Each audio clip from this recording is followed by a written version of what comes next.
Dr. Watson, would you kindly close the door behind you so that we can limit the price of your carelessness to merely hours of work rather than days? My apologies, Mr. Holmes. I found myself rather taken aback. I saw tidier houses in war-torn Afghanistan. Are those my surgical needles? I ran out of tacks and the matter required immediate attention. Was that my supper? Plainly not, for I was the one who ate it. I set it aside for this evening. And for that I am grateful. Is that my bed?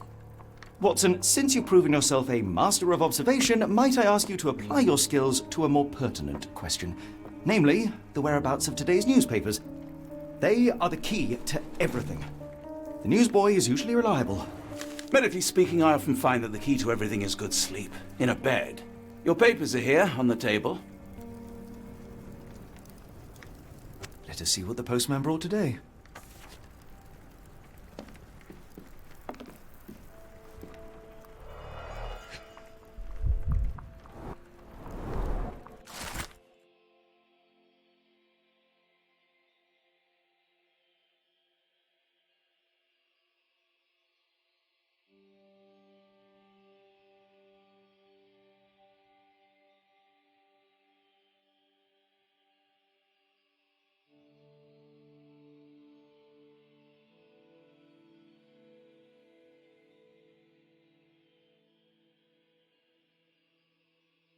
Local gossip, all of it uninteresting.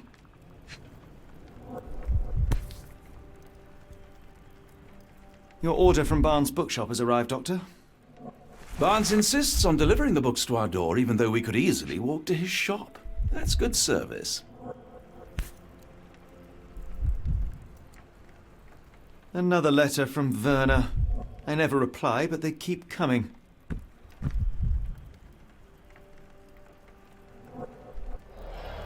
I don't see the Strand. Where is it? Pardon me? I am on the precipice of uncovering a pattern of crime across London spanning many months and involving many men. The missing paper cannot be a coincidence. That's preposterous. My dear fellow, life is infinitely stranger than anything which the mind of man can invent. Well, life used your newspaper to wipe its posterior, so after that unpleasant discovery this morning, I disposed of it. But in lieu of the Strand, perhaps I can deliver you something equally tantalizing. I have just returned from a patient of mine, Captain Stemwick, who... No, that will not do. Grab your coat, Dr. Watson.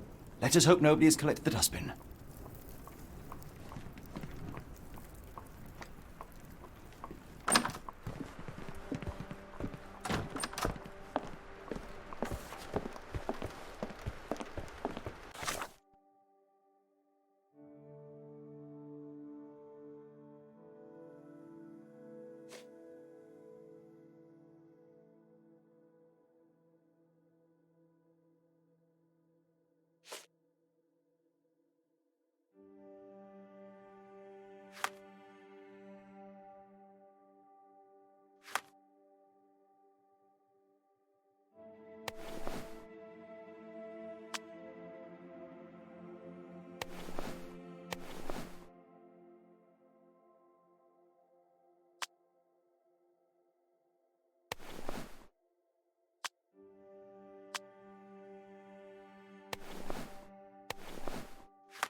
The dustbin is yours for the digging, Mr. Holmes.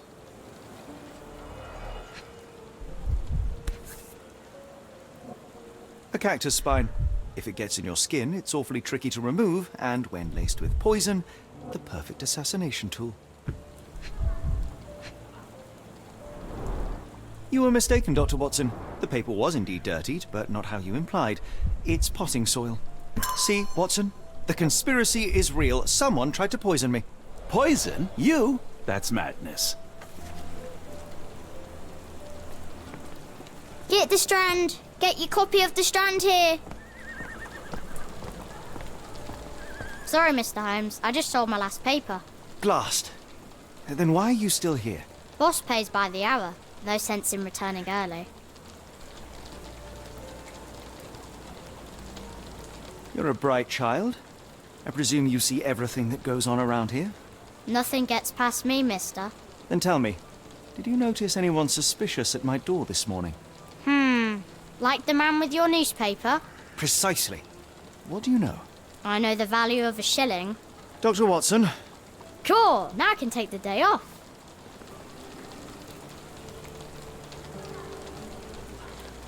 Can you describe the man you saw? He was carrying a lot of books. Up to his chin they were. Never heard of a well-read assassin. Looks can deceive. Hence the appeal of disguises. Which way did he go? Not sure. I was distracted by customers. Sorry. Did you see what he was up to? Nah, not really. I saw him approaching your house, but I had a customer. Then there's a loud bang. I ducked down. Not 'cause I was scared, 'cause I wasn't. I had to protect the merchandise. And all I could see was him kneeling at your door. All right.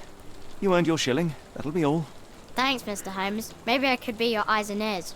If you have more shillings. Get the Strand. Get you...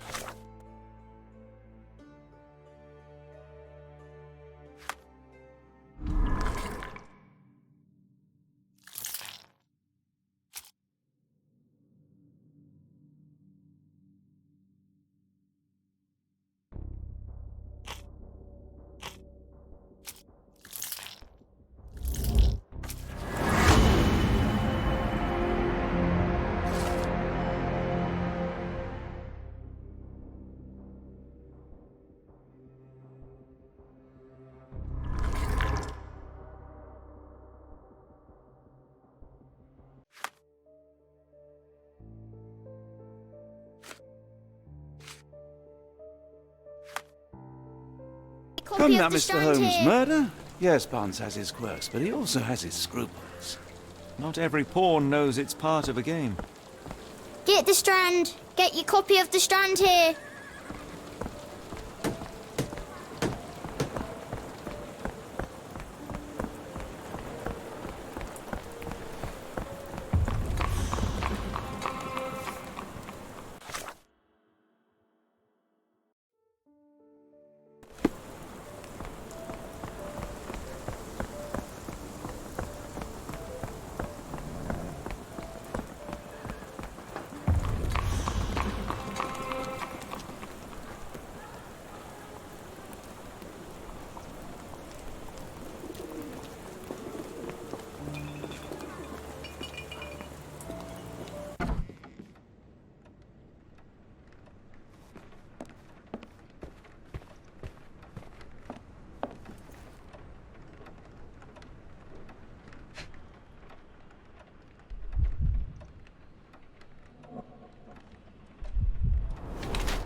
Mr. Barnes? A word.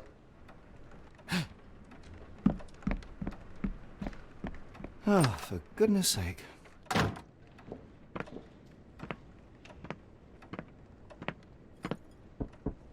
Who goes there? Sherlock Holmes. Now will you please... Mr. Holmes. Golly, I did not see you come in. Would you care to answer some questions for me? Well, I wish I could, but I am deep in the weeds with work. How about we reschedule in a month or two? Come now, Mr. Barnes. It will only take a moment. Really deep in the weeds with important things. Well, help yourself to any book. Just take it and pay later. I trust you, Mr. Holmes. Barnes doesn't seem like himself. Why is he acting this way? You're asking the right questions, Doctor. Let's find a way to coax him out.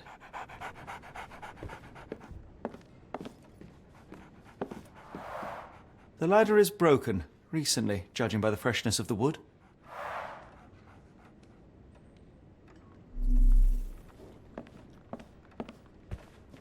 So, Barnes has a dog now. Who's a good boy?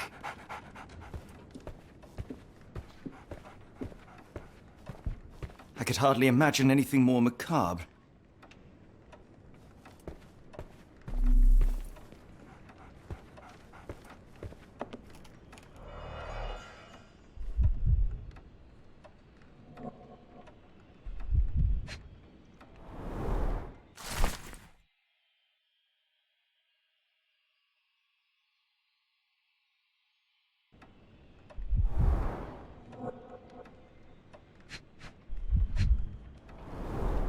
Basics of cryptoanalysis, cryptography in Egypt.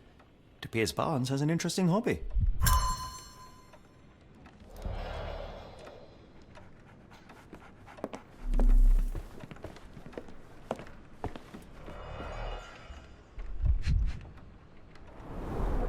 In the language of Mycroft's secret agents, it's a sign. Dried flowers are replaced when the job is done. I wonder who the recipient is.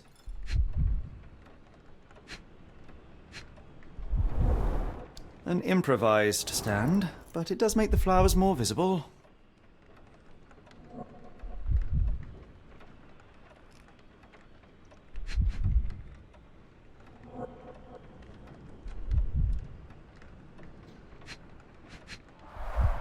The finest view London has to offer.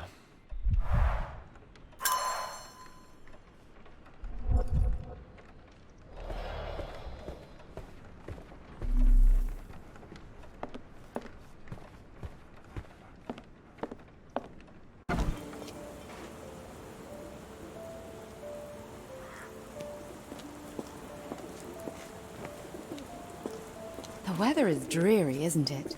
To be fair, my flowers could use the rainfall.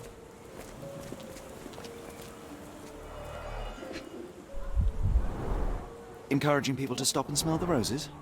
Our national emblem. God save the Queen. It must take patience and care to produce a bloom so beautiful. I imagine so. I merely sell them.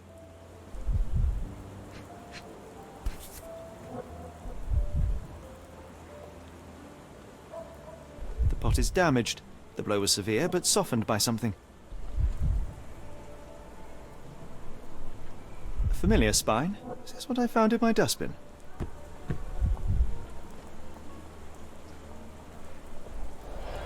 Anything tickle your fancy, Mr. Holmes?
My condolences, Mrs. Fleming.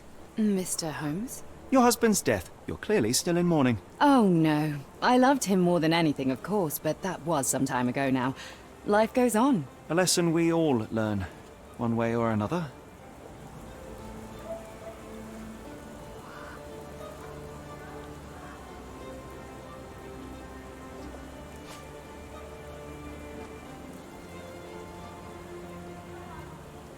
One of these things is not like the other.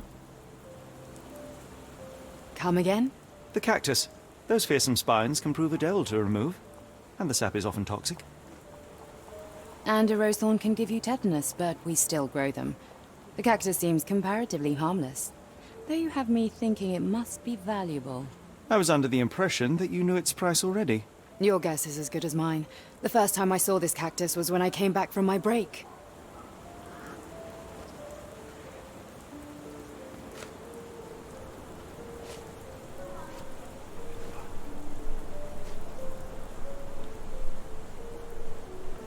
What do you make of the flowers in Barnes' shop window? Well, they could use a bit of water. Do they mean anything to you? Mean anything how? I'm not sure I follow, Mr. Holmes. Why do you think they're there? Are you suggesting the flowers are for me? It seems likely, does it not? Oh, I hope you're right.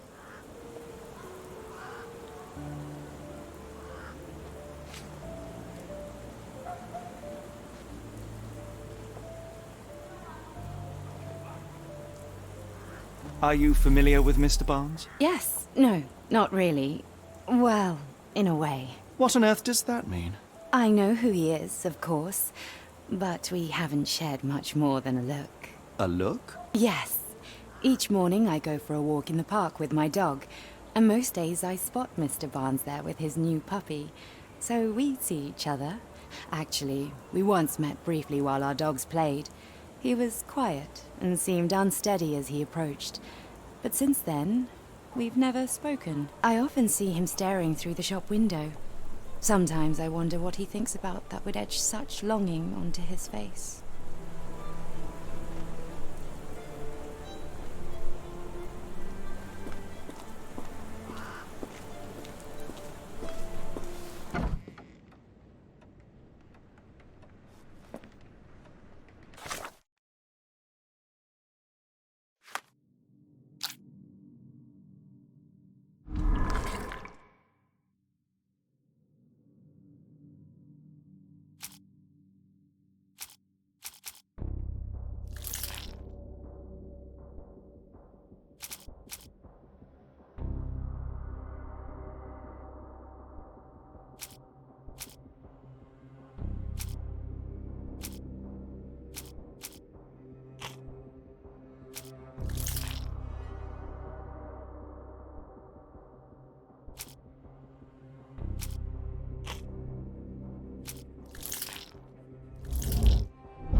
I think perhaps I have been chasing shadows. Do not despair, Mr. Holmes. Even the best of us make mistakes. We better tell Mr. Barnes what we've learned. Mr. Barnes, I know what you did, and I know why you did it. I'm sorry, Mr. Holmes. I can't hear you very well from behind the door.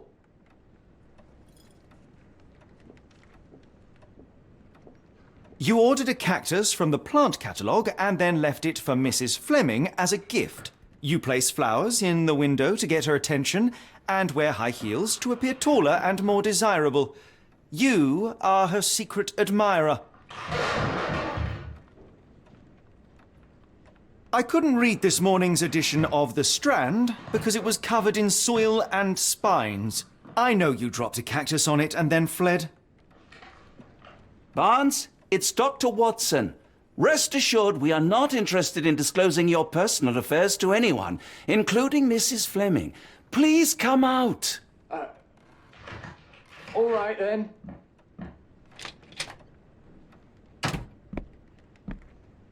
So, you know what happened then? I was on my way back from the post office, having picked up the cactus and some books. It was quite an awkward package, heavy too, and when I got to your door, I dropped the cactus in your paper. Forgive me. I needed that paper to prove a theory and prevent a crime. Your actions were rather disruptive. Your clumsiness carrying the post is matched only by the clumsiness of your romantic gesture. Oh, it's true. I am useless with this sort of thing. I'm not even sure if Mrs. Fleming noticed.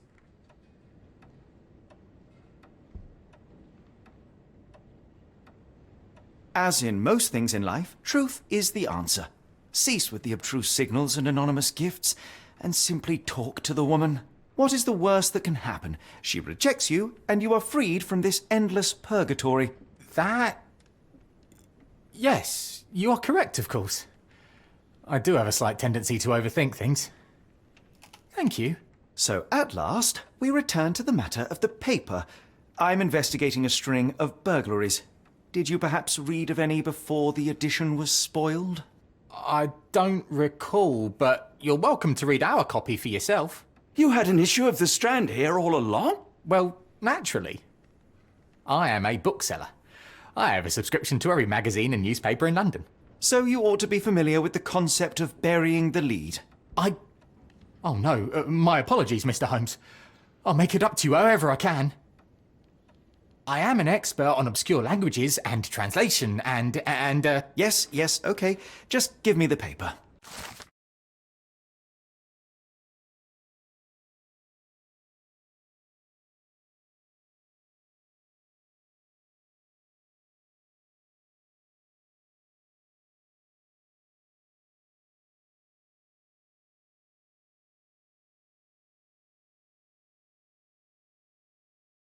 Come, Dr. Watson.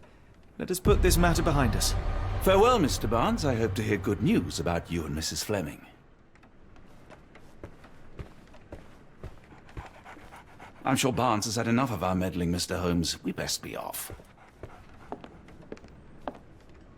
Well, that was an utter waste of time. An assassination did seem rather unlikely. There was supposed to be another burglary. I was certain of it. Something you wish to say, Doctor? No. Well, only that you have a remarkable faculty for deduction and pattern recognition, and that perhaps, if ill-applied... I see things that are not there. Yes. It is London. There will always be burglaries. Doesn't have to mean anything. So it seems. Forgive me. Without something to occupy my mind, I turn into an entirely different animal. Which brings us back to my news from earlier. I think I have a case for you, a real one. Truly? Indeed. Though perhaps not as thrilling as your stories from Cordona. A patient of mine, Captain Stenwick, told me that his servant disappeared. I said I knew just the man to help. What do you say? Oh, Watson. Yes, I know it's not the most tantalizing mystery, nor the story to launch my writing career, but... It's brilliant. Let's go. Oh, good. Well, his house is nearby. Come.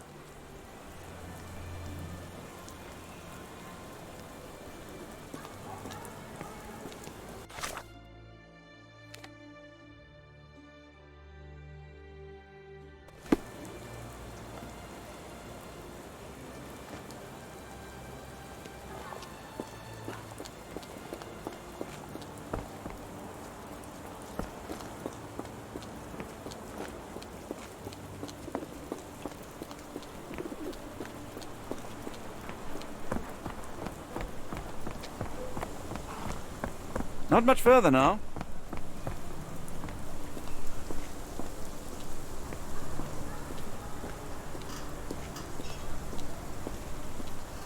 Is this lousy attitude of yours because of my altercation with Inspector Lockhart? Did he put you up to this? Sir, the inspector has nothing to do with it. I'm telling you the same thing I tell anyone seeking a missing person. Good day, gentlemen. Forgive the intrusion. Captain Stenwick, this is my colleague Sherlock Holmes, the consulting detective I told you about. At last, a professional.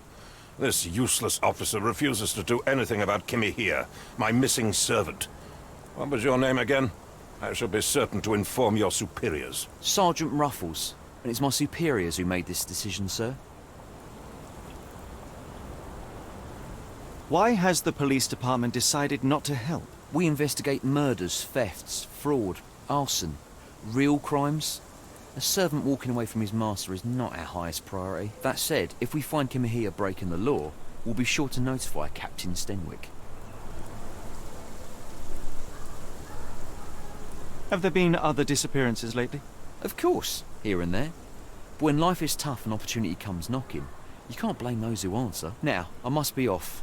Best of luck in your search. You heard that, didn't you? The way that man spoke to me. I shall need your written testimony. Then we can lodge a complaint. Captain, perhaps Mr. Holmes' time is better spent learning about your servant, so that he may begin his investigation. Ah, yes. Quite right. Fire away.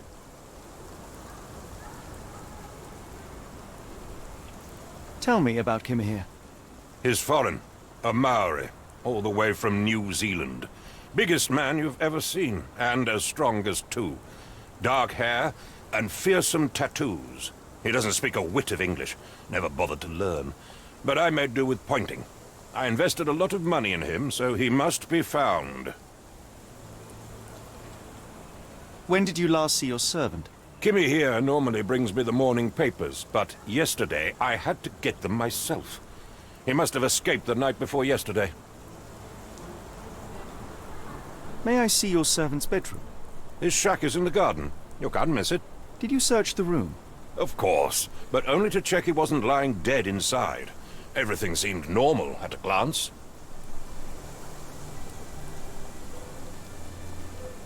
Is there any reason Kimahia may have left? I should think not. He had all he could have wanted. Gainful employment, new clothes, and all the cabbage he could eat. I take it this is the first time Kimahia has vanished? Undoubtedly. The man seemed terrified of the city. I think it was all the noise. He never left this estate. Should he cause any damage, I will bear the responsibility, for it was I who rescued him from savagery and brought him here to England in the first place. Did Kimahia make off with anything of value? Heavens, no. I would have mentioned it to Sergeant Ruffles. Still, he must have fled with some money on his person. No. I kept his wages in my safe. For security. All right, Captain. I think I have enough to get started. We shall first take a look around the mansion. Go ahead. I'll be here, mentally drafting my complaint.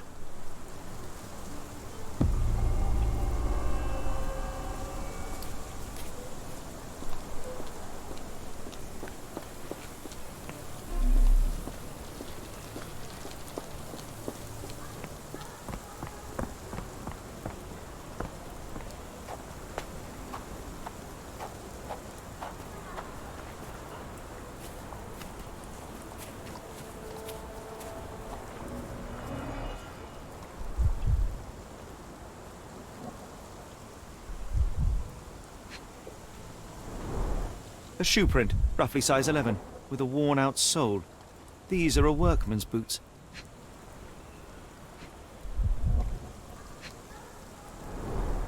Chewing tobacco.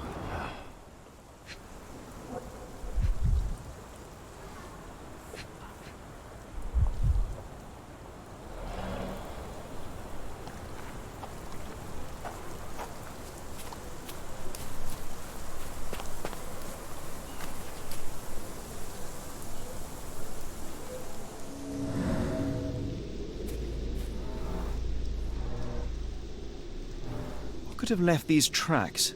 They seem fresh.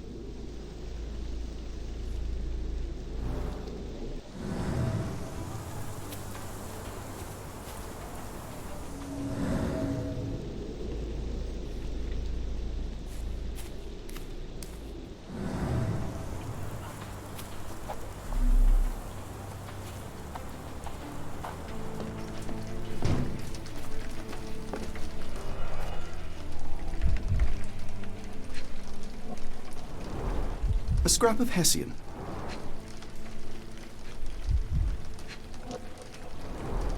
These were sturdy boxes. It would have required a serious blow to break them.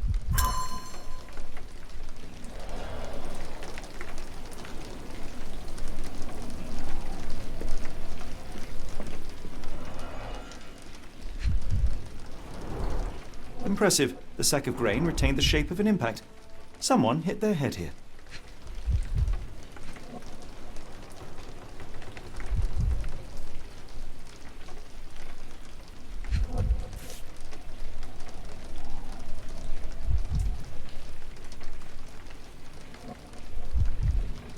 A small Navy spyglass.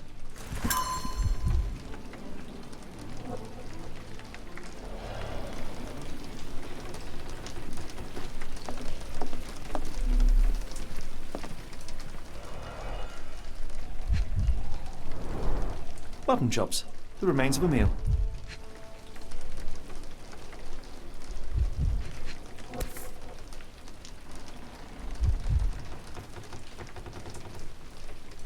A heavy chemical odor. Lend me your nose, Doctor. Ah, I'll never forget that smell after my time in Afghanistan. That's an opioid, Mr. Holmes, a narcotic.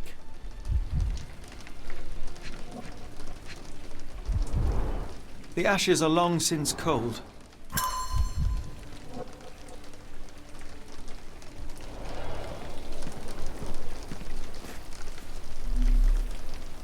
No air coming through it.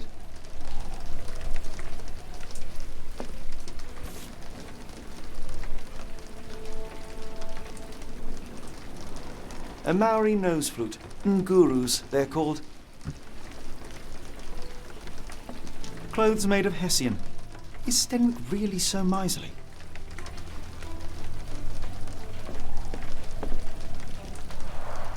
Is this a Taniwha, a Maori water spirit? Or something else? Either way, it's giving me chills.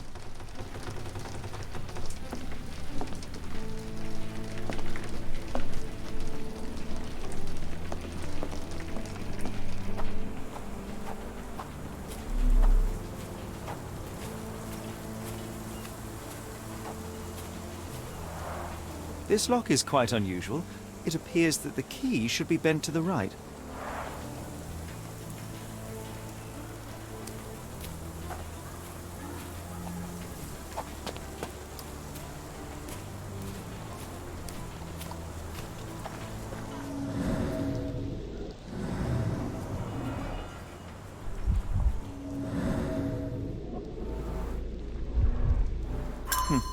Looks like a knee print. Someone knelt here. The amount of chewing tobacco suggests they were waiting a while. Amazing, Mr. Holmes, to read the ground like an open book.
Stenwick makes his servant live in a tool shed, you think you know someone.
I came across a pile of Hessian clothes in the shack. Are they Kimahir's? Yes. I had to give him something to clothe himself. He seemed unfazed by his bare skin, but I found it distracting.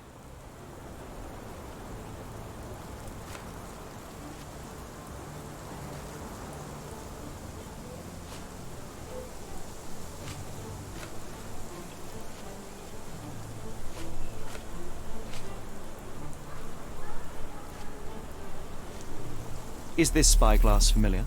I don't recognize it. Could it be Kimahir's, perhaps? I doubt it. I never saw him with it, nor could I suggest how he might have come by it.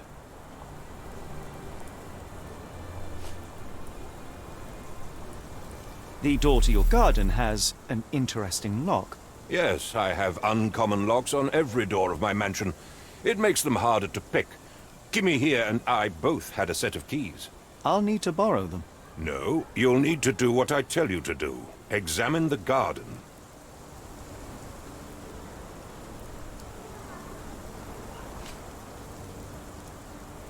Has Kimahir ever indulged in tobacco? No, the man doesn't even drink. Are you certain? I found chewing tobacco in the garden. I controlled Kimahir's expenses since he struggled with the currency. I would have known if he used tobacco.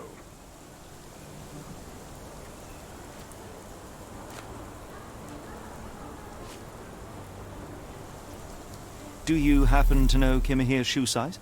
I wouldn't have the foggiest, but I'm sure it was enormous. Not that it matters. He spent his life barefoot. Despite my best efforts, he simply did not take to shoes.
Do you think Kimmy here had an accomplice in his escape?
Someone moved a cart to this spot and then took it elsewhere.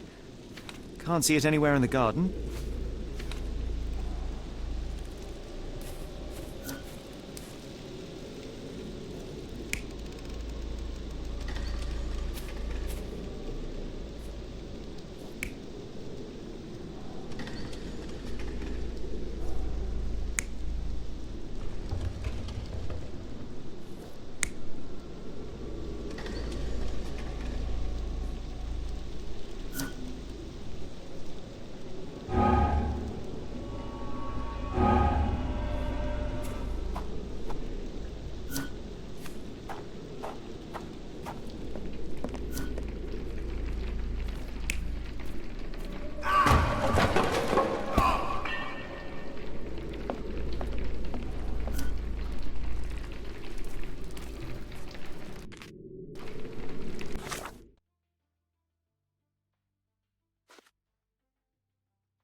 The rag reeks of smoke. Someone plugged the chimney.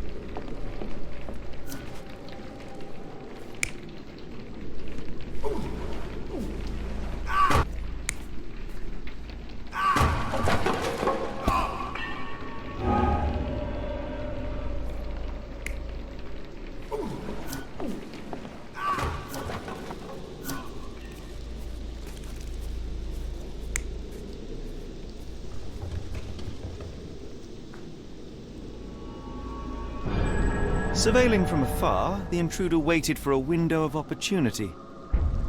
When Kimahir went to sleep, the man crept up to the shack and slipped narcotics down the chimney pipe, then blocked it with a cloth. Kimahir inhaled the sedative and fell into a deep sleep. The intruder tried to move him, but the man was heavier than expected. The intruder fell on the sack and dropped his spyglass. In order to transport the servant, he had to use the cart. The final challenge was opening the garden door. Luckily for our intruder, Kimahir had the key in his shack. Remarkable. It makes total sense.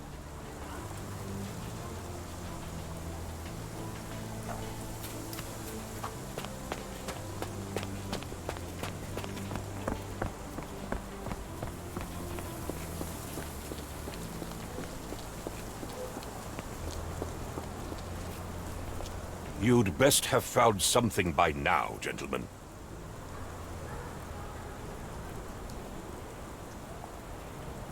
I found the residue of narcotics in Kimahir's brazier. There are several explanations, perhaps your servant's recreational interest, or an attempt at poisoning. Cut to the chase, Mr. Holmes. I fear that someone may have spied upon Kimahir, likely the owner of the spyglass I found earlier. It appears they were watching for some time, as there was an impressive amount of chewing tobacco on the ground. And your point? You said that you checked the shack earlier. Did you notice the cart tracks near it? Now, one ought to expect a servant to make regular use of such a thing. Indeed, I would have overlooked the detail were it not for the cart's absence. If, as you say, Kimahir never leaves your estate, then where did it go? I expect answers from you, Mr. Holmes, not questions. I won't keep you in suspense any longer, Captain. Kimahir was abducted by the owner of the spyglass. When your servant fell asleep, he slipped a narcotic into Kimahir's brazier to make him sleep even more soundly. In order to carry a man as large as Kimahir, the intruder stole the cart and rolled him right out of your garden. Now, hold on. All this simply to tell me what I already know? Why haven't you found him yet? I only arrived a moment ago. It is, frankly, incredible that I have already deduced so much. Every second you dawdle here, waiting for me to stroke your ego, is another second wasted. I'm not interested in the how, the why, or the who. I am only interested in recovering my investment. Spare me the claptrap, boy, and go and fetch my servant.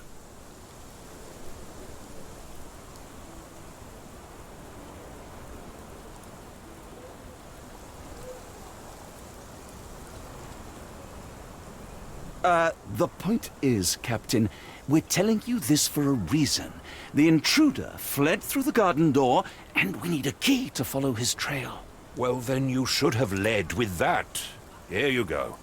I hope you'll return soon with good news. And in the meantime, please teach your companion the art of brevity.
A large pile of horse droppings.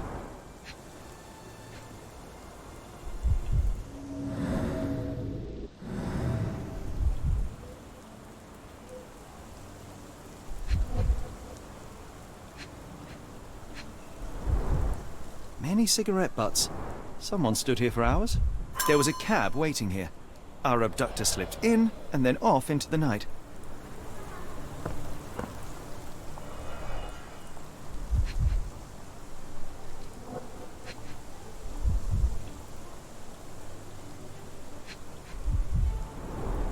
Wheels picked up grass along the way. Kimahir's cart, I gather. Sturdy rope, professionally tied in a Portuguese bowline. This knot is often used by sailors to create a bosun's chair.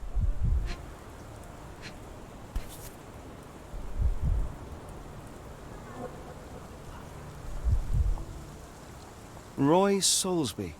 Could that be the name of our man? A strange substance. I have my suspicions based on the colour and consistency, but would you care to hazard a guess, Doctor? Well, it's odorless, but from the way it absorbs water, I'd say saltpeter. Then we're in agreement. Well done.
The strand proved not so useless after all. The saltpeter accident. Doctor, do you recall? The Port of London, of course. The footwear, the spyglass. Indeed. We shall need to take a cab there.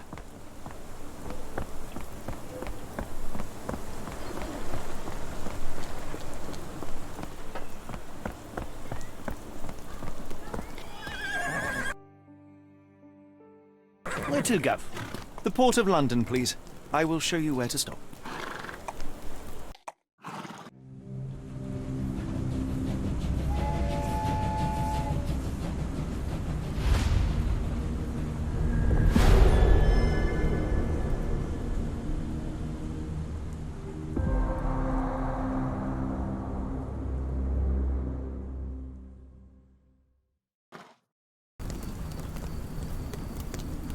Mr. Holmes, what a compelling mystery we have stumbled upon. Perhaps I have the premise of my next novel. One kidnapping does not a story make. Stop! A black cat crossed before us. It's a bad omen. I do not take you for the superstitious type, Doctor. Such things are mere fantasies, tricks of a feeble mind. One imagines a physician would keep a surer footing in reality. Perhaps. Before the war, my time abroad was difficult. Once, I came across an Afghan, bleeding, who I could not save. He pressed a rosary into my hand. A gift, he said, so as to gain God's favor. After that... Dr. Watson? Yes, well, I shan't get into details, but sometime later I found myself lost in the desert. Dehydration set in. Then things grew ever more dire. The man's words came to me. I said a prayer and placed the rosary on a rock. A gift to gain God's favor. And you were rescued. Yes. A detachment of British soldiers found me. To whom I'm grateful. For without their diligence, you would not be standing here and I would not have this case. I'm sure you have another explanation prepared, Mr. Holmes, but I think I shall cling to the occasional superstition all the same. To each his own, Dr. Watson. So long as it does not interfere with my methods, do it. We must press on, cat or no cat. The question remains, why abduct Kimahir?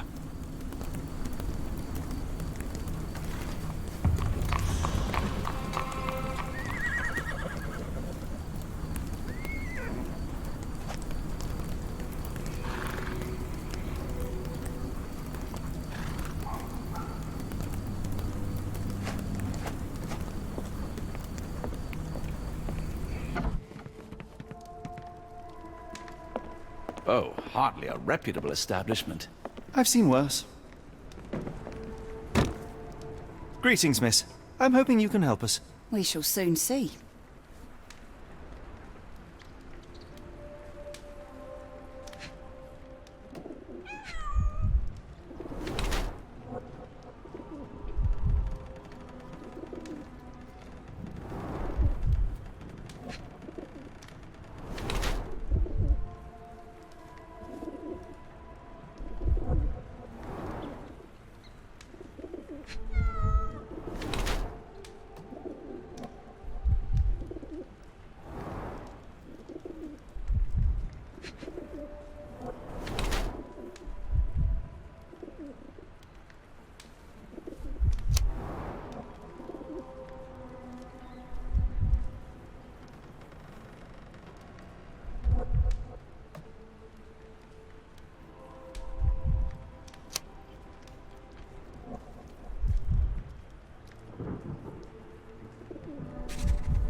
Your clothes are already tight and soon they won't fit at all.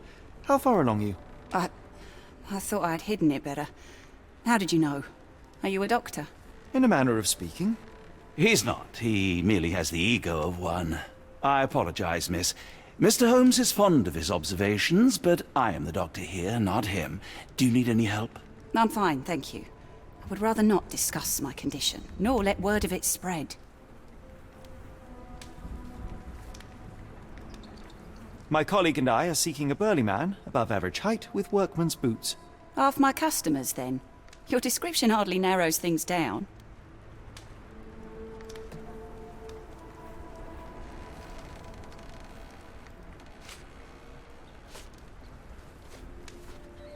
Have you been drinking? Are you familiar with a Roy Soulsby? Roy Soulsby? I know the name, but he's not one of my regulars. My guess is that he works somewhere around here. I heard tell of a recent explosion in the port. What do you know of it? Ah, yes. Something exploded in a ship's cargo hold. Caused a terrible blaze. The sky was red with smoke till morning. Where precisely did it occur? The ship sank near the third pier, next to the dockyard.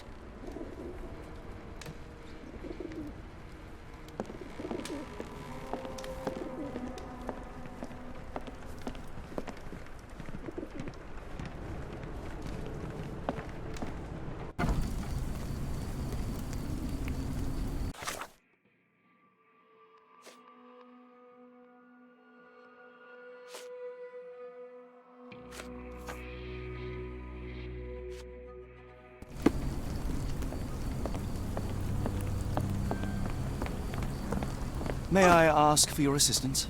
I'll be happy to help you. So listen to me.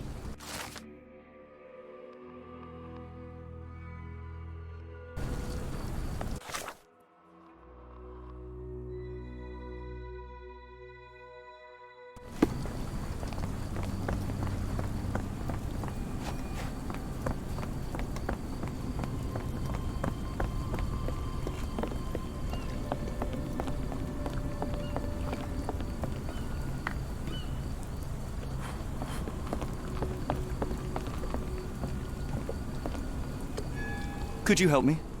No, sir, I've never heard of it.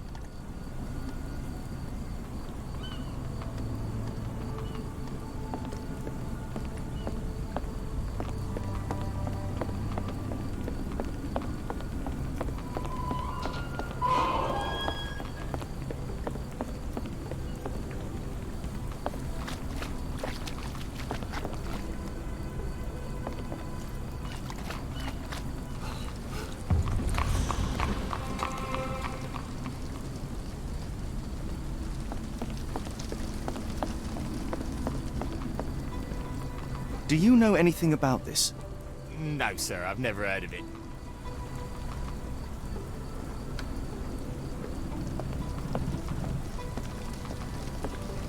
Could you help me? Of course I don't. It's quite a long story short.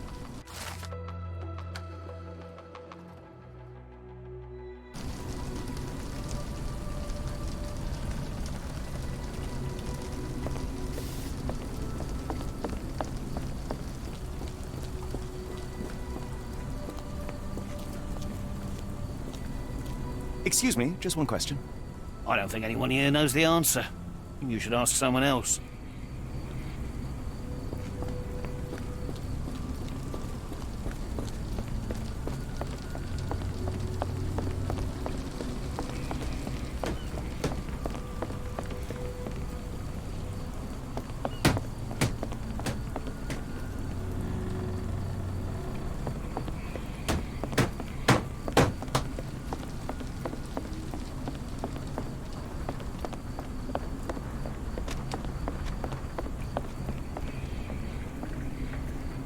Not in the mood, mate. Shoo! Pardon me, sir. I am looking for Roy... Not again. Yes, I'm Roy, but I can't help you find your uncle or whoever you've lost. Now, what makes you think I would inquire about missing people?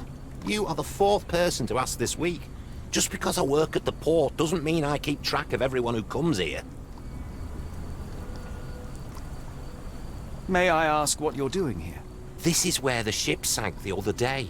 I'm trying to work out how we'll remove it.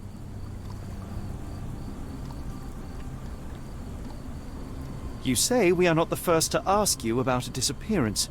Do you recall anything about those who came inquiring? I only remember the foreign woman. I didn't catch her name, but those are her posters hanging up everywhere. She has badgered me twice now, but I still don't know nothing. And this woman can be found? No clue. She was talking gibberish.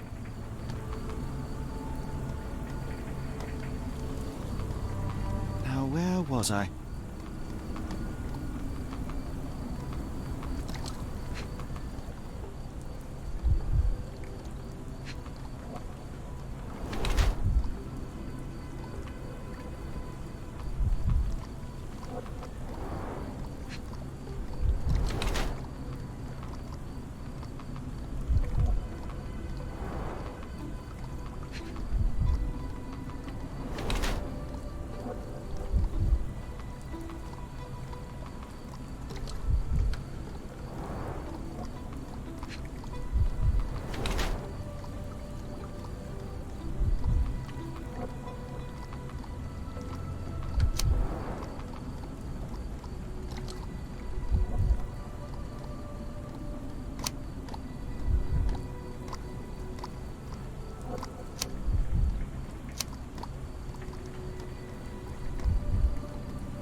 What are you on about?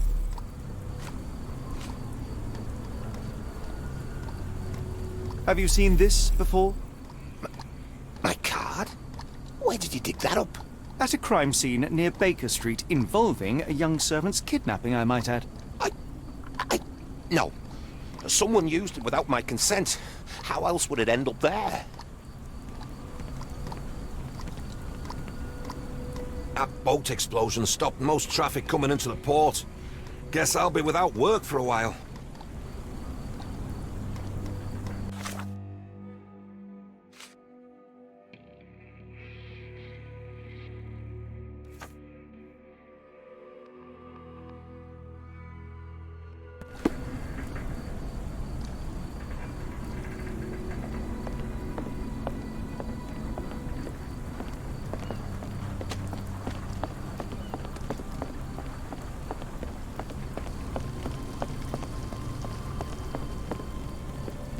Excuse me, just one question. No, sir, I've never heard of it.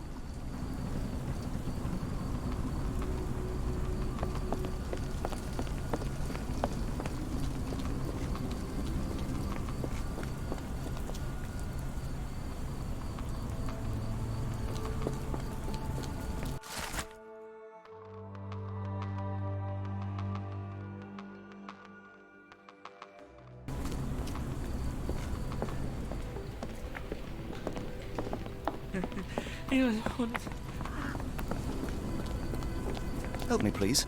I'm sorry, but I don't know anything.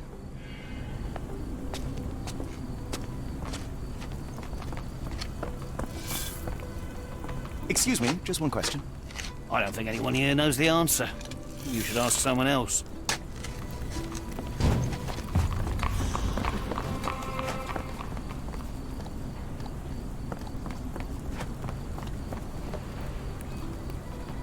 Is this familiar to you? I don't think anyone here knows the answer. You should ask someone else.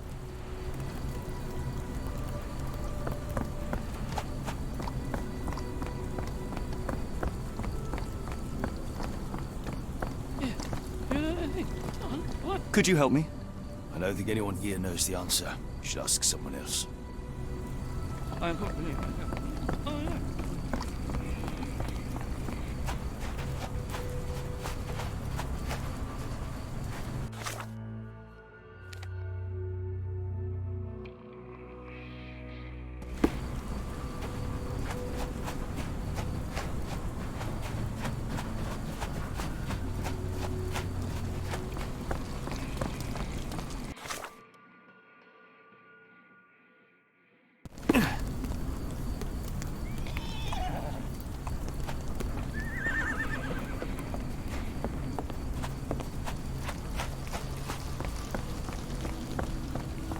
Are you able to help me?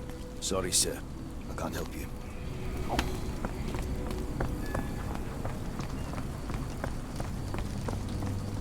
Excuse me, just one question. Sorry, sir, I can't help you.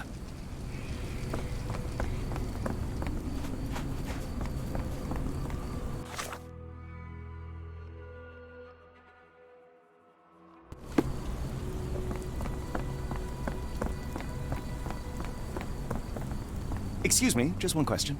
I can't tell you because I don't know.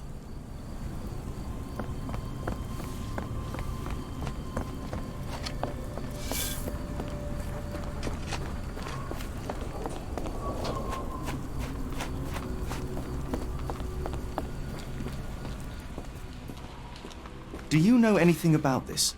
Sorry, sir. I can't help you.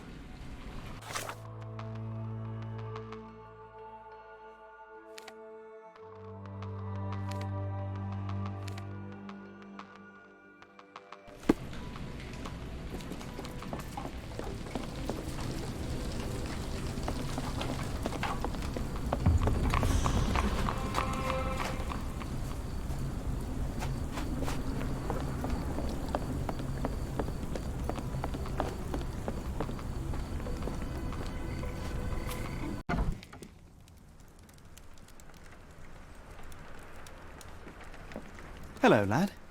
Is this where I may find Dea? You read the poster? Yes? You know where my brother Girves is? Sadly, no. Well, not yet. I want to speak to Dea. Is she around? Amma, my mother. She got sick after the fire. Big red smoke. She couldn't breathe, so I took her to the doctor. Now I am in charge. Where did you last see Girves? He worked at a, warehouse. This man, Roy Solby, gave him the job. He paid him a necklace. How would you describe this Soulsby? He was big and strong. He had a big scary eye. Scary, you say? Yes, like it was made of metal. Do you still have the necklace that Soulsby gave to Girves? Girves left it near the, shrine. I tried to sell it to buy Amma medicine, but no one wanted to buy. Don't go anywhere.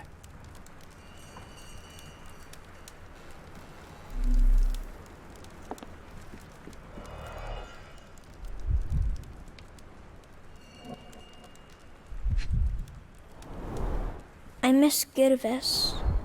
Do you think he's okay?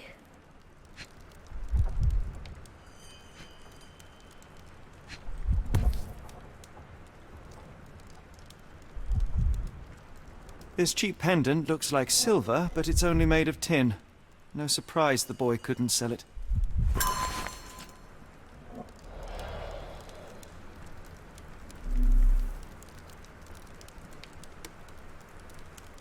I should have helped Amma put out the posters. If she hadn't been in the smoke so long, maybe she wouldn't be sick.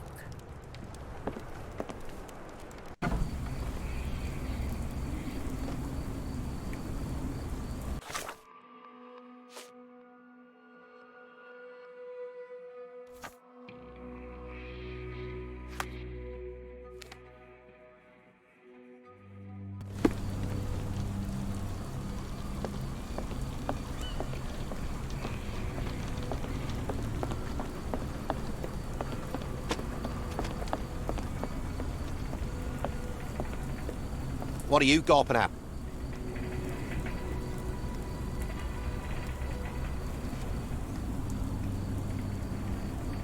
I have been told that you hired Dea's son, Girves, right before he vanished. His brother also said you had a metal eye. What do you make of this? Tell that him to stop making things up.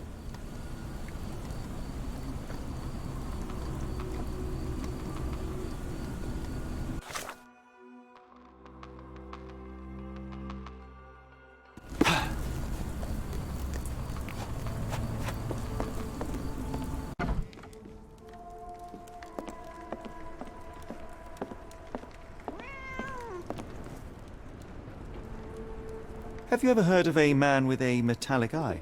I've seen him even. Dirty Summers is the name. A nasty lout, with a silver ball in place of a missing eye. I shudder to ask, but where does one find a Dirty Summers? He likely signed on with a ship. I am not one to spy on others, let alone him. I see. My advice, keep away from him.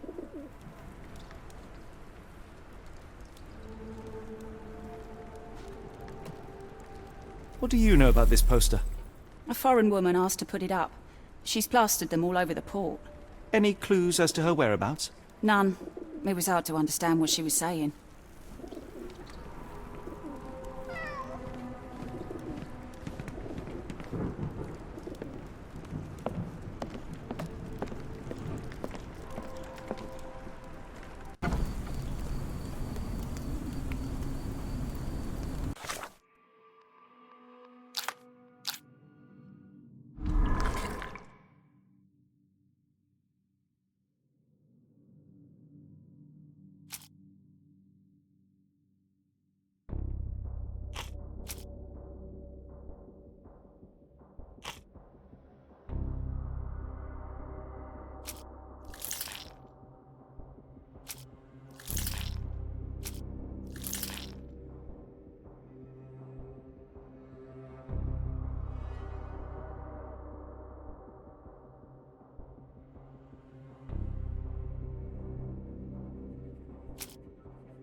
What are you gawping at? Mr. Soulsby, you know more than you're letting on. What makes you say that?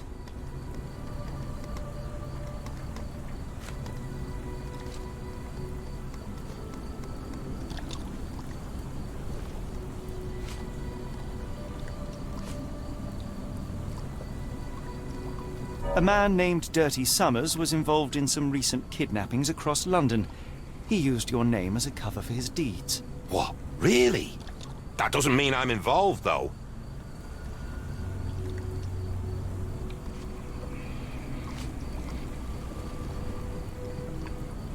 Your calling card was found at the crime scene. That's enough to make you a suspect. You cannot be serious.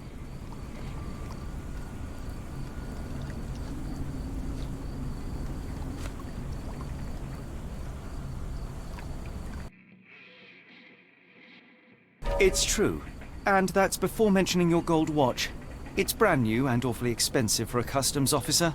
Clearly you have found yourself another source of income. I'm sure Scotland Yard will be delighted to investigate further. All right, stop.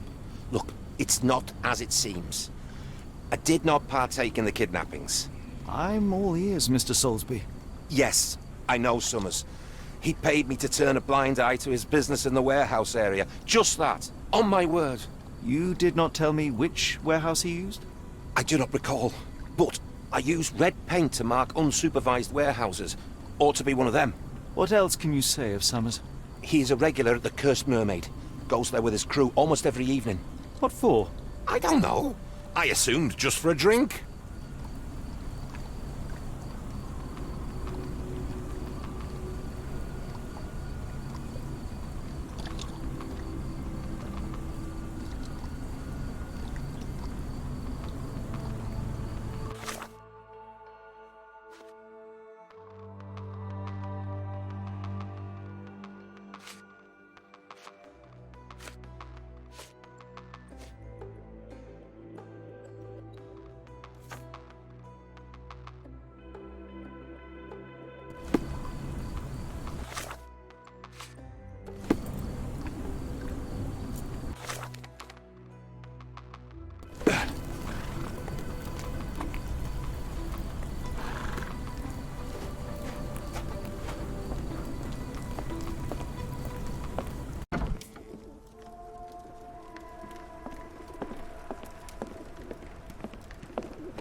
Why do I have the feeling that you know more about Dirty Summers than you're letting on? I have nothing more to add, sir.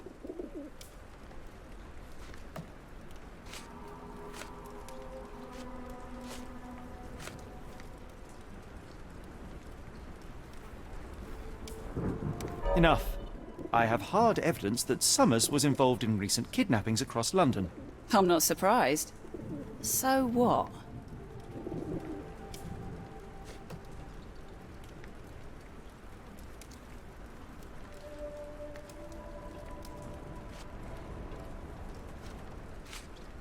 A customs officer, Roy Soulsby, testified that Summers was a regular here.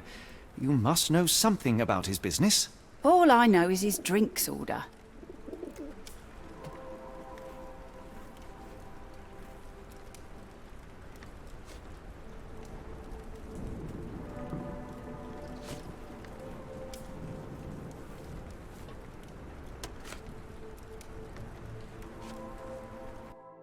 If the lives of the missing do not concern you, then I would urge you to think about your unborn child.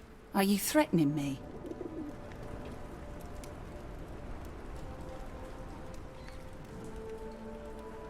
Many people are missing, and the main suspect based himself in your establishment. One word to Scotland Yard and your life takes a turn for the worse. Now, spare yourself the trouble and tell me all you know. Okay. Summers hired my private room. I think he used it to recruit people, but I haven't seen him in a few days. He paid me cash, so I paid him no attention. Nor did I touch anything inside. Here's the key, go and do what you will. Just leave me out of it.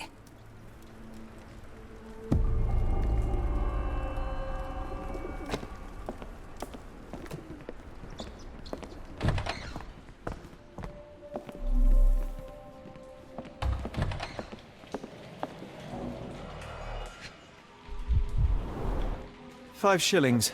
That won't go far.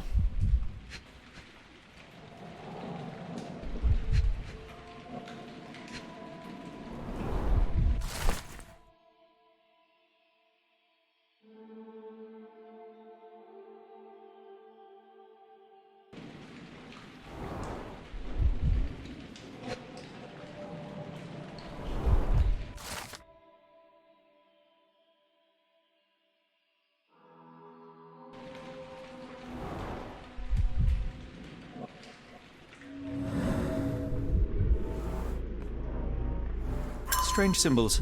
I don't recognize them.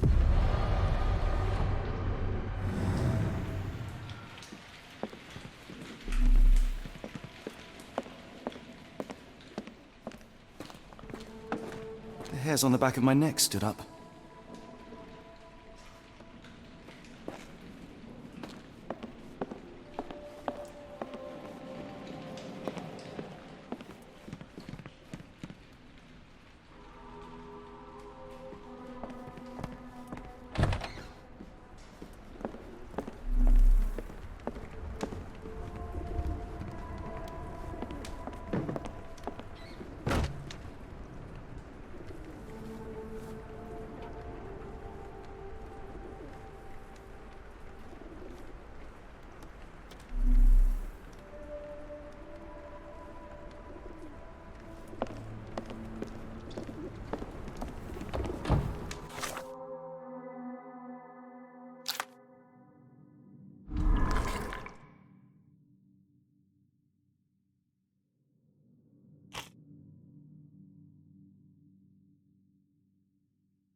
Really, Holmes, this ought to be beneath you. As my brother would say, it is for the greater good.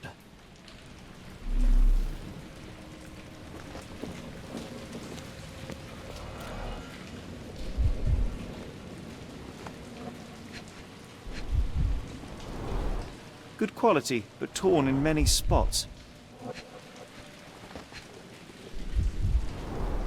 Mould. That's why you don't leave sailcloth lying out.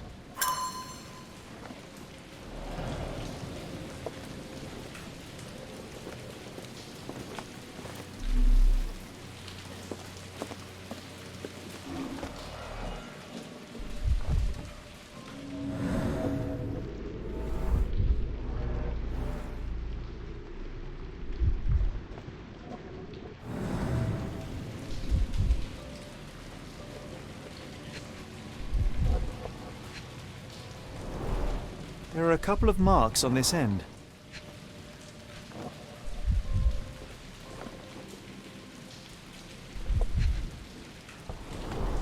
The scratches are fresh, left by something metallic.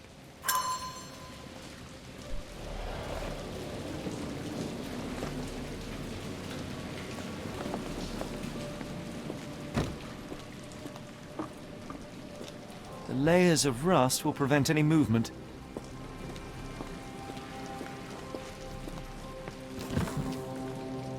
This crank saw some use.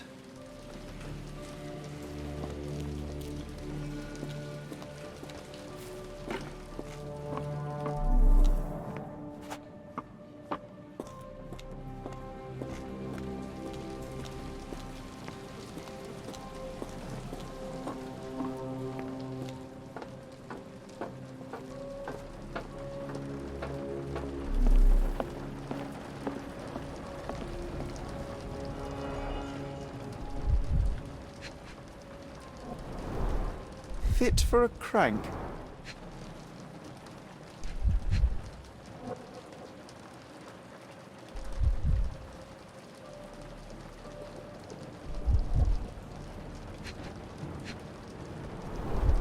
Well oiled and well maintained.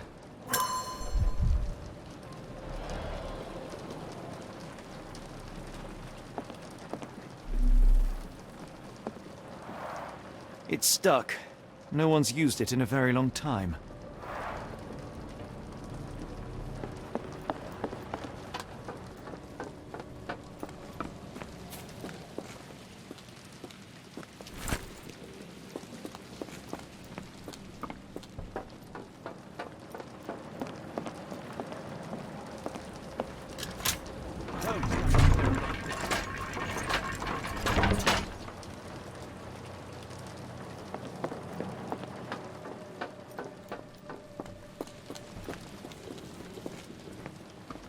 A hidden passage, just as I expected.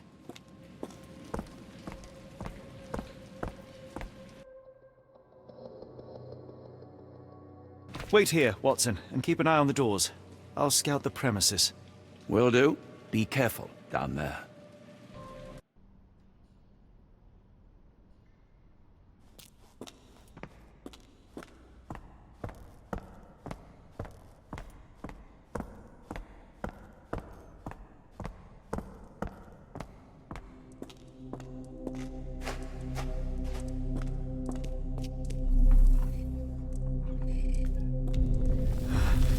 Wait. What's happening?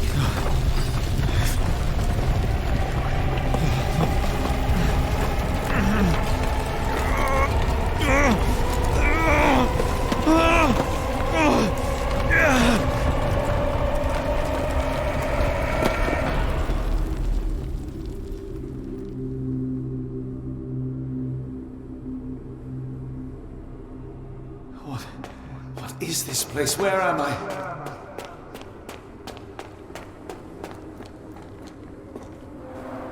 Strangely cold.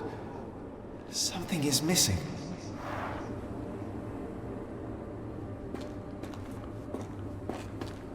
This cannot have been under the port of London all along. Is it an illusion? The only way forward is the abyss.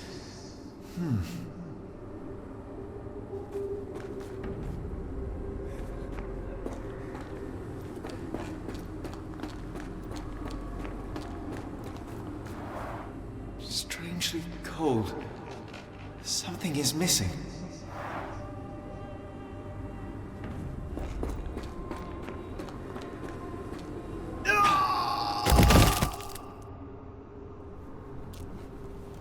Phew, I didn't die. It is icy cold and pulsating.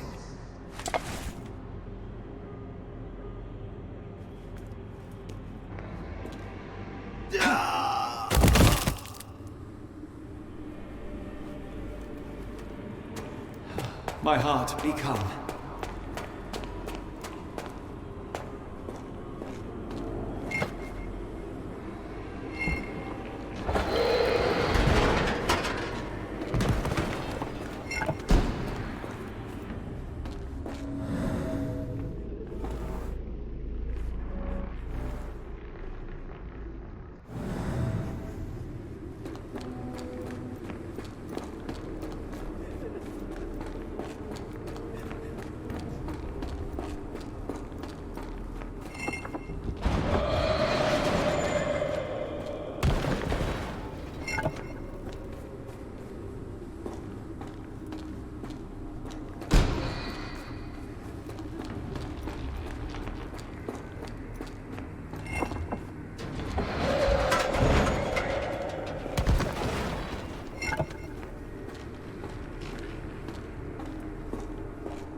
Now I am somewhere else.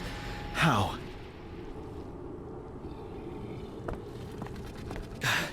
It's harder to breathe here.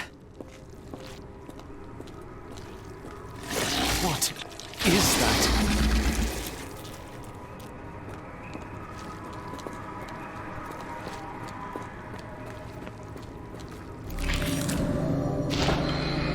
It's like it stares right through me.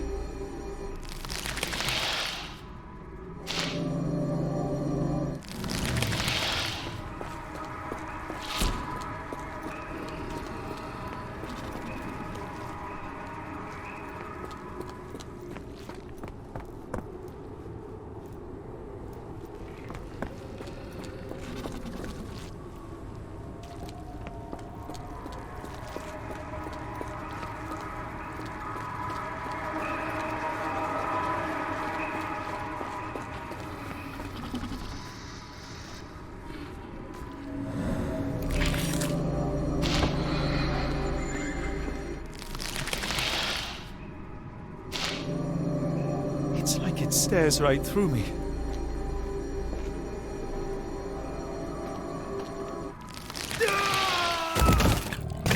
It is unspeakably revolting.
My head is already spinning. When will this end?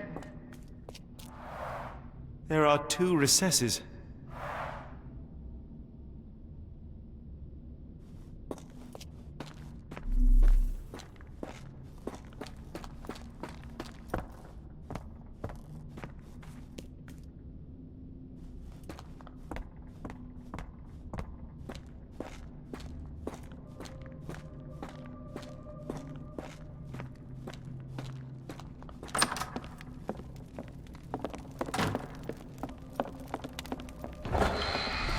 My head. What just happened?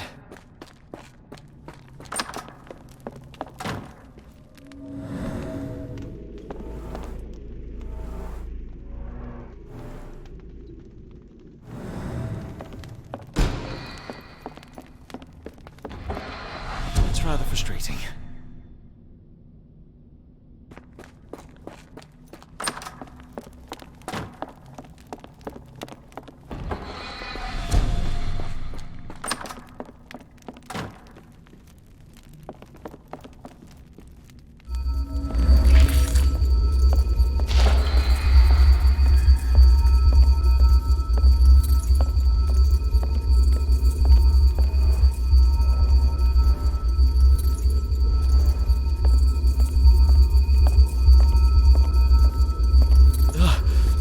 Stench.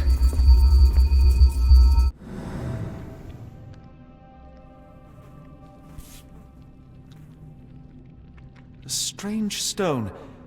It almost feels alive.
One down, one to go.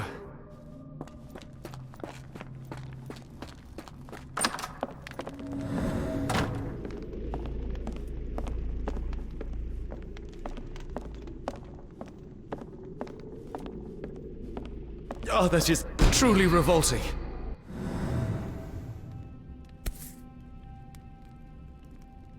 Frozen and pulsing almost like it has a heart.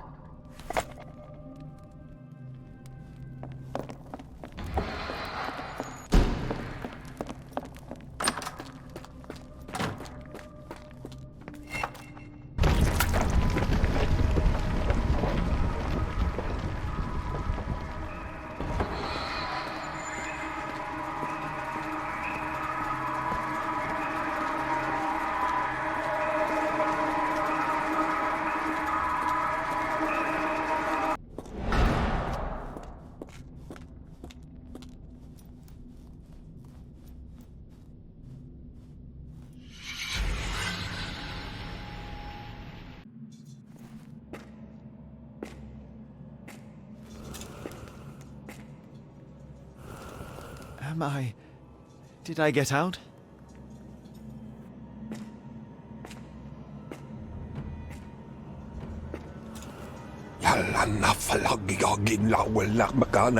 John? What is it, Holmes?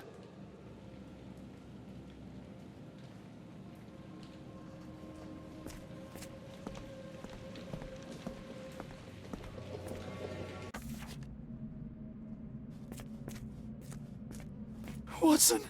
Holmes, where are you?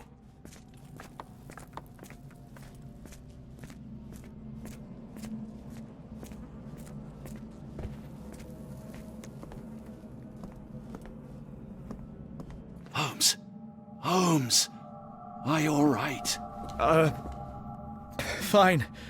Watson, I'm fine, thank you for asking. Fine? By Jove, you should have heard the way you called out my name. It was just a game of shadows.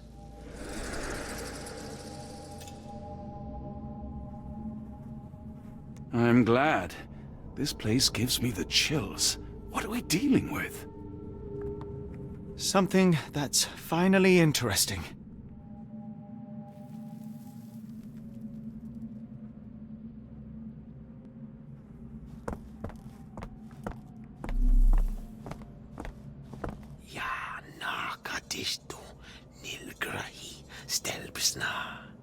Did you hear that, Watson? I hear you.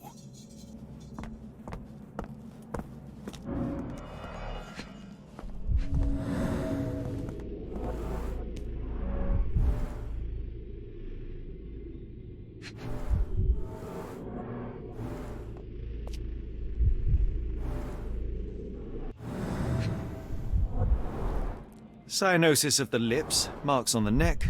This man was strangled. His abdomen is severely bloated.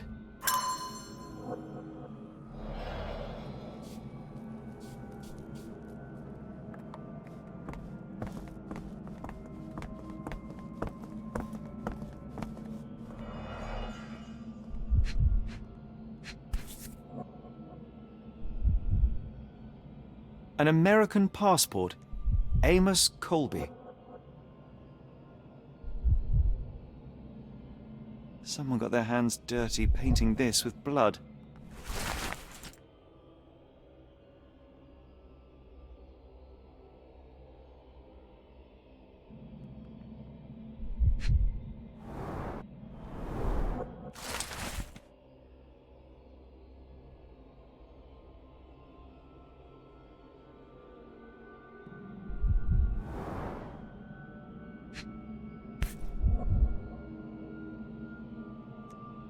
I've never seen a pattern like this before. Old blood stains.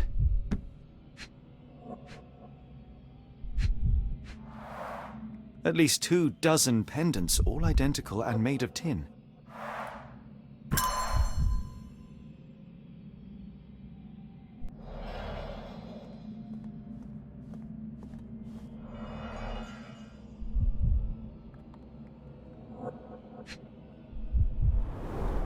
It seems made for simple experiments. I wager they could not afford a better set.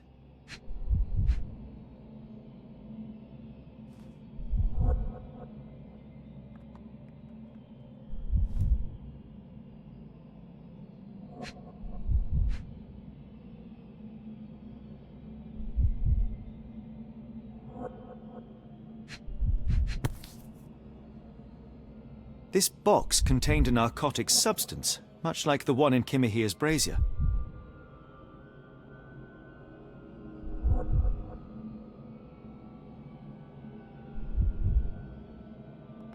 Black Edelweiss Institute, established 17-something.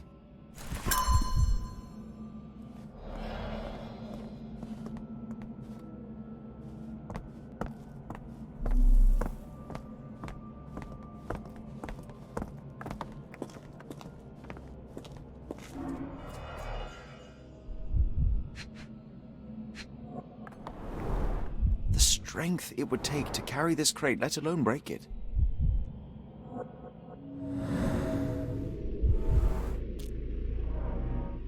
Deep scratches left in a frenzy.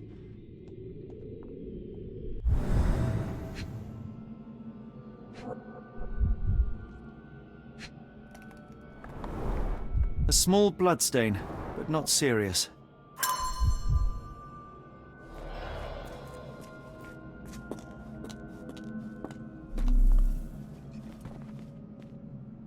Oh, potent. This sensor has more narcotic residues.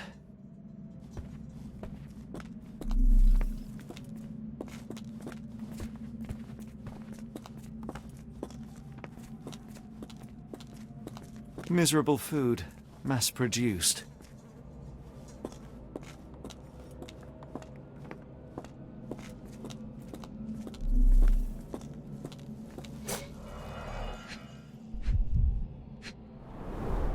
These clothes are missing buttons. They were forcefully removed. Dumpra, a staple of lecturemen's attire in Nepal. Gathered from dozens of people, at the very least. I must have seen this one before. That explains my hallucinations. I hope we are close to finding our answers. This place is unsettling.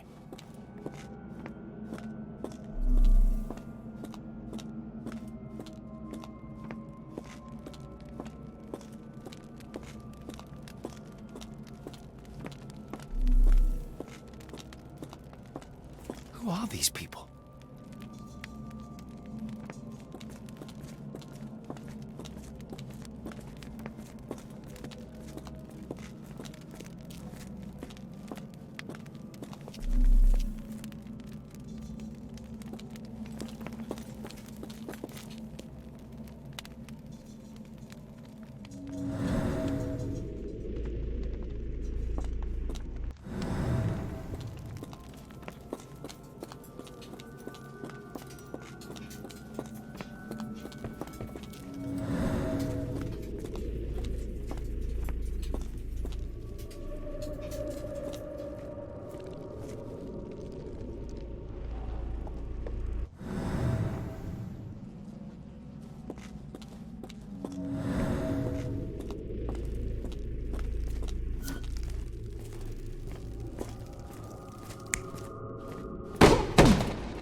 Someone used mud to draw a cross in a rectangle. Why?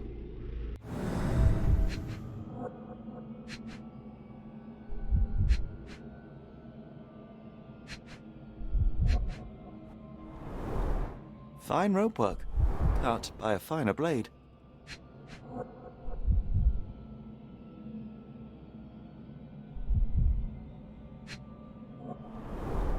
These clothes were crudely cut off someone. An American, judging by the style.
Holmes, are you sure you've left no stone unturned?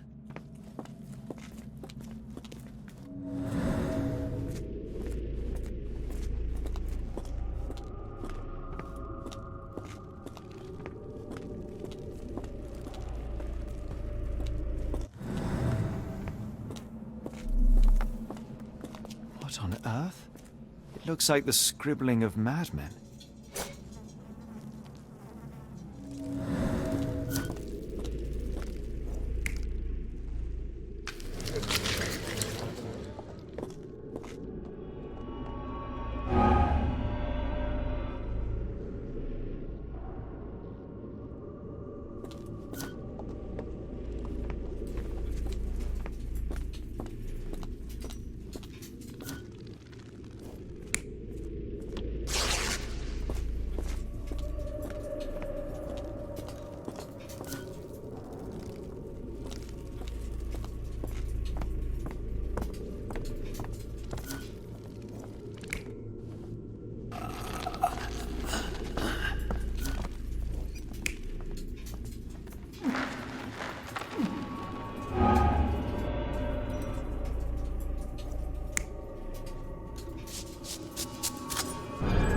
Many people were brought to this place. Their abductors stripped off their clothes and discarded them in a pile. The prisoners were kept in a soporific trance by the use of narcotics. A few tried to resist, but alas, in vain. After a few days, everyone was stuffed in a crate and sent elsewhere. Only one captive was left behind. He was strangled to death on this altar.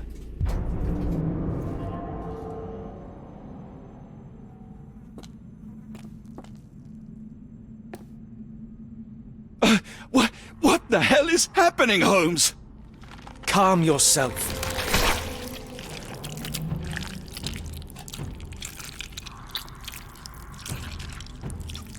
Cannot be.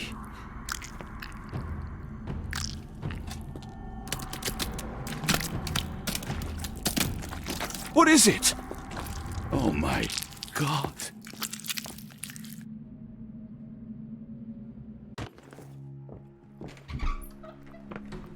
Please tell me we found all we needed to, Holmes. I think we found a bit more than that. Yet we have no clue as to where those people have been taken. And that's where you're wrong, Watson. We have more than enough. I just need to connect the dots. How about you pack your suitcase in the meantime, my dear fellow? Just in case.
Dr. Watson, how does a trip to Switzerland sound to you? It sounds unexpected. What makes you think we should head there? It's all about the box with narcotics and Mr. Colby's clue, the cross inside a rectangle. Put two and two together, add a dash of research, and what do you get? The Black Edelweiss Institute in Interlaken, Switzerland. If we hurry, we can still catch tonight's train.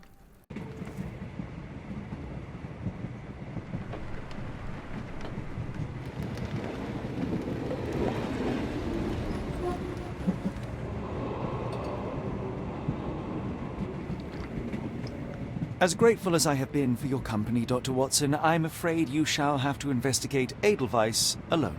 Alone? Mr. Holmes, I fear you overestimate my abilities. Nonsense. You are a military man, a bastion of British courage. I'm no such thing. As a doctor, I avoided most combat, save for one dreadful day. My troop was ambushed in a village, with innocents caught in the crossfire. Too many to help. The man with the rosary. He was one of them? A translator, yes. We were trapped. 6 soldiers and myself. I thought it was the end. But Lieutenant Paget refused to go quietly. The men prepared for a final stand. I rose to follow, but Paget shook his head. He told me to run. That I had other men to save. They charged, and I fled through the rear. So you see, Mr. Holmes, I am a coward. The logic seems inescapable. Yes. You, a surgeon by trade, would have been perfectly useless in that conflict. What? No. And how many men have you helped since? Ailments eased, troubles tended?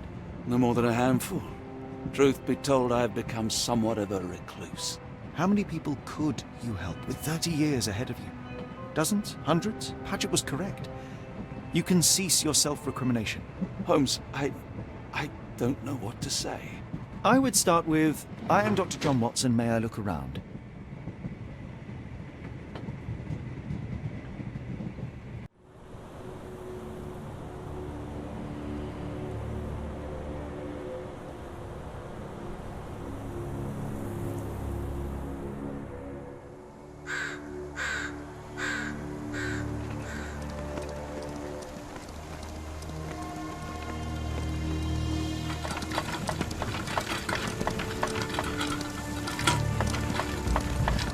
The Edelweiss staff will doubtless be eager to show off their facilities to a fellow physician.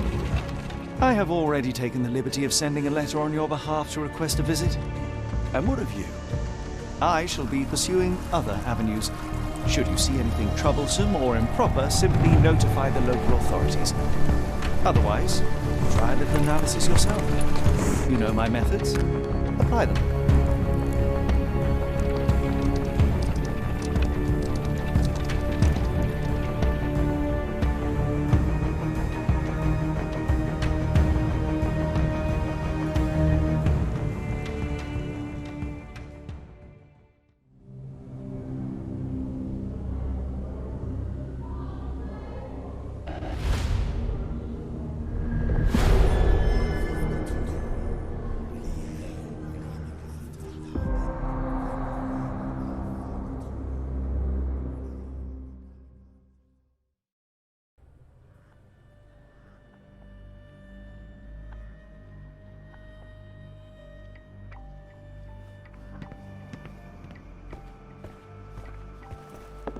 Salutations, madam. I am Dr. John Watson.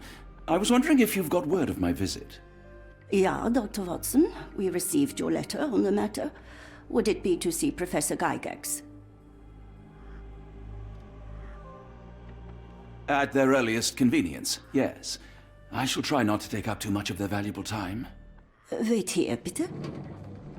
Mr. and Mrs. Bronson, your girl has made remarkable progress. See? Take a look for yourself. My apologies for keeping you waiting, Dr. Watson.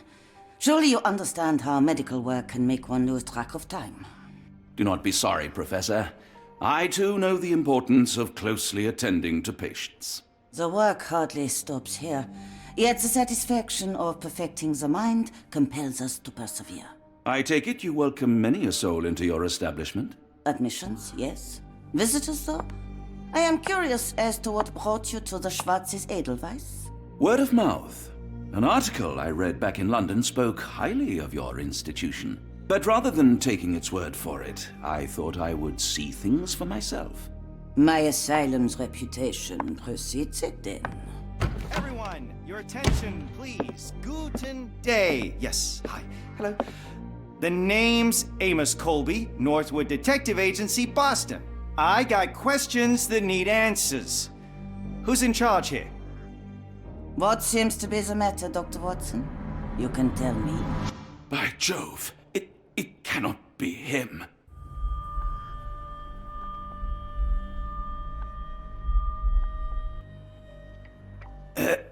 Right. Yes. I was surprised because that man is a celebrity. Yes, that's it. Very famous, Mr. Colby. I couldn't believe my eyes. No. In my line of work, it can't wait. The longer it takes If me you to wish get to the truth, recuperate, the Dr. more Watson, lives are you may placed avail in yourself harm's of the way. guest room.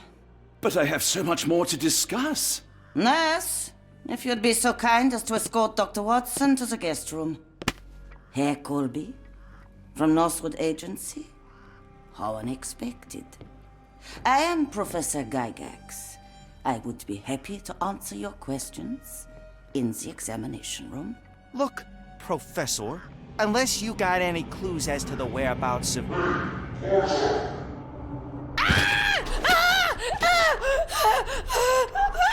There is no need to be alarmed. No one gets neglected in my care.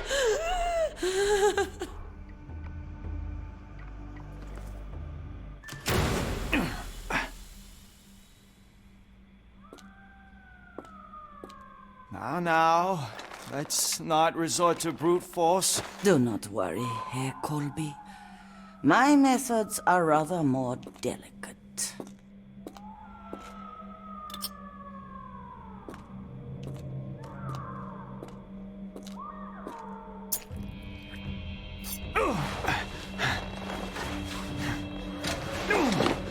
Search him thoroughly.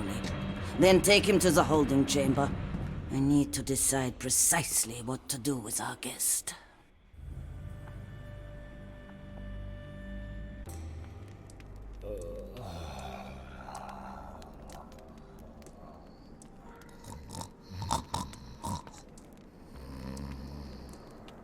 The unmistakable scent of alcoholism. Did you walk through their doors as I did, or did they collect you off the streets?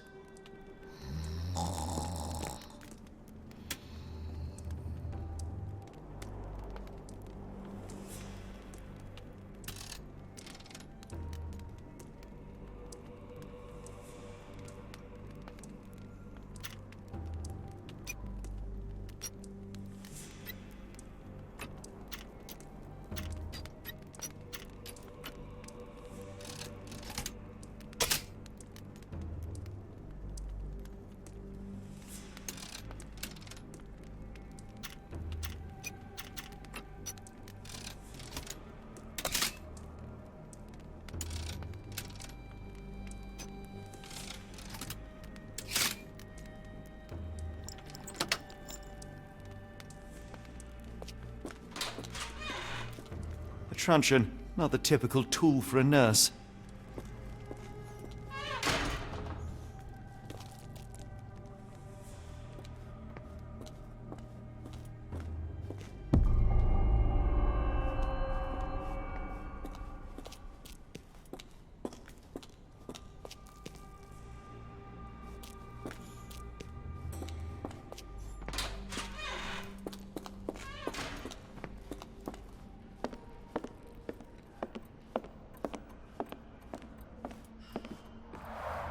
Darn. No way I can get past him without being noticed.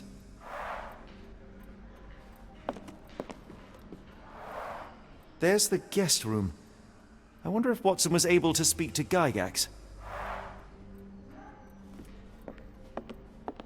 Locked. I suppose the reception will be guarded anyway.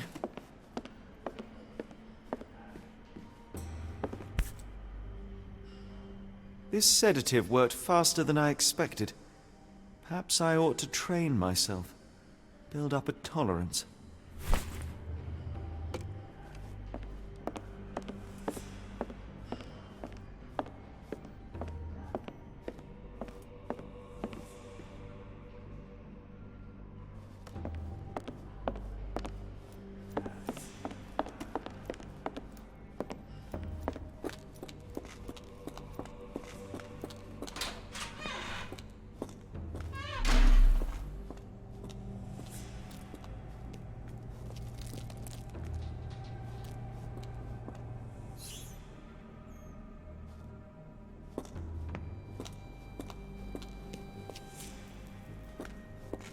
You there!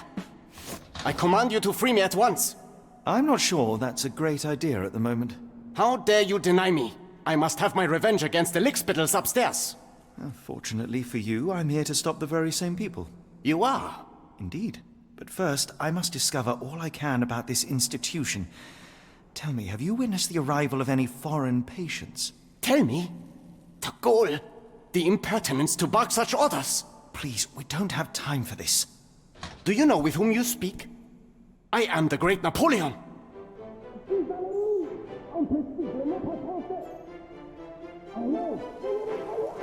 Ah. Napoleon Bonaparte? The one and only. Emperor of the French, first consul of the Republic, leader of La Grande Armée. Once I am free and have exacted my revenge against the guards who ridicule me, I shall rest happy in the arms of my beloved Josephine. Right. Well, I will leave you to your scheming, Emperor.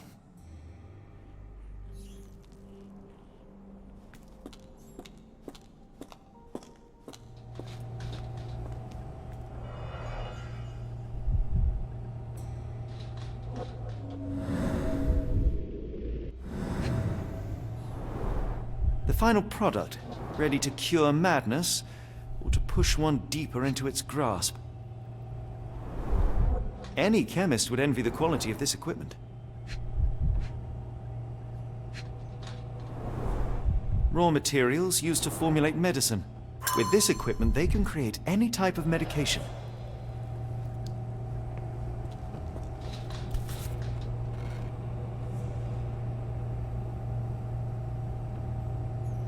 Very sturdy. I might borrow it.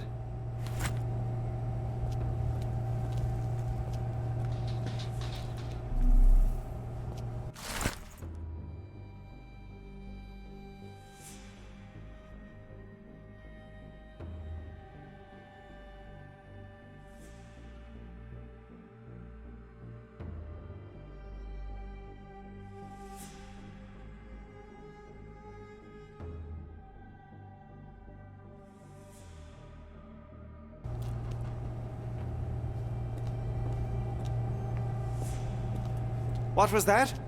Is someone there?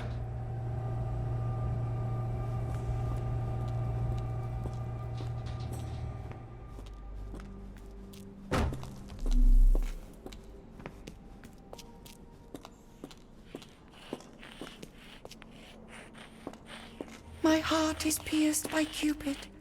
I disdain all glittering gold. There is nothing can console me but my jolly sailor bold.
A certificate of appreciation from the municipal councillor to Professor Becker for contributions to the development of medicine in Interlaken.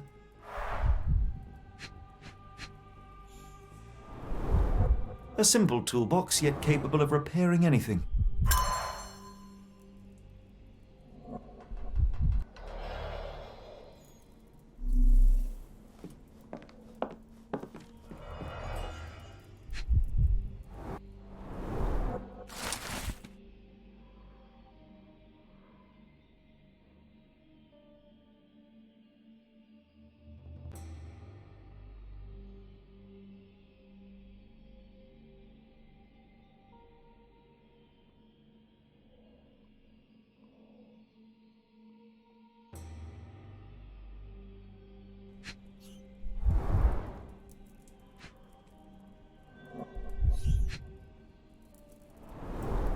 Tubes of varying diameters. Interesting.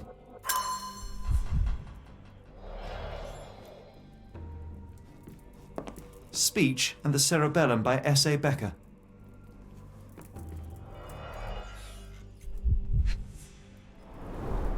Looks like it's still operational.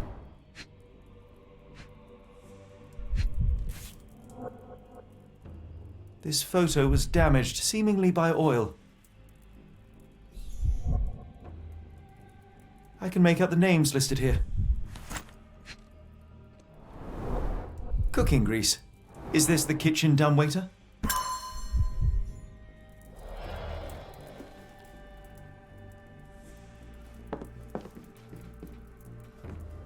R.G. Hill, Dr. Connolly. It appears that all the psychiatric classics were banished here. John Sallow, the Tulpa phenomenon. I'm somewhat of an expert already.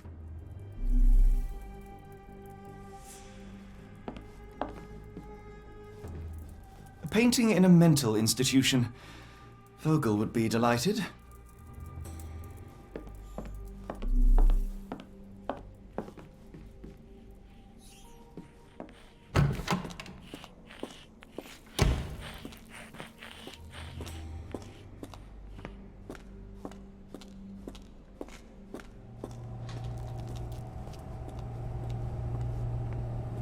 I'm sure I heard something.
This should suffice.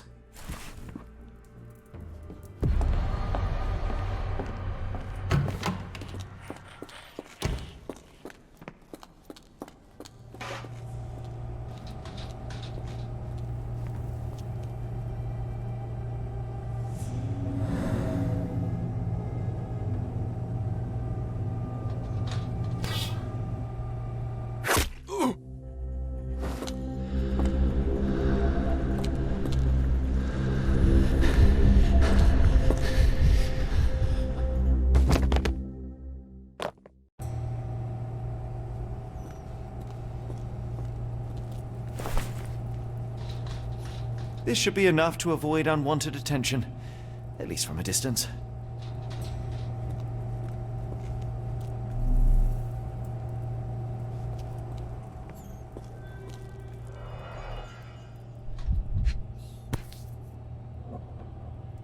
Manufactured and packaged here.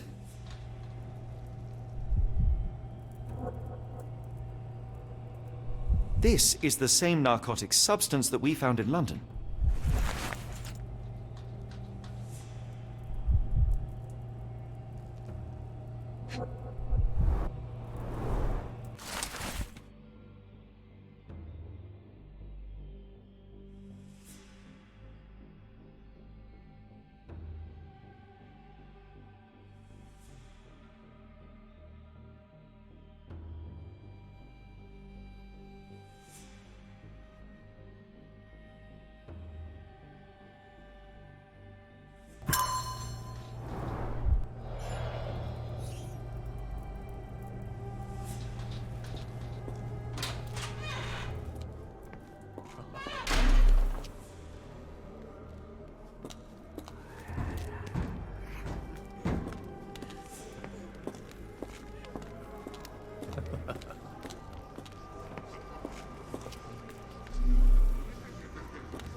Go away, or I will tear your lips from your skull with my fingernails!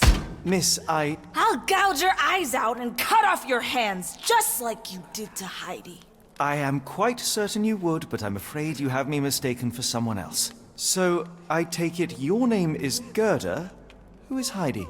You talk strange. You're going to Hell's Door, aren't you? To where those other funny talkers finally shut up? Hell's Door? To what do you refer? Only Heidi had answers. Go away, pig! I said go, or you will spend your last moments on Earth screaming. This door won't stop me.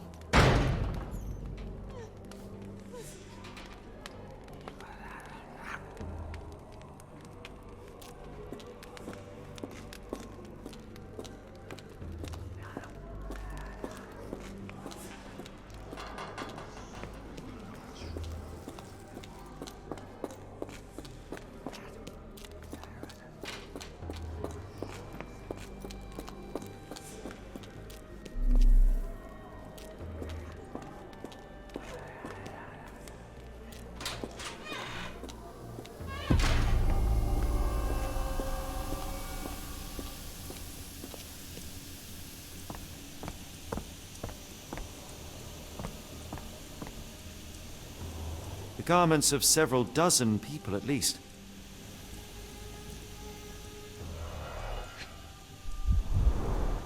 Fabric burnt in the furnace.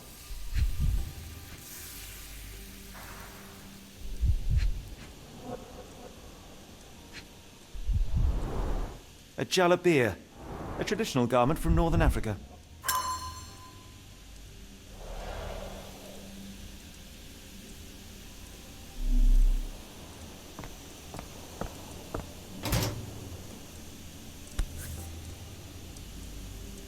So you're Heidi. I didn't realize I was on Haunted Doll Watch.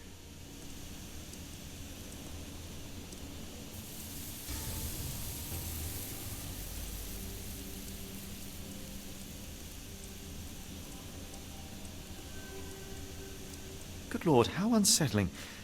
The damage seems intentional.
So this is how they kept the prisoners docile and harmless.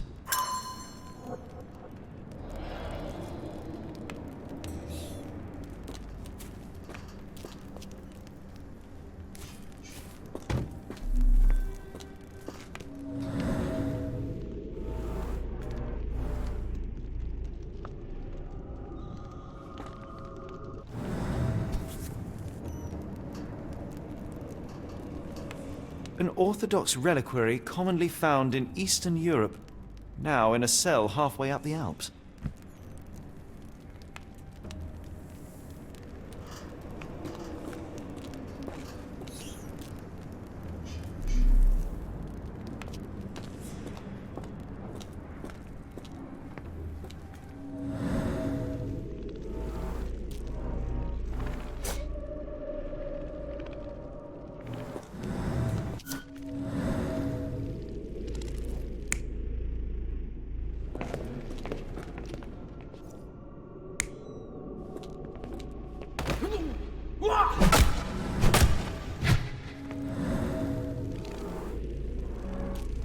This stretcher was disinfected frequently.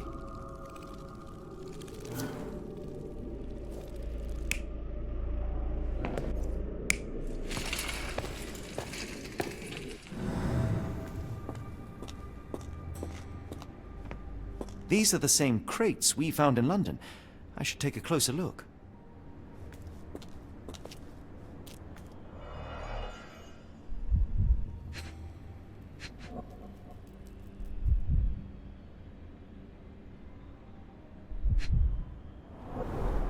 The kidnappers even provided airflow. How generous. I doubt that one could survive such a journey with this little water.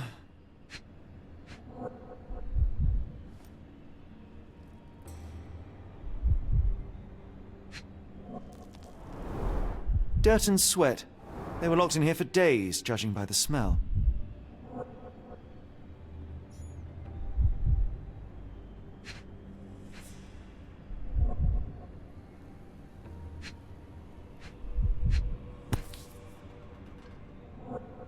This is the same design as the one from London. This trip was prolonged and perilous.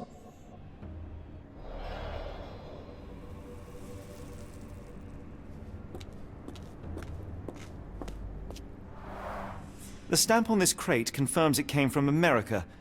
That's quite a distance to travel.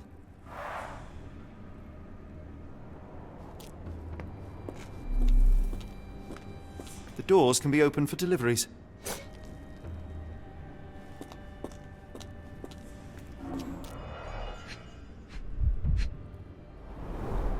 A bottle this sturdy doesn't break by accident.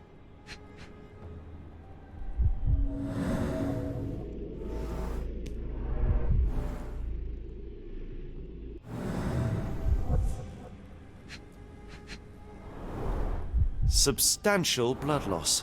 One poor soul found another way out.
The carriages were backed through these doors, and they began to unload their cargo in secret. Next, the crates were opened, freeing their passengers. Not everyone survived the journey. The dirty, exhausted, and dehydrated prisoners were then herded into cells. But all the cells are now empty, and I have not located a morgue. Time to find Hell's Door.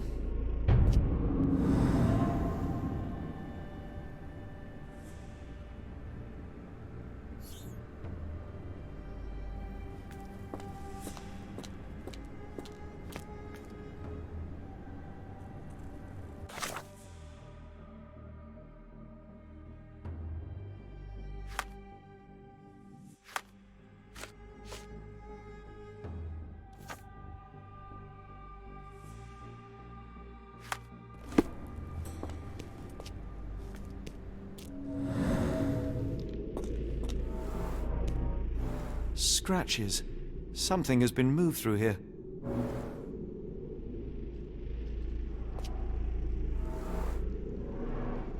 This seems to be a locking mechanism.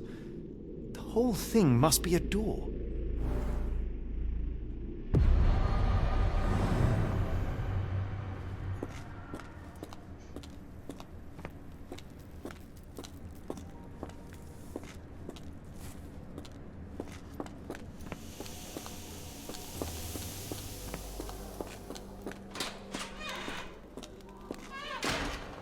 I will make them pay for what they did to Heidi.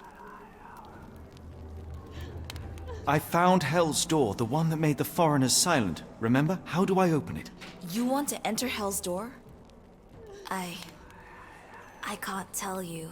It was Heidi who knew. I can't talk. Now listen here. Only Heidi knew the answer. But she's gone. Gone. Gone!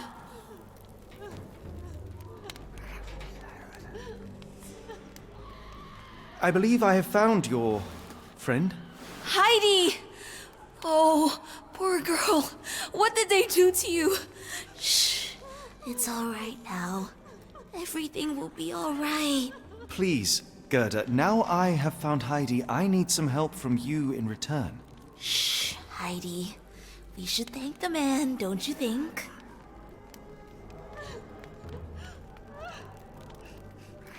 How did you end up in Block B? The nurses say I'm prone to violent outbursts, but they're wrong. I just do what Heidi tells me. Tell me all you know about those funny-talking people. We'd hear their screams. The guards would take them down the corridor behind you and they'd disappear, and the screams would stop. Professor Gygax seems to rule this facility with an iron fist. Do you know anything about her? She's sick. She did nasty things to us. Separated me and Heidi just for fun. Before she got here, this place was all right.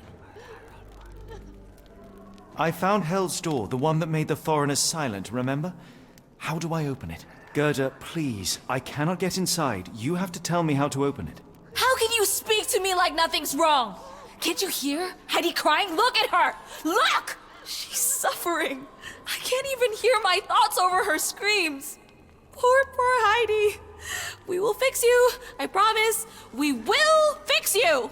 I shall leave you two to get reacquainted.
Will this help fix your friend?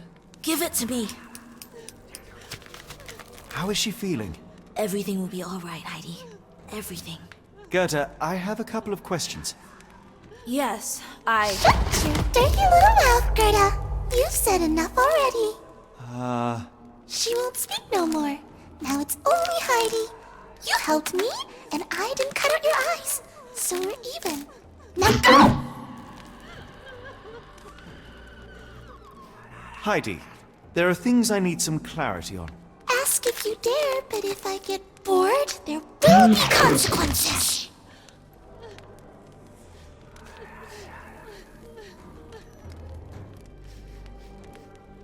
I found Hell's Door, but it's locked.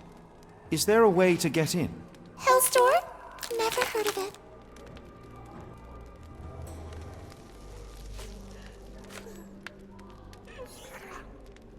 That's not true. You, Gerda, told me that Hell's Door makes people silent forever. And you believe that snotty little girl? I'll personally ensure that she never dares to speak again!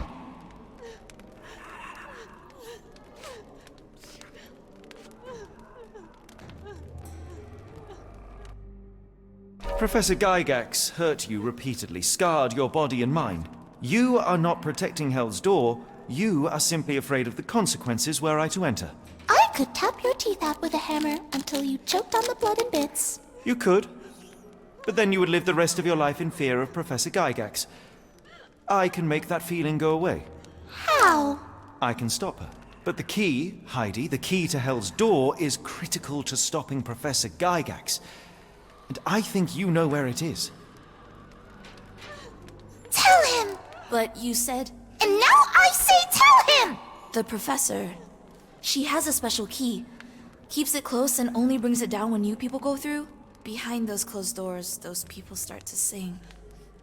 Oh, they sing in so much pain. Gygax. Of course. Thank you, Gerda. Heidi. I must leave. Leave? You joke. Nobody leaves the Edelweiss. Now you will be with us forever!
At last!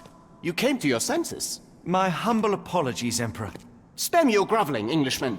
Of course, you are right as ever, for you see, time is of the essence. The royalists have risen again, and your darling Josephine needs you. Paris needs you. Mon amour. But the guards upstairs in reception stand in your way. Ha! They will pose no problem for the likes of me. Merci, Englishman. When I return to Les Tuileries, I shall make you a general. Oh, you are too kind, Emperor. Now go. Your freedom awaits. I am coming, Josephine. Josephine, me voilà. Catch him!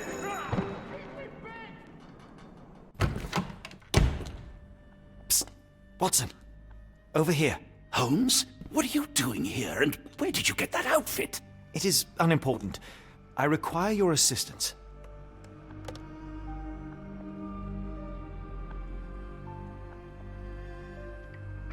What is happening, Holmes? I need an explanation. It's quite simple. I created a distraction so that I could tell you something important, and in turn, I need you to acquire something important for me. How can you call any of this charade simple? Watson, we can discuss this later. Time is of the utmost importance. The kidnapped people may still be here. This is what I know so far. What? You really found all this on your own? Focus, Watson. I need you to find a key. It will be most unique. All the details are in my notes. Logic dictates that Gygax will keep it near her. Once acquired, you must get it to me. Perhaps the kitchen dumbwaiter could be of use. Holmes, I can't do this. I'm no spy. Yes, you can, Watson. You are unfailingly dependable.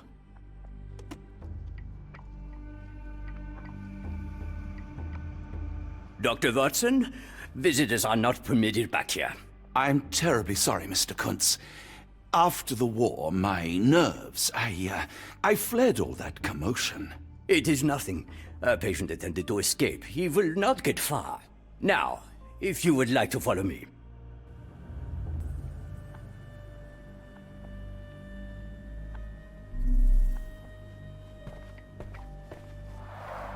Blood in the water. Someone must have washed their hands here recently. What have we got ourselves into, Holmes?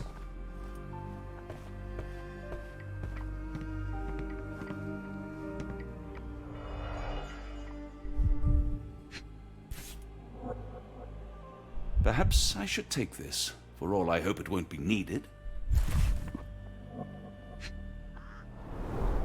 Did a child make these?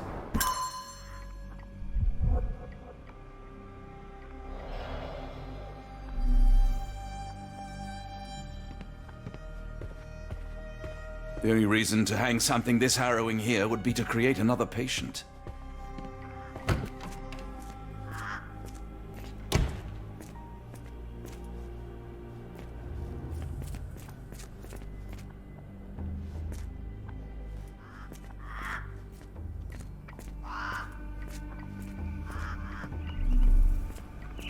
Miss? I hear them scratching. Don't you hear it? I want them to fly! I don't want to guard block B tonight. Did you see my son? He's such a sweet boy.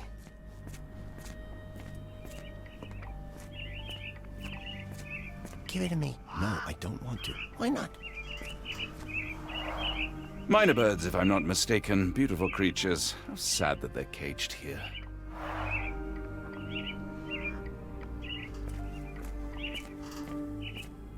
A visitor? No, you shouldn't have come here.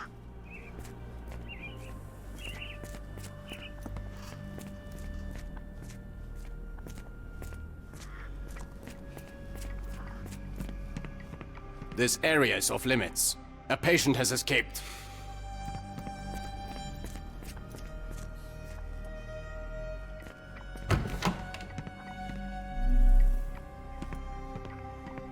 I'm struggling to remember something.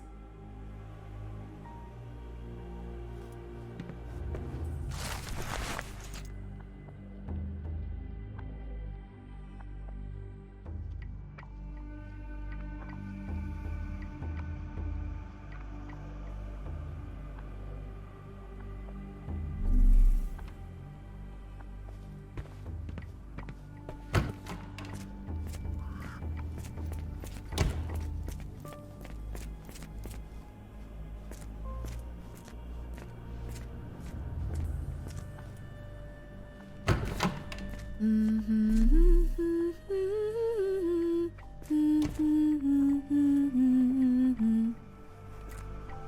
you hear that a patient escaped? All the guards rushed off to find him. Looks dusty but functional. Oh, we never use that. I think he connects somewhere downstairs.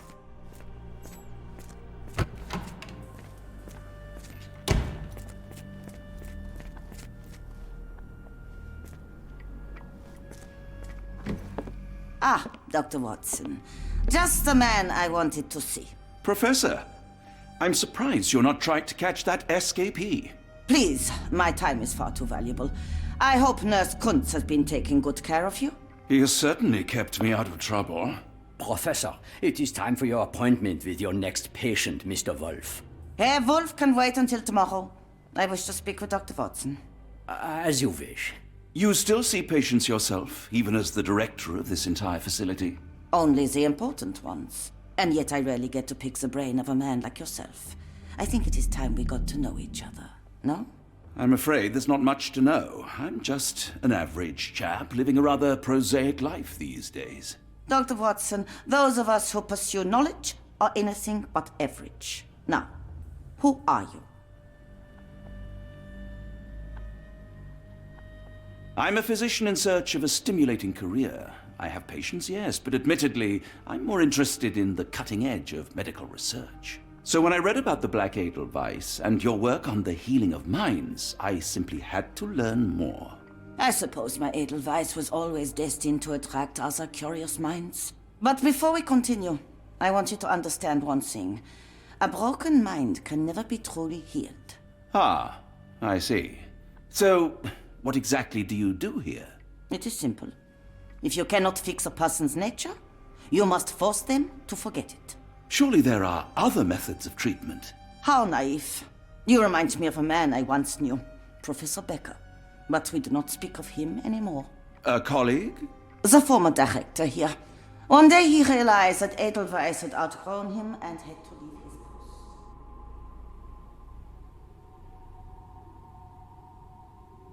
Do you grow weary of me already, Doctor? I was simply admiring your office, Professor. Apologies. While I am pleased you appreciate its practicality and appearance, we were discussing bigger things. Was my conversation boring you? No, not at all. I merely... No, I understand full well. You're not seeking conversation. What do you mean? It is obvious. Your mind craves truth, but not in this form. You must witness a practical demonstration if you are to learn. I'm certainly intrigued. Would that be possible?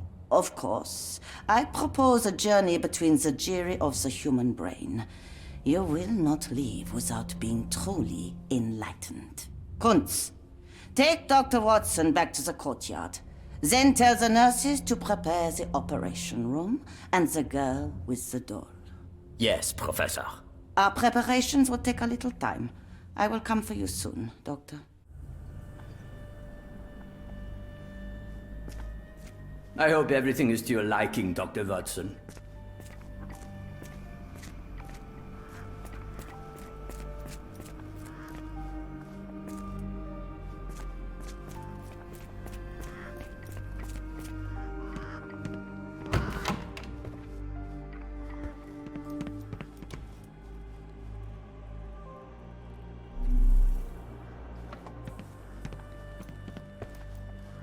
I hope you're finding your room comfortable, Dr. Watson.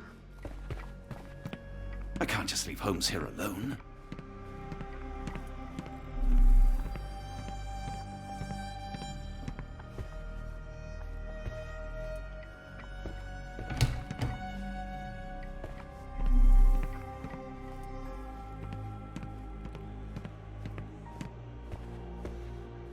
Professor Gygax will have much to tell you.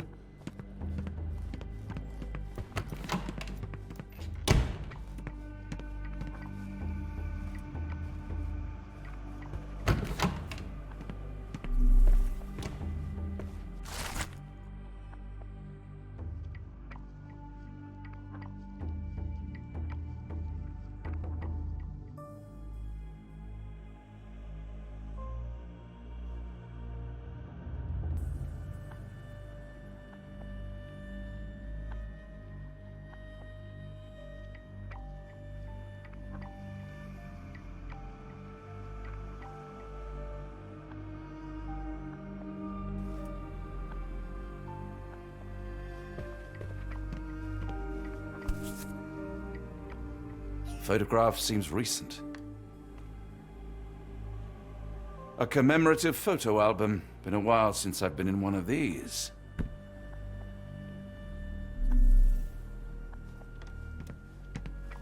Good lord, that's a lot of records.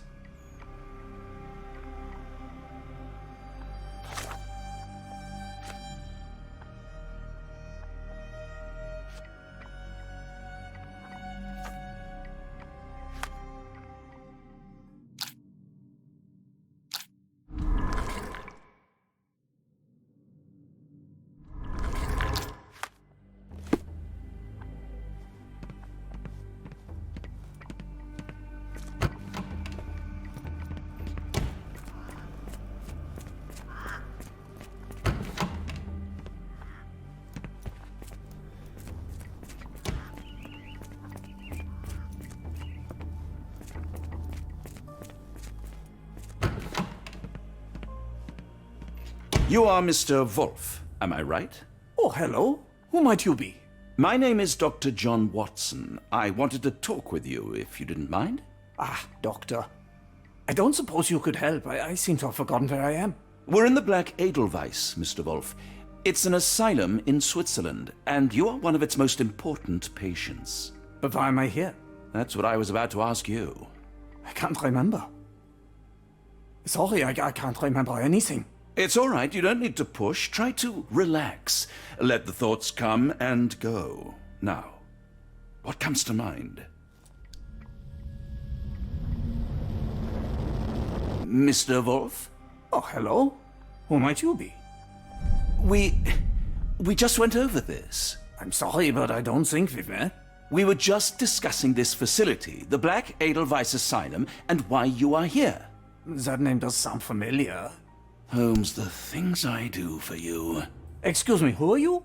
And who's this Holmes fellow? I am Dr. Watson, and Holmes is, well, you could call him my imaginary friend. That's just a little joke, don't mind me. But why am I here, doctor? Am I sick? I'm sure I can take a look.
Dear Lord, what did Gygax do to you?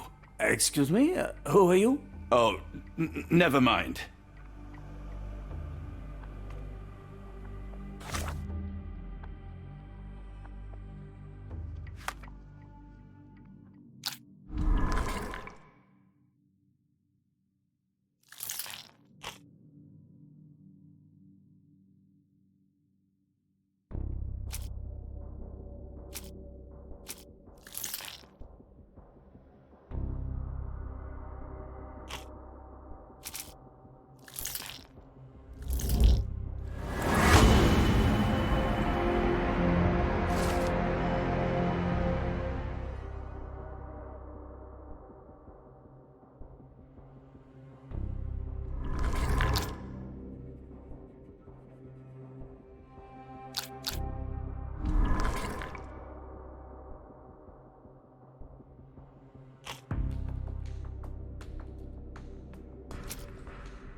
Hello again.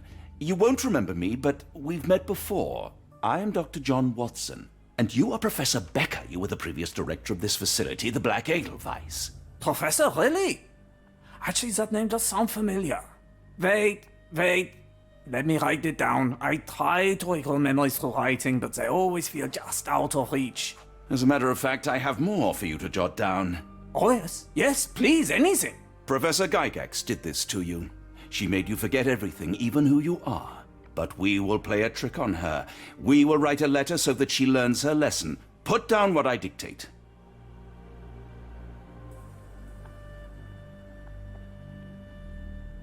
Dear Professor Gygax, I bitterly regret that I let my beautiful alpine flower fall under your influence. I see now that you never deserved to sit as the director of the Black Edelweiss.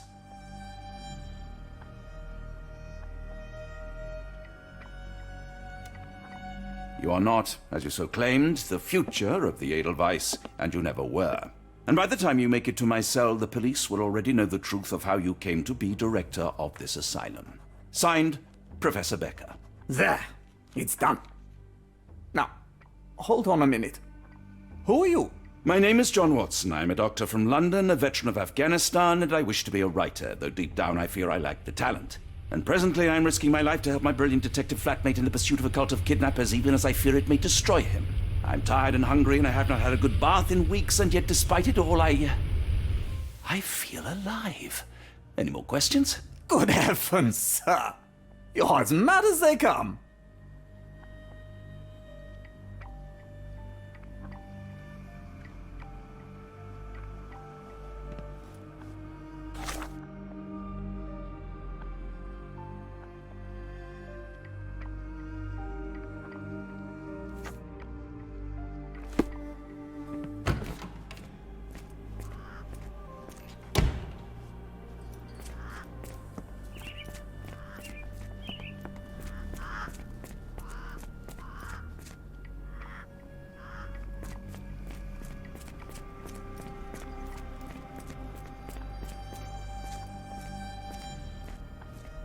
One of the patients asked me to deliver this note. It's for Professor Gygax.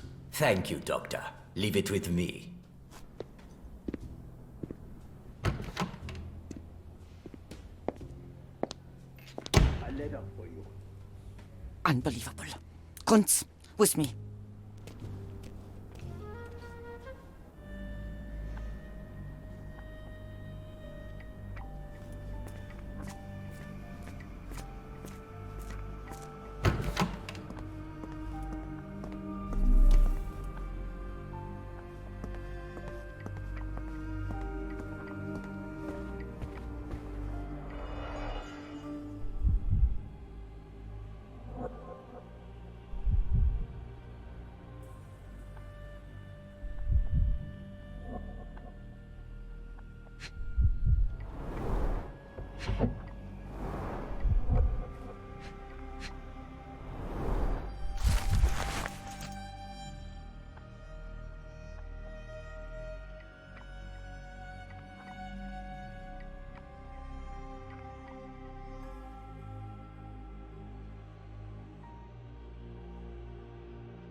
An Edelweiss relief about 2 inches in diameter. This must be what Holmes was after.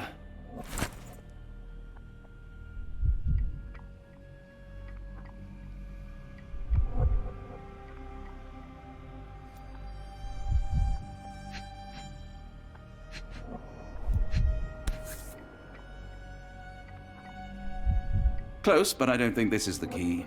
This is too small to be what Holmes asked for.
The tooth of an adult male, likely lost in a beating.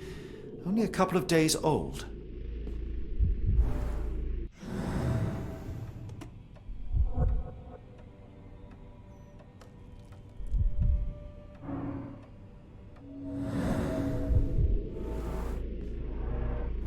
The inside of the cuff is worn. It's been used often.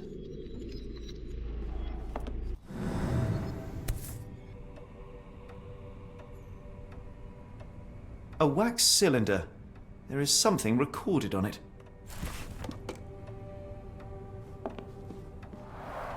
The writing is mostly gone. Phonetic symbols, perhaps.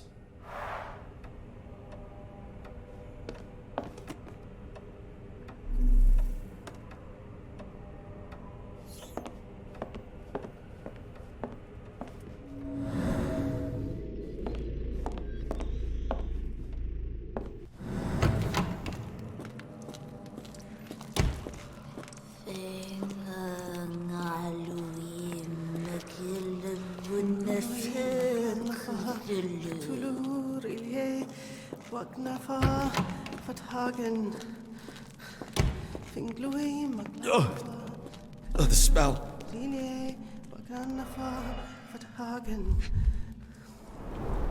Judging by the remnants of blood and flesh, these instruments were used for dismemberment. Dear God, is that body parts? Utterly inhuman.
Looks as if it's been recently used.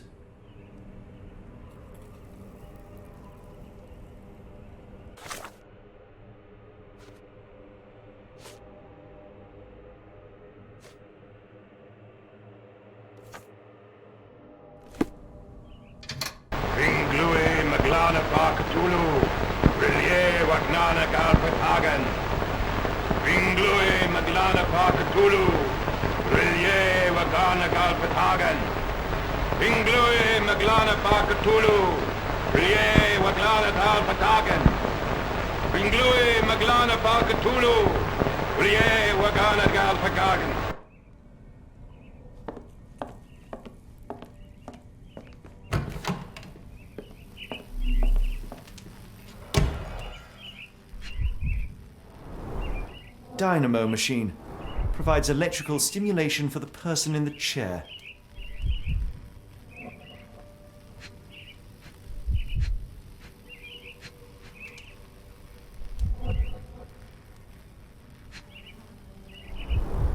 Full grain leather straps.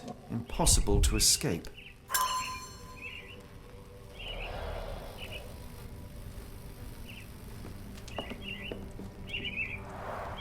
A very professional brain dissection.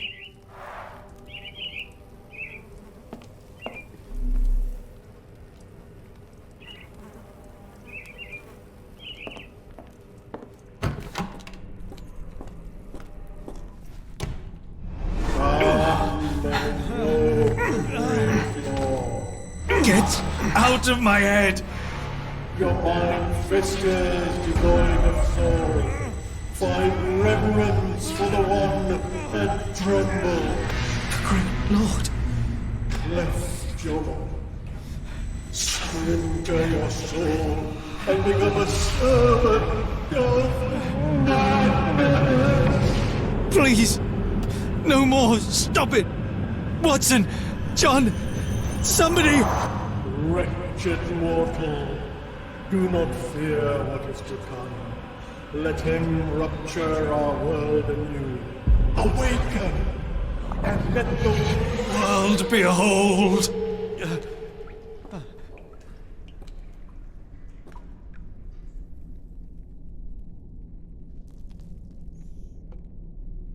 The light of the abyss is the light from the abyss. Get out of my head!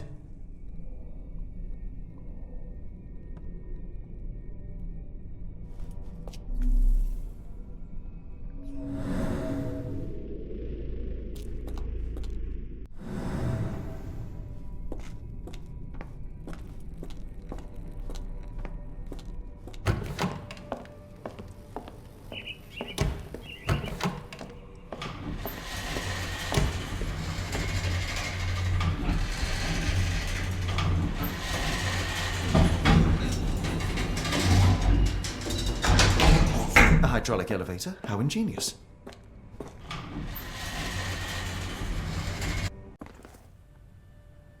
Watson? Holmes? What are you still doing here? Still?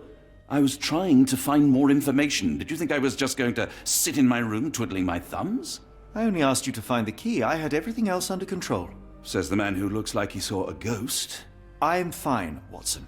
You're hardly fine. You reek of congealed blood and chemicals. What did you see down there? Never mind me. Where's Gygax? I'm afraid she's over there. I found her like that when I entered, on my word. What?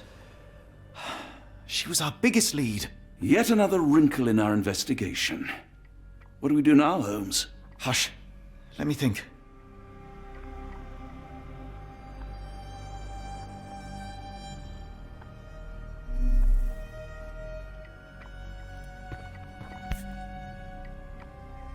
Heidi, how did it end up here?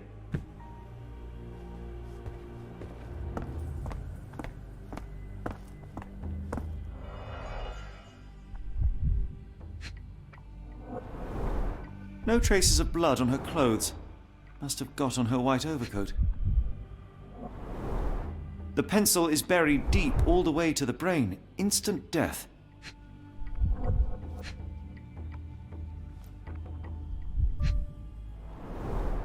The patients here wear the same robes. We'd better inform the local police about this. You're right, Watson. But first, we need to determine where our case goes next.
We've got what we needed, Watson. This conspiracy reaches further than we thought. I don't suppose you've ever been to New Orleans? You are joking. I seldom do. Let's go. There's no time to waste.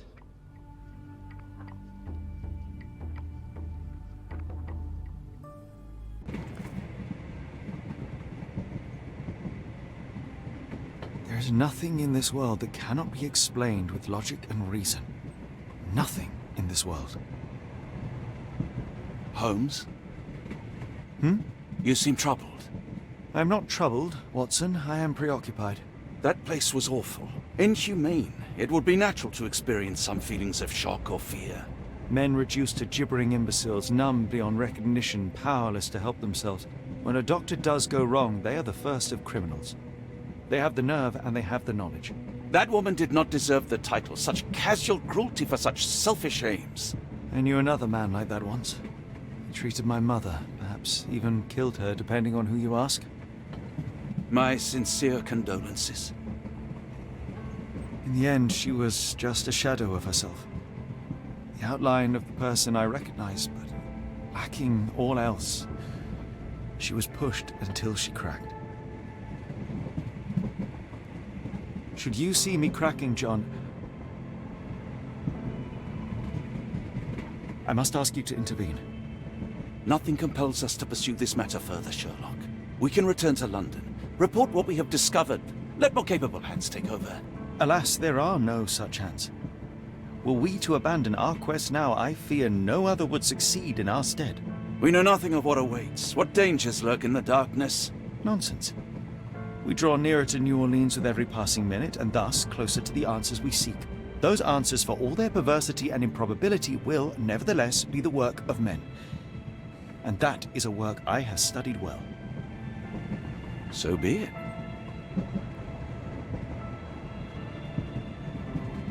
I know you to be a diligent author, but if I may make one request. Kindly omit my mother and her suffering from your tale. Of course. Thank you, John.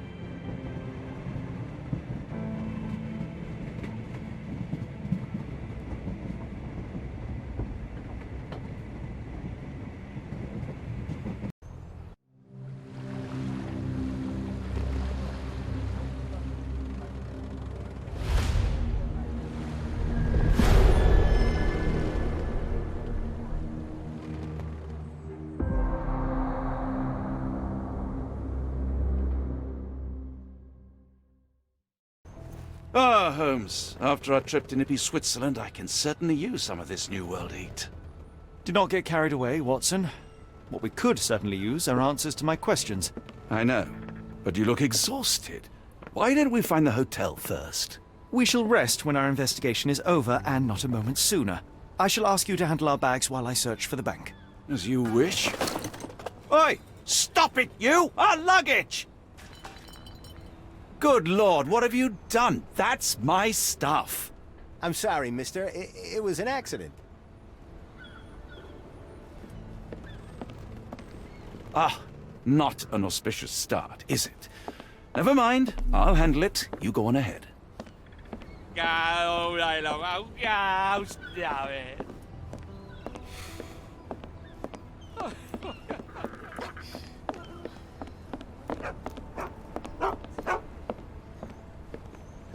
Black opals being auctioned at the banking house of E.W. Gray.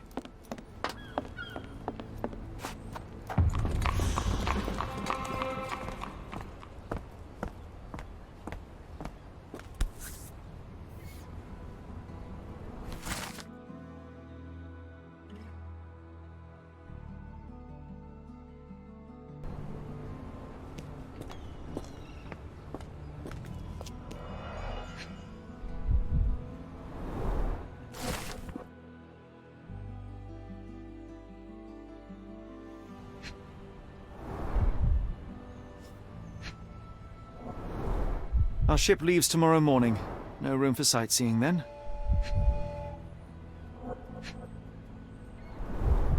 More people missing here, too.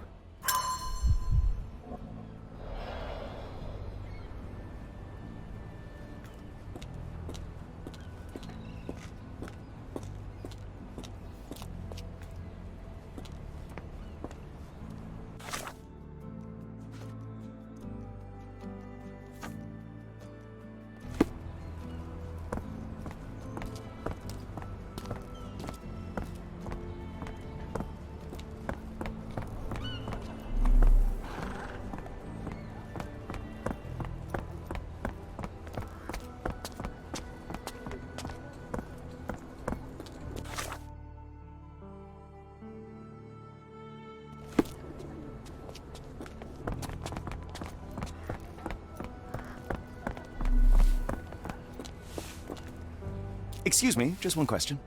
I'm bone tired, but yeah, I'll help you.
Black opals being auctioned at the banking house of E.W. Gray.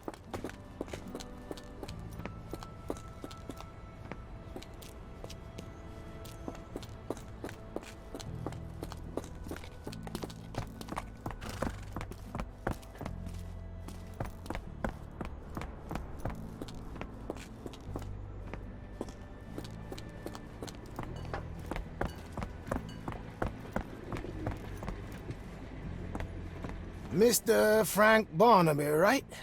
Auction's about to start.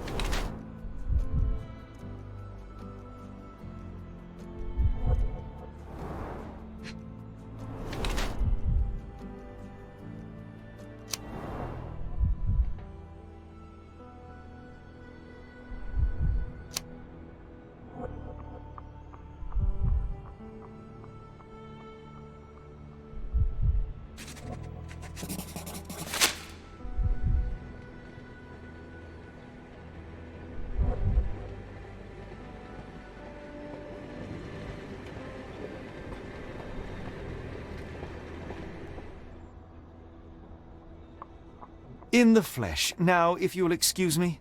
Well, hold up. Written invitation first. Can I present another piece of identification? Nope. That's why we sent the invitation.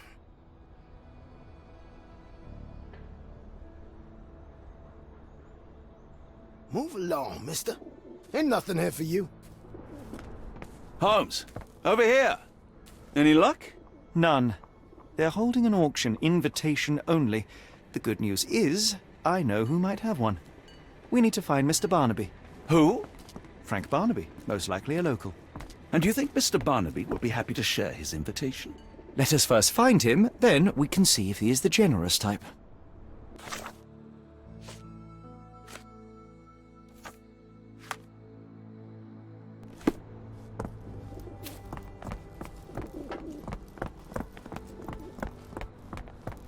How marvelous, Holmes. A city within a city.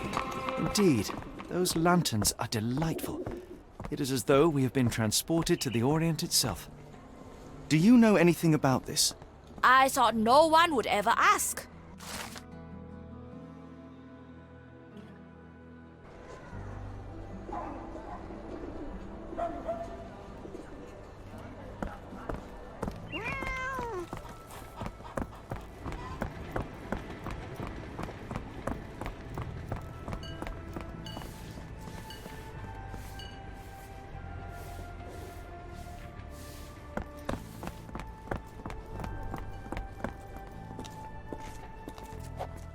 This place bears a Spartan charm, does it not?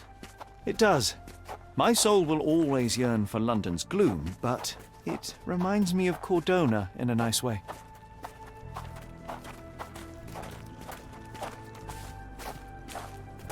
Are you able to help me? You better ask someone else about that.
May I ask you something? No, I've not heard about that, sorry. Do you know anything about this? Don't be angry with me, sir. But I don't know.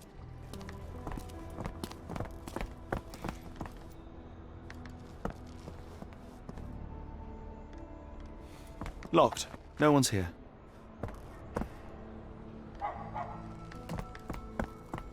Could you help me? Don't remind me of anything. Someone else might help you better, sir.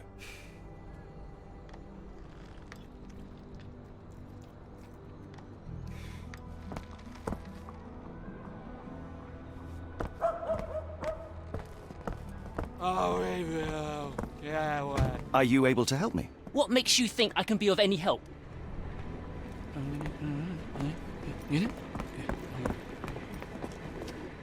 Help me, please.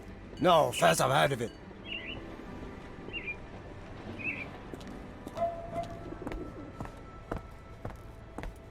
Can I ask you a question? I don't wish to be rude, but I don't have a clue about this.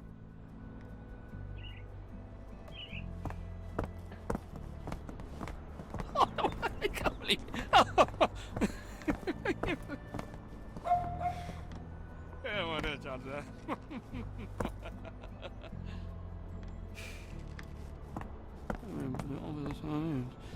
Yeah, I'm not sure, but Are you able to help me? Don't be angry with me, sir. But I don't know. yeah.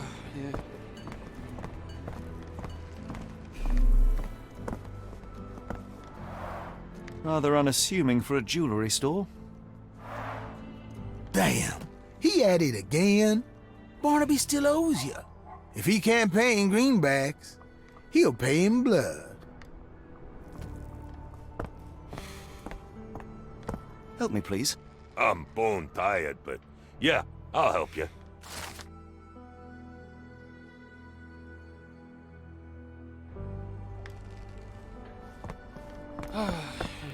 Yeah.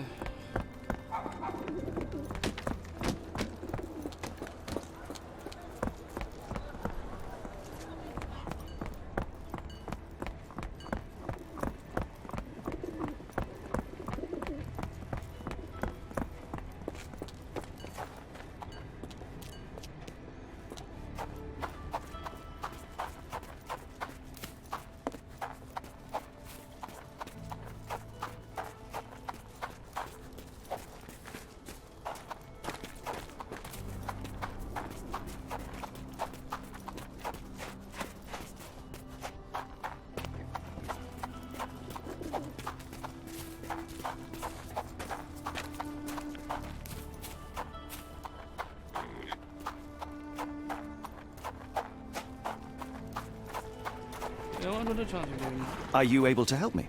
No, I not heard about that. Sorry. Yes, it really not very happy with them. Awesome.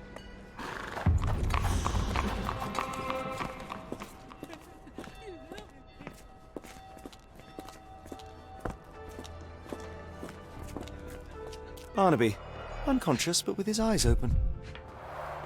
Look, Watson, the two of you are just alike. Oh, great. So I look like a haggard alcoholic.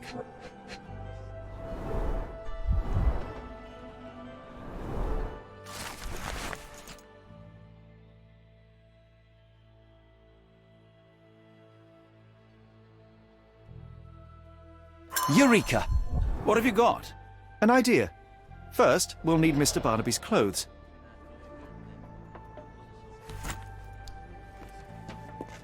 Holmes.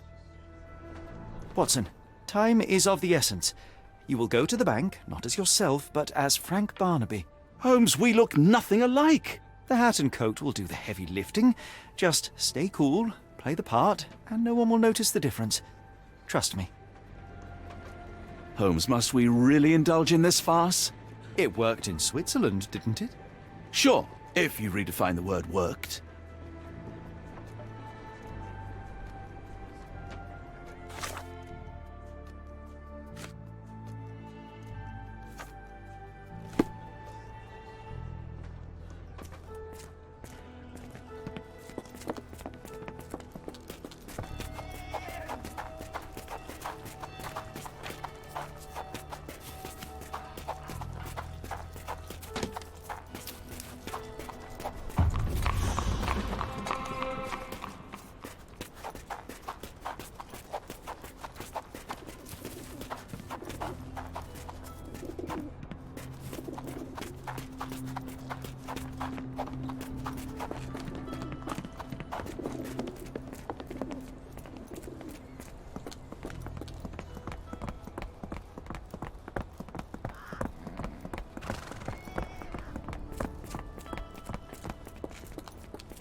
Where's the money, Barnaby?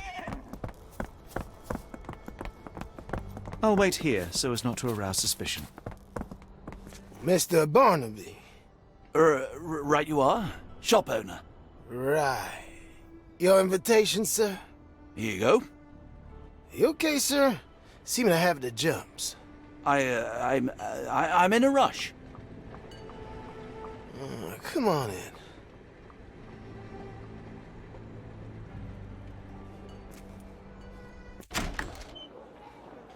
Heavens, I never seen gems so big. I simply must have them. Do you know anything about this? You better ask someone else about that. Sorry, I'm just dealing with another client's request. Please wait a moment. Help me, please. I have no idea what you're talking about. Could you help me? I don't want to disappoint you, but I'm clueless. Are you able to help me? I'm sorry, but I've never heard of that.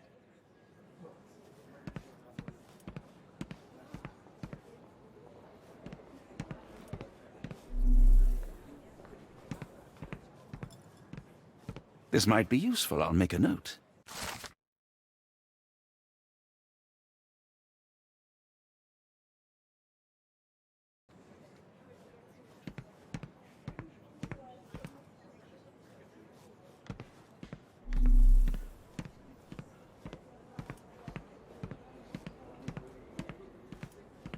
Do you know anything about this? You better ask someone else about that.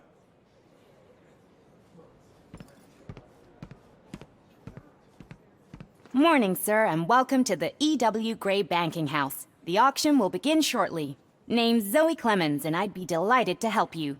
Pleasure to meet you, Miss Clemens. I am Frank Barnaby. I do have some questions, if you don't mind. Forgive my curiosity, but who was the previous owner? Sir, I ain't at liberty to disclose them details. These gems are rather curious. What can you tell me about them? These rare beauties are black opals, all the way from Coober Pedy, South Australia. When they catch the light, the dark stone becomes a brilliant rainbow. It's something special. It doesn't say where these stones came from. No provenance, no previous owner. I'm starting to suspect they were illegally procured. What? We would never. I can assure you these gems were bought from one of New Orleans' most upstanding citizens, a philanthropist no less. If you would like to know more, I could get my manager. You old dog, Barnaby. Didn't think you'd sober up for the auction. An hour ago, you were 3 sheets to the wind. Oh, you know, I hold my liquor better than most. And the auction was an important business opportunity. An important business opportunity? Ha! What have you done with the real Barnaby? Well, maybe I'm drunker than I thought, mister. Mister? What's wrong, Frank? You're looking pale. Don't you recognize your old pal, Grub?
Of course I know you, Sheriff. Good. Now, while I have you, there's the matter of your outstanding fines. I've been more than reasonable, but I'm afraid the bills come due. Fines? Right. I'm afraid I don't have anything on me. That's funny. Ain't you at the auction? I weren't born yesterday, Frank. Now, assault, battery, disorderly conduct, that's serious stuff. You got off easy, but if you don't pay up, things get a whole lot worse. Look, Sheriff, I'm not actually... Whoa. Think careful now, 'cause Frank Barnaby only owes us cash. But fraud, impersonation, that's weasel behavior. And you know what we do to weasels round these parts. Feed 'em to the gators. So, Frank, what's it gonna be? Here's all I have.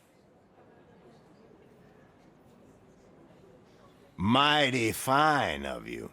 The people of this parish deserve peace. They don't take kindly to visitors. Don't miss that boat tomorrow morning, Doctor.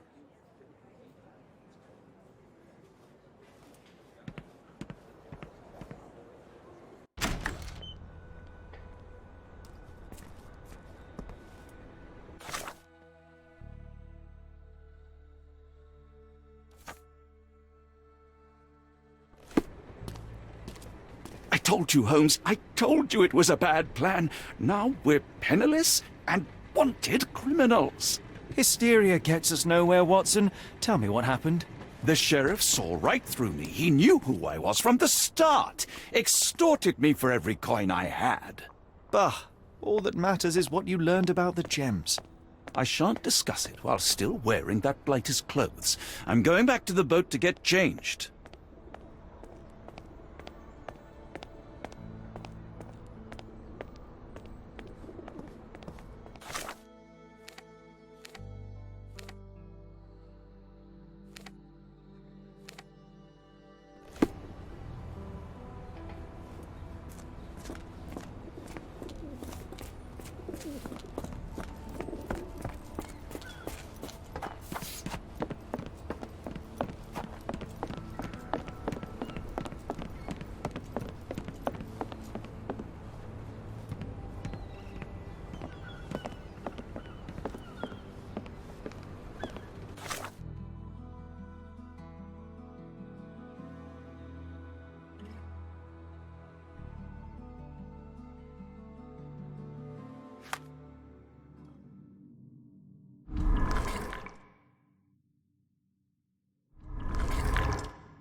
A pox on the crew.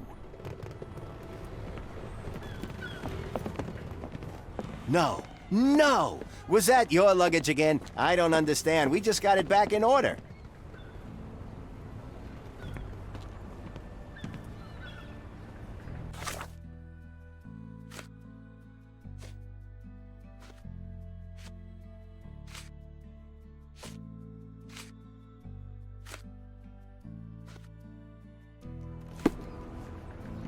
You know, I think the look actually compliments you. Why bother changing it?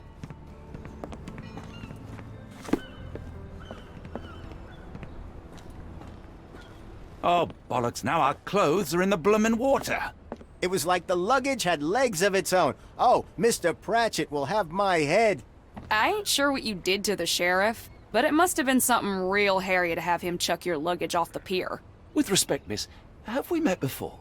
If you were the real Frank Barnaby, yeah, we would have. But where are my manners? I'm Lucy. And you are? John, I didn't mean to be rude. I've just had a difficult day, miss. Well, it's barely noon. And you've already made an enemy in Sheriff Grubb. The man starves his gators just in case someone crosses him. John who? Watson.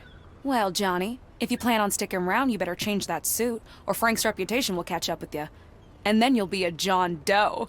Alas, I think one of those gators is currently devouring my spare clothes. You've got yourself in a fine pickle. All right, come on board the Nymph of Louisiana, and I'll sort you something to wear. The nymph? Is that what it sounds like? Why are you helping me? Well, let's just say you ain't the only one who's had run-ins with the sheriff. Way I see it, this city deserves better. Now quit your stalling and head on over to the Nymph. I'll be in room 6. This Mr. Barnaby is proving rather useful. Perhaps you're not so different after all. One more word, Holmes, and I'll hand you over to the sheriff. Sorry, was that John talking or Frank? Oh, go annoy someone else while I visit the nymph.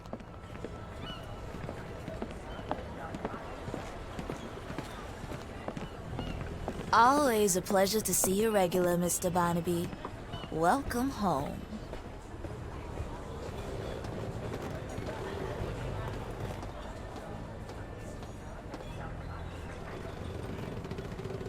Well, look at you. All dressed up with nowhere to go. I can't thank you enough. As I was saying, our journey has hardly gone to plan. We seem no closer to finding our missing people than when we left. Well, if there were anything to know, Champagne'll know it. She's across everything in New Orleans. Look for her in the fisherman's village behind the Creole Quarter. Thank you again, Lucy. I shall make my way there now. Good luck, Johnny. Keep out of trouble.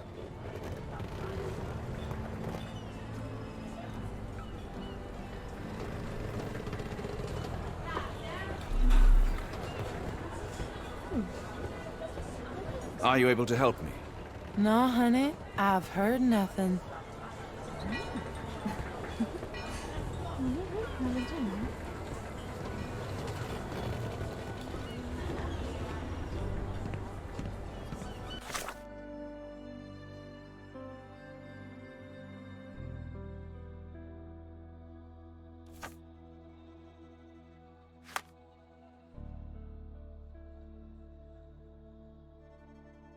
Ah, forgive me, Watson. The difference is plain as day. What a remarkable transformation from Barnaby. If we're critiquing wardrobes, Holmes, maybe you can explain why you used to roll just one sleeve up. Did you get bored halfway through?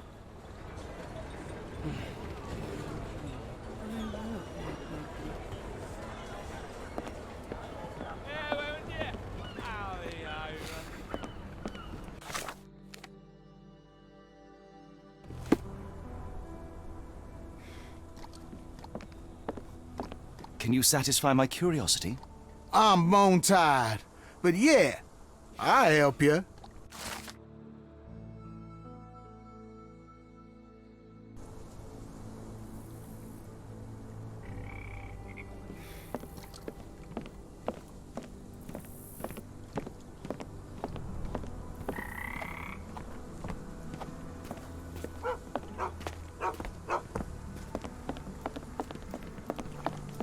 Yeah, I did. And it was on.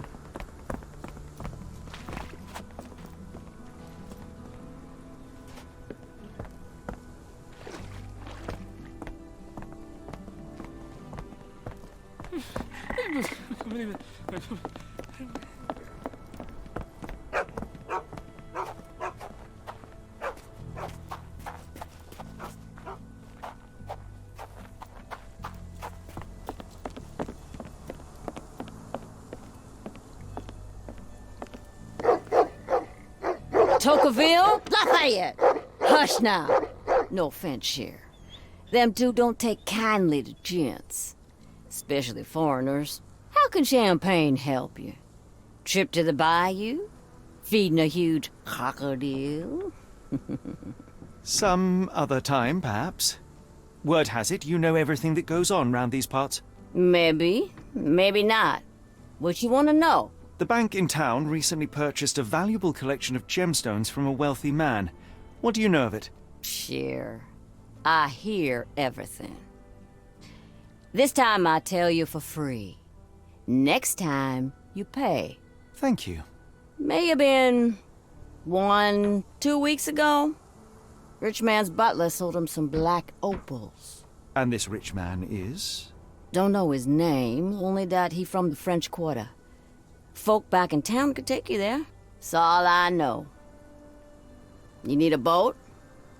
I hire 'em out for dollars. Or a bottle of you-know-what. Thank you for the offer and the help.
May I ask you something?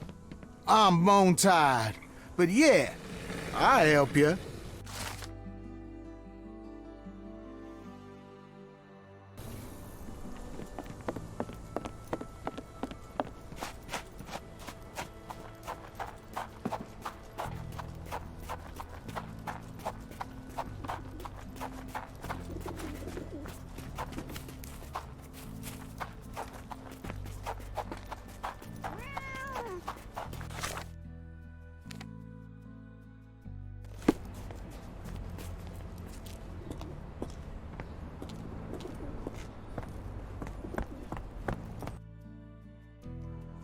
French Quarter, and get us there fast.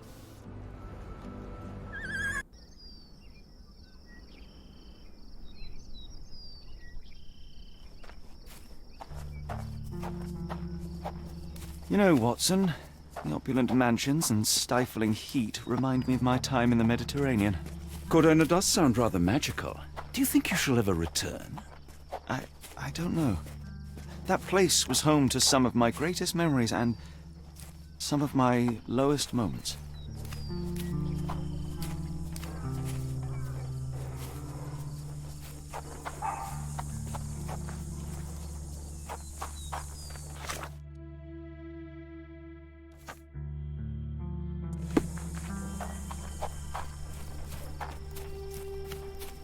Yeah, I'm ruining it. Excuse me, just one question. I'm bone tired, but yeah, I'll help you.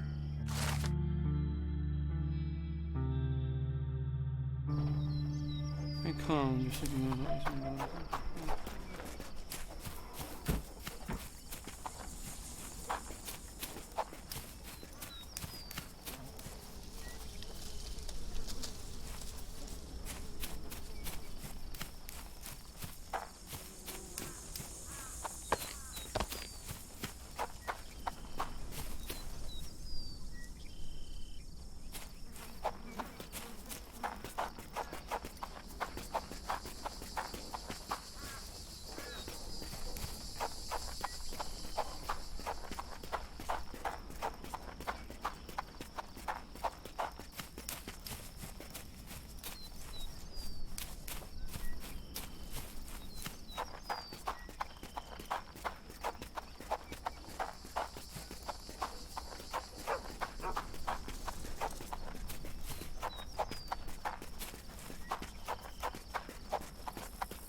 Lord, help me. Excuse me, miss. Are you all right? What is your name? Eula, sir. Waiting for someone, Eula? Yes, sir. My brother Davy. He works for Mr. Arneson in that mansion yonder. Been 5 days now since I last heard from him. Come now, why all the tears? Something happened to Davy. I feel it in my bones. Do you think he may have left the premises? No, sir. Davy, he ain't like you and me. He's smart in some ways, but he can't talk. Not a word. He's pure and kind. Fear not. We will look for your brother. One presumes this gate is locked. Is there any other way inside? There's another entrance through the stables you could try. That's where I meet Davy normally, but I couldn't get in. See, I couldn't find the key. It wasn't in its usual spot. Please hurry, sir. Find him for me.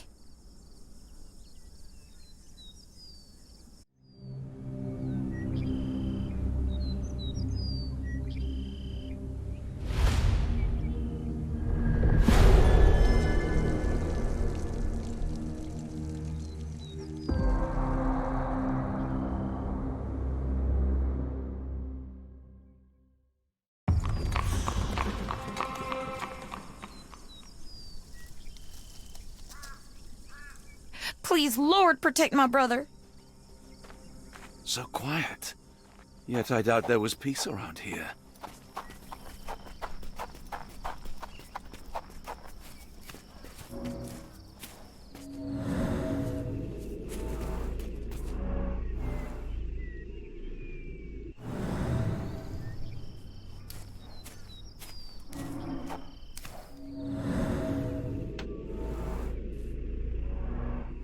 I rather wish my lockpicks had not been lost in the river. Along with all our clothes, books, tea.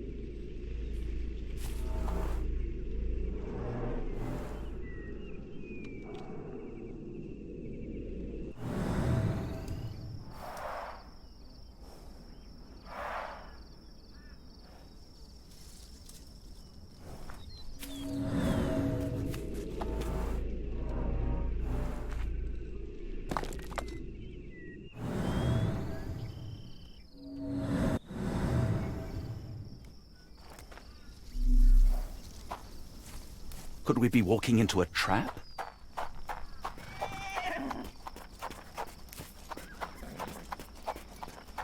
Yeah, Is this familiar to you? You better ask someone else about that.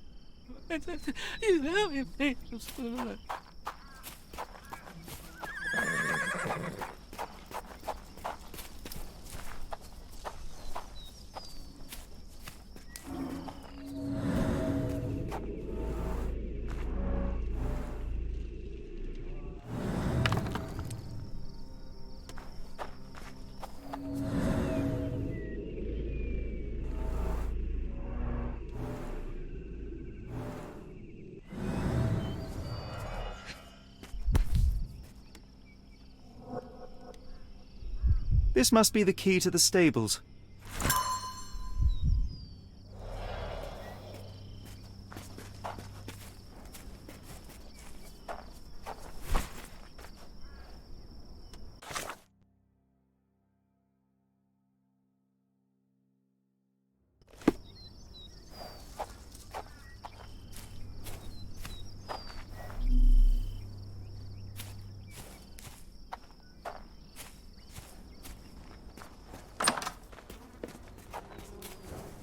Poor animal has been suffering for days. It's dehydrated, Holmes. Without water, it will die.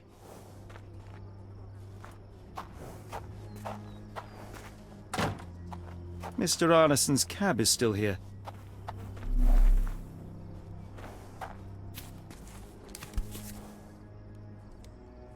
Cayenne pepper.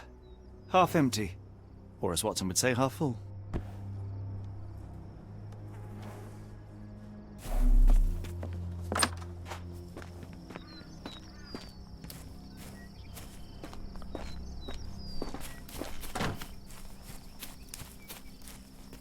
This might be useful.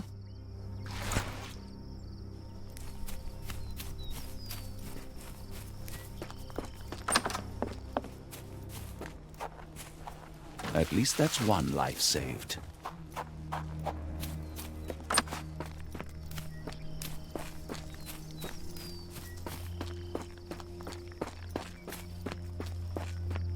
You did it. You're inside? Have you seen Davy? Not yet, miss, but we are on it. Please, look for my little brother.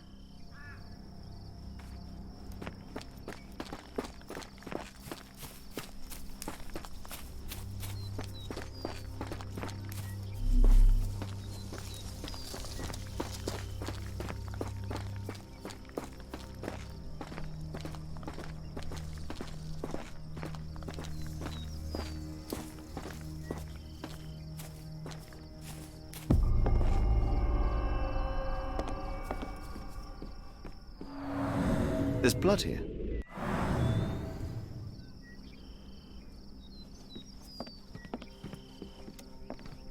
Ah! Do you smell that, Holmes? Something bad happened here. I know. Be prepared for anything.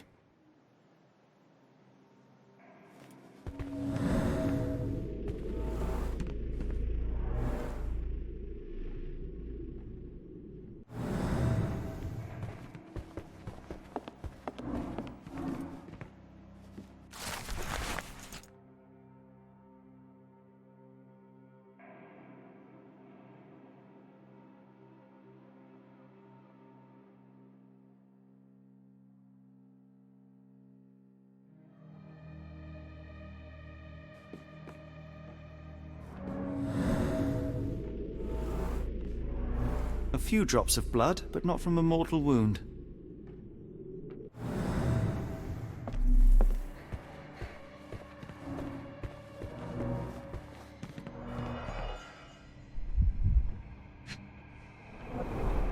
Someone smaller walked over these boot prints. The candle was burning when it fell.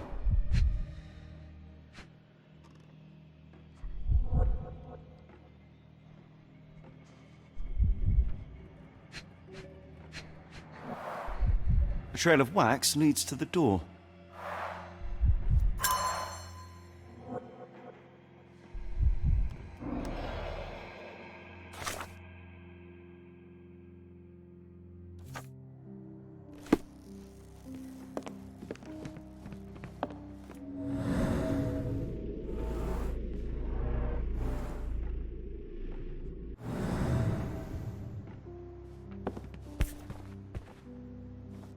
bent end of this candlestick has blood on it.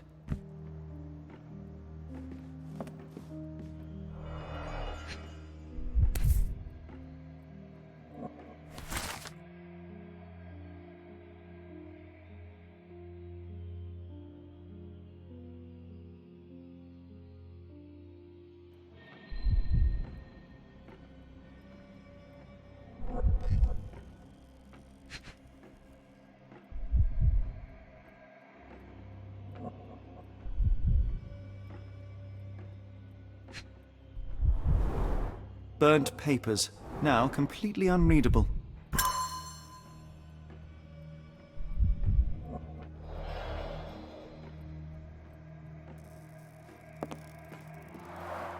Someone was bleeding, but it doesn't look lethal.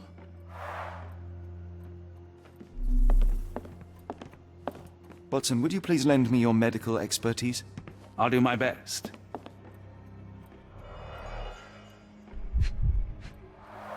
The hand can bend freely. Rigor mortis has passed. His corneas are already clouded.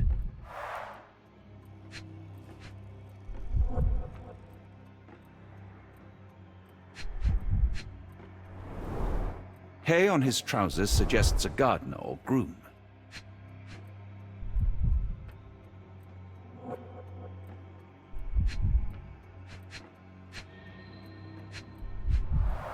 A deep stab reached the man's heart.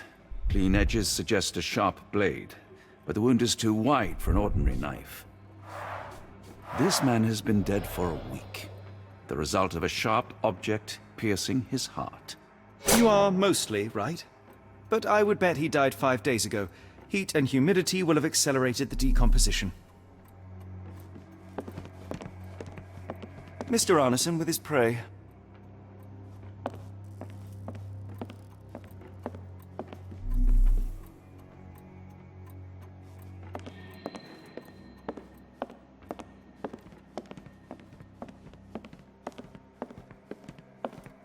I will need your help one more time, Doctor.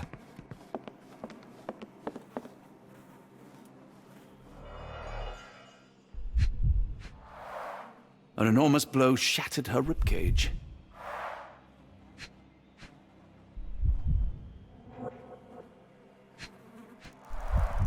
Blooded, broken nails. The poor woman tried to put up a fight.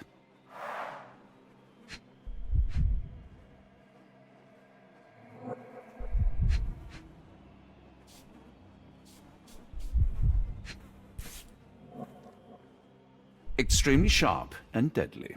A wound like this could only be dealt by a man of incredible strength. And cruelty.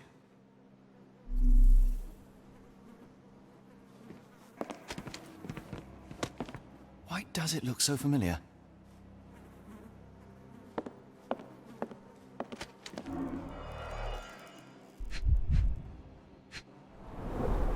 T for 2. An odd glimpse of normalcy amid the horror.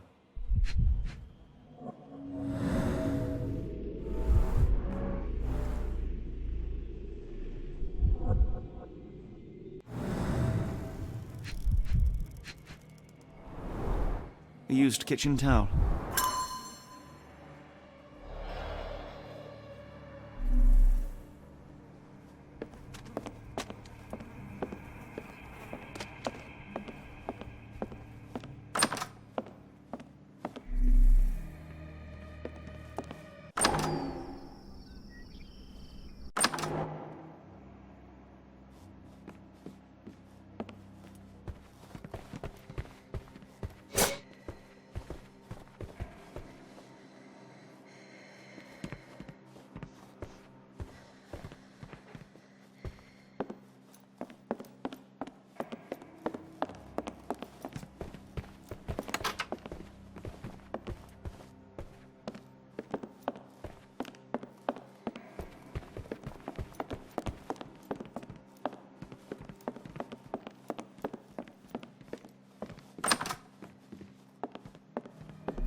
Arneson and Davy seem to have got along well. He looks more like a son than a servant. Arneson and Davy, 1881.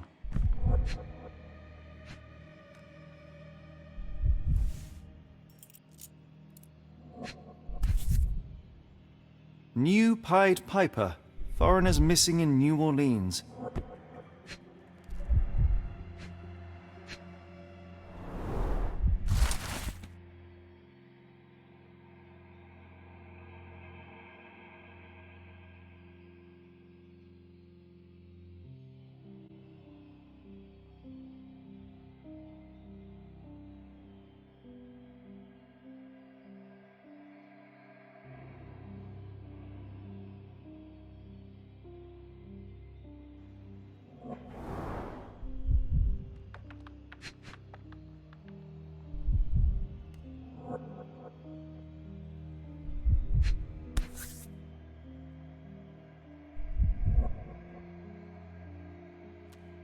Fauna of Louisiana.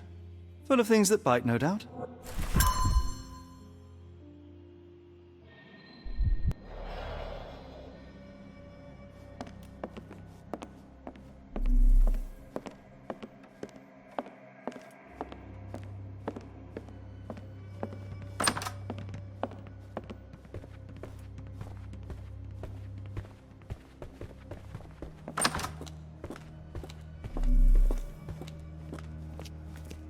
What I wouldn't give for a nice bath right now, Holmes.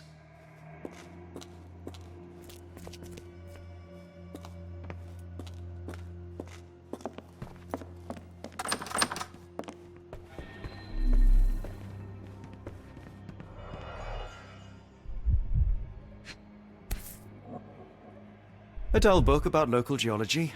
Even I'd struggle.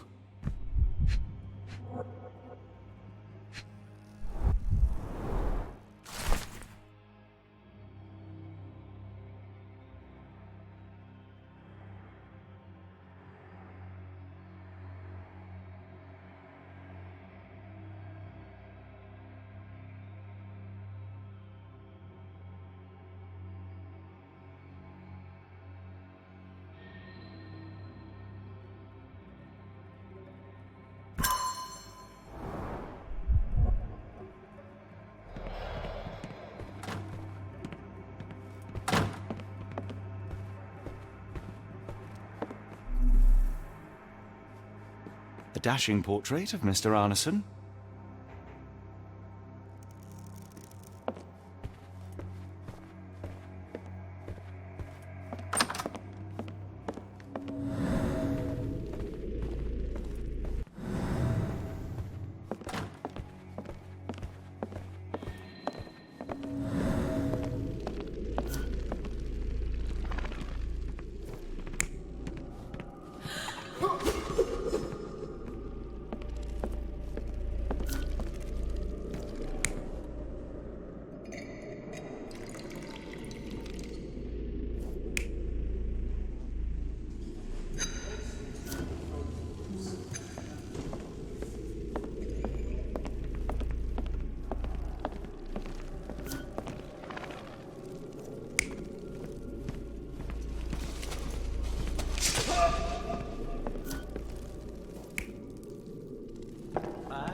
Note the blade, Watson.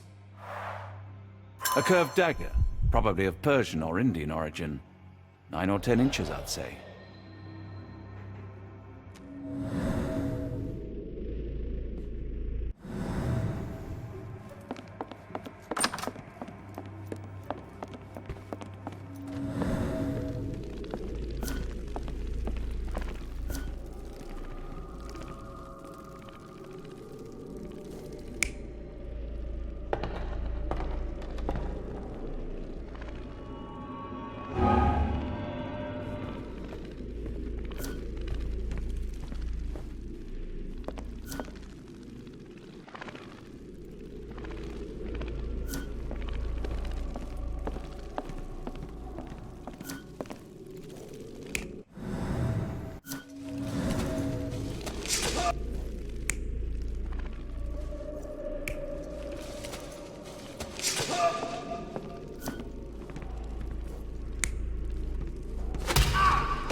An intruder entered through the back door at night, leaving mud traces in the hallway. Without being noticed, they picked up a candlestick and struck the man in the chair from behind. In the kitchen, 2 people were drinking tea, the workman and cook. They were startled by the noise of a falling body and went to investigate the parlor. The workman tried to subdue the intruder, but was stabbed by the attacker's knife. Judging by the wound, it was a curved blade. The cook panicked and fled back to the kitchen. The intruder followed, but since their blade was stuck in the workman, they used the meat cleaver on the table to kill her. Someone smaller arrived and discovered the carnage. They dropped the candlestick in horror and ran for safety to a room down the hallway. Meanwhile, the intruder returned to his first victim and dragged their stunned body away from the fireplace and out into the garden.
Watson, quick! Get her done.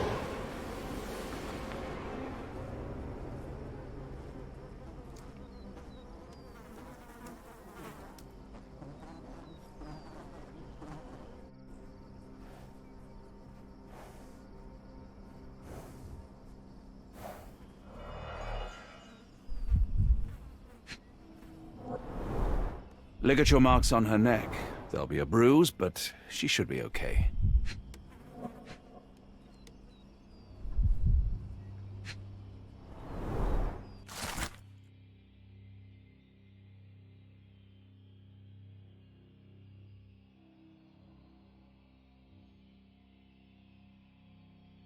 Doctor, Watson, speak to me. How is she? We were just in time, Holmes. Eula is stable, but lucky to be alive. We should take her to a hospital for a further examination. Yes. I fear I was wrong, Watson. The sheriff is not a man to be underestimated. To lynch an innocent woman just to send a message, it's evil. We're not safe in this city, nor is anyone around us. Then we must not dawdle. Help me get Eula to her feet. No, no. I will not leave here without Davy. Miss, please, we must get you help. No, I will not be deterred. I will get my brother and bring him home.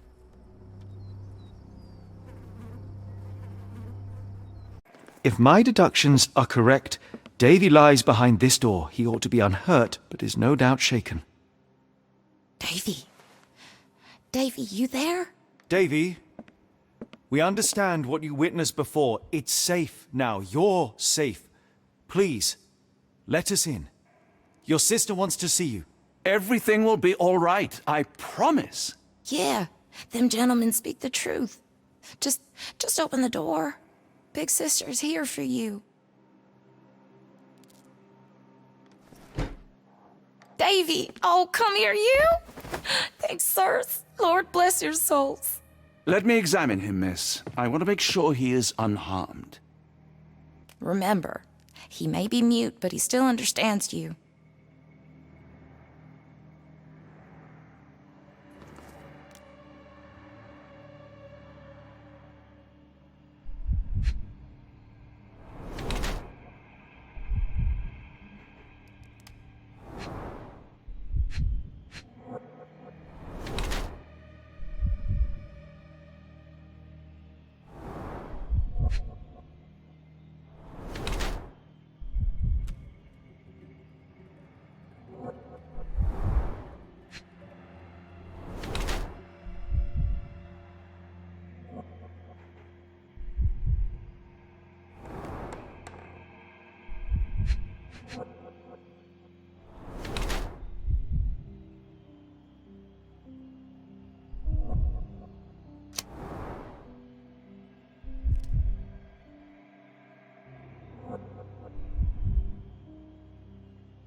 I cannot find any cuts or wounds, but the bruise suggests life here was tough for the boy. I'm not surprised he hid. You must understand, Holmes, he is still young. No, Watson, you've misunderstood. The boy's stronger than you think, and Arneson certainly didn't mistreat him. Don't mind him, Davy. Just tell me this. One of the photographs upstairs in the office shows Mr. Arneson with a man holding a curved dagger. He is the one behind it, all right? Good. Please, write his name. And one last thing. The room with an image of a bell on its door may hold important answers. Do you know a way in?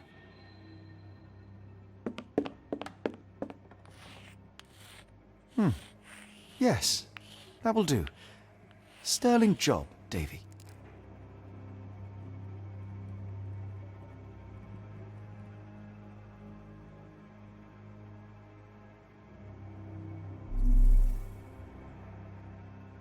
Oh, Davy. Things you must have gone through.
Let's take a closer look.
These should come in handy.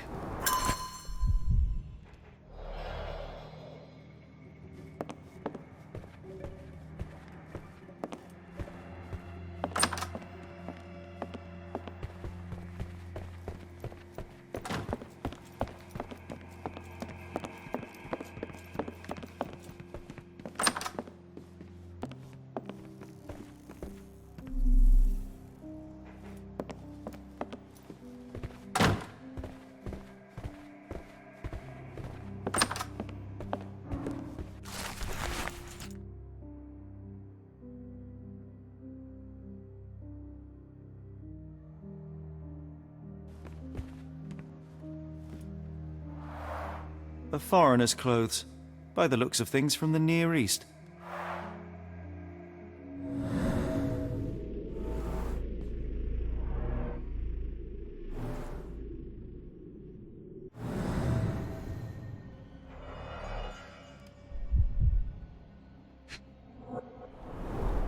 The scene is impossible, unnatural, but also familiar.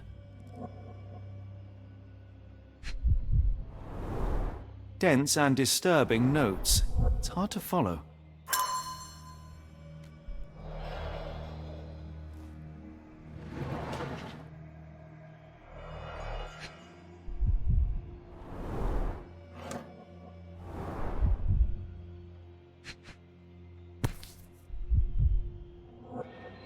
A black opal, cut and polished, easy to sell.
These fingers were severed with a single clean stroke, but I don't see the thumb or middle finger. Look, Watson. Animal prints. I wonder what kind.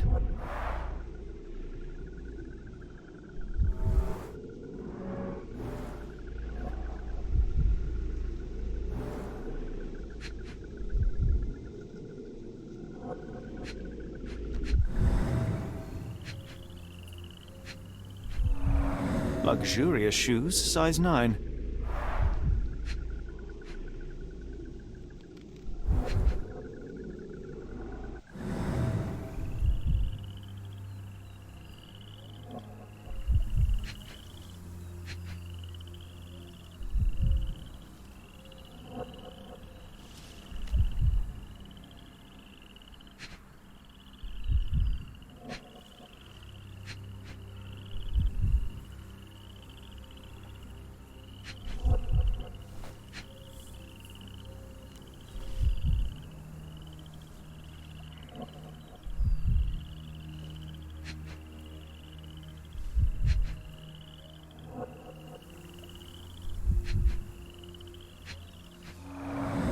Boots, size 10.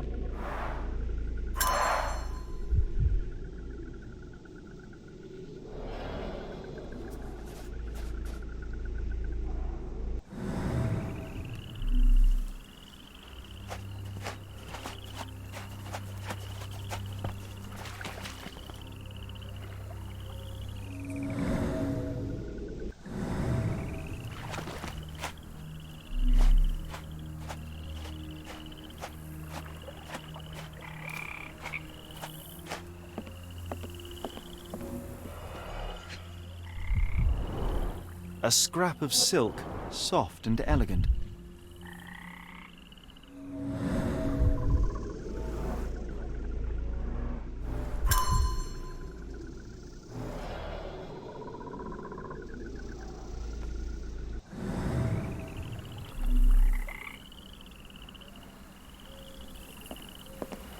No sign of a boat.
Size 10, the owner's footprints were shallow.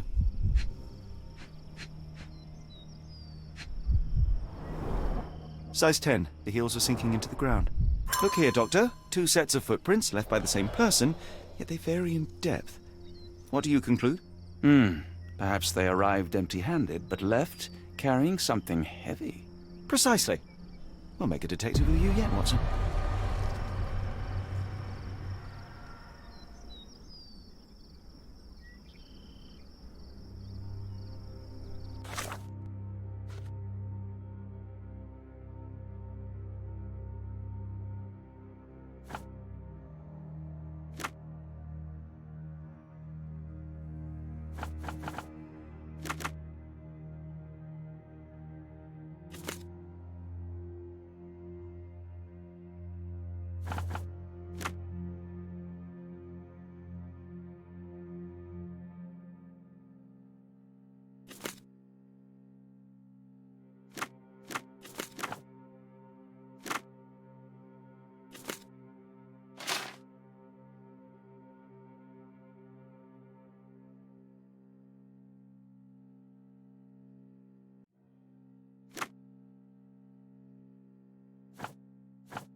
Arneson's signet ring, as we saw in his portrait.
Well, isn't that interesting?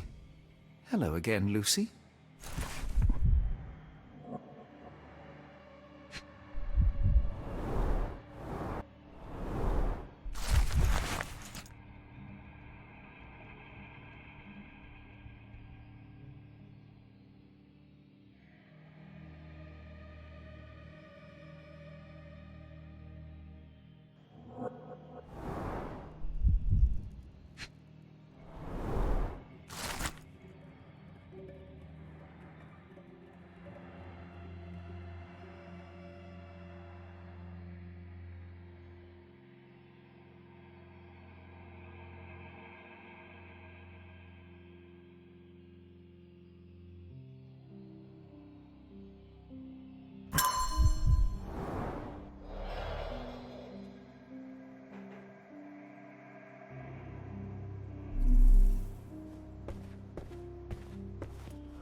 My princess, my love, my heart.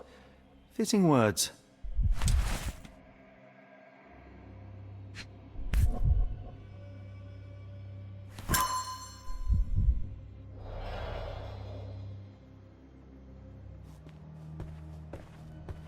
It's almost a piece of art.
Davy, we know that Ashmat is responsible for what happened here.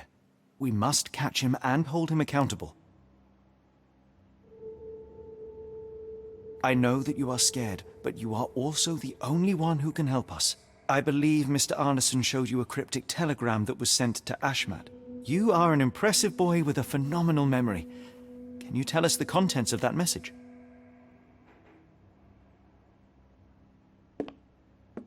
Thank you, Davy. Watson, please copy down everything he writes.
Got a spot in mind.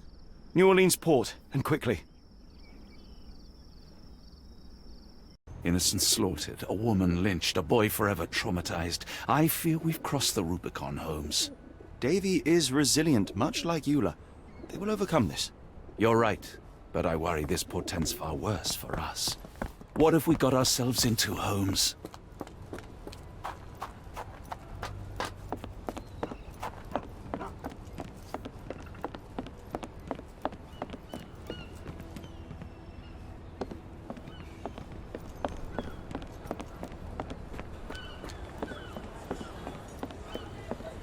Who's your friend, Frank?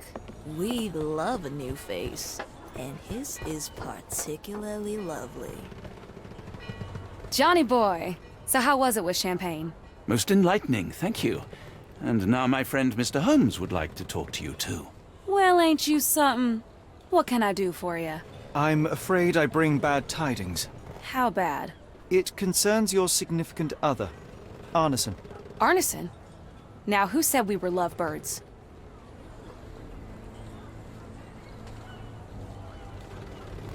Lucy, we only mean to help. No word of the matter shall spread. What are you implying?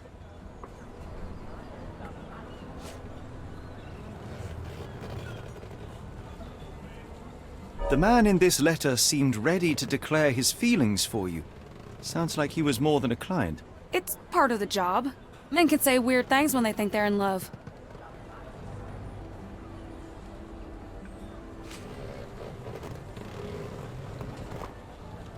This photo of you and Mr. Arneson suggests the feelings were reciprocated.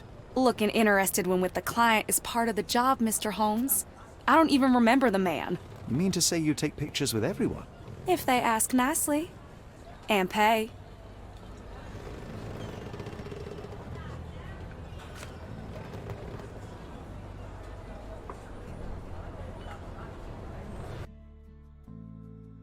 Arneson definitely paid. for a ring in your size, inscribed, "My princess, my love, my heart." It is for you. Arneson was going to propose marriage. Facts are clear. You know Mr. Arneson and, perhaps, even love him back. Regardless, he has been abducted. His life is hanging in the balance. Please, help me save him. Oh my, Errol! What have you gotten yourself into? I didn't want to believe this could happen. Lucy, what do you know? Could it have been the sheriff? I don't know, John. This town has darkness in it. Errol and me, we had plans, dreams. We wanted to make this place better for all the folk who live here. Errol had grown suspicious of Ashmat, thought he was acting odd. He brought up the Bayou. I told him to leave it all alone. The water's there. They swallow everyone. You mean the alligators? No. It's local legend. The Bayou's dangerous. Any visitor that sees Death's messengers, they die. These messengers, are they abstract or a landmark? They're white lilies. You see a path with them flowers, you turn around. All right, Watson. We must find someone to take us to the Bayou. Lucy, you have our thanks. We will go and look for Arneson.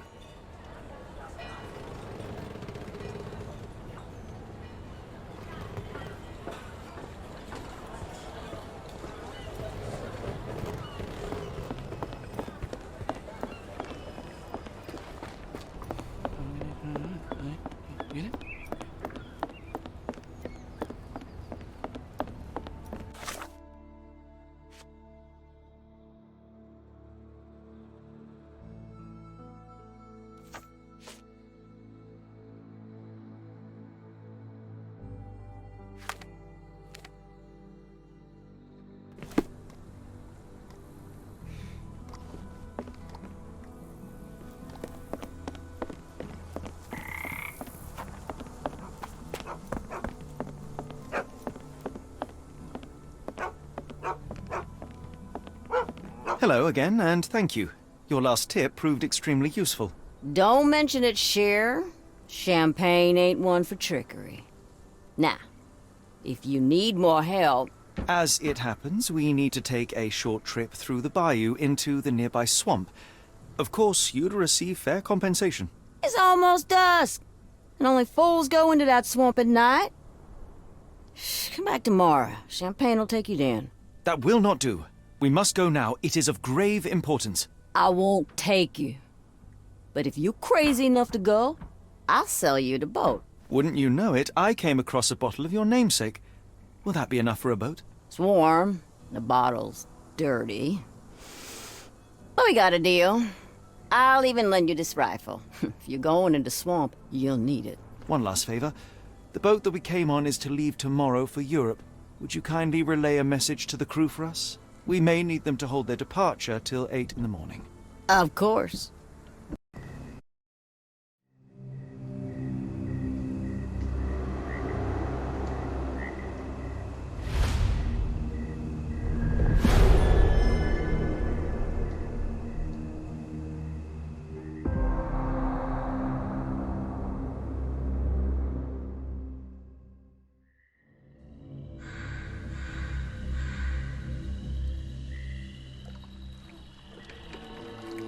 At least, in Afghanistan, we had nippy nights. It makes one yearn for rainy London. This place, Champagne, did not mince words about it.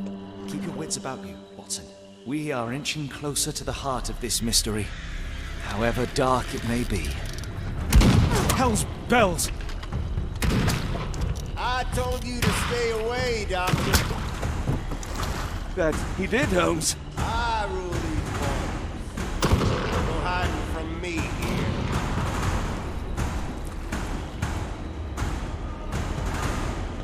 No case goes cold on my watch! Settle down, boys. Our friends are as good as gone. This is it, Watson.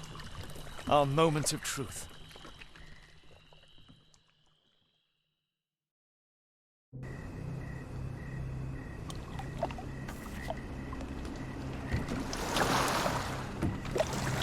Holmes, do you believe the sheriff? that we won't escape? One cannot be hurt by superstition, Watson. Look, Holmes. Fireflies!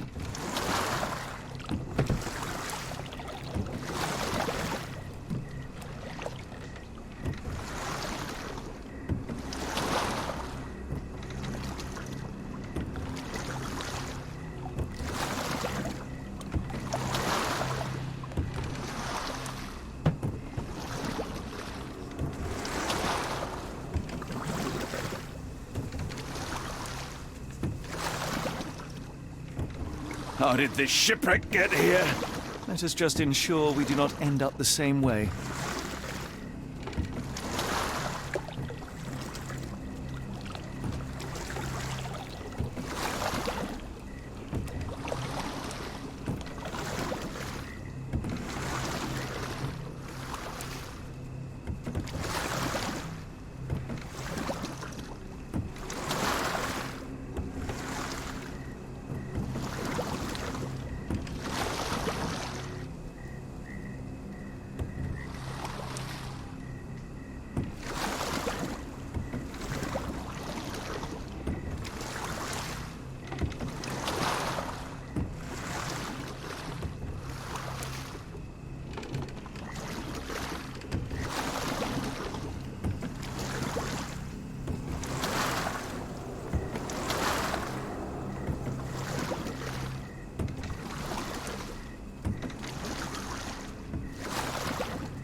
What was that, Holmes? Whatever, or whoever it was, we should ready ourselves.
How are you faring, Watson?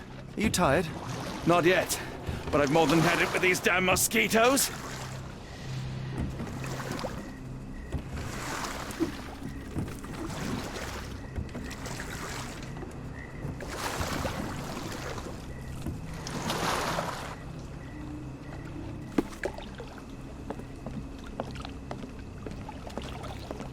A fisherman's hut. Not what we're looking for.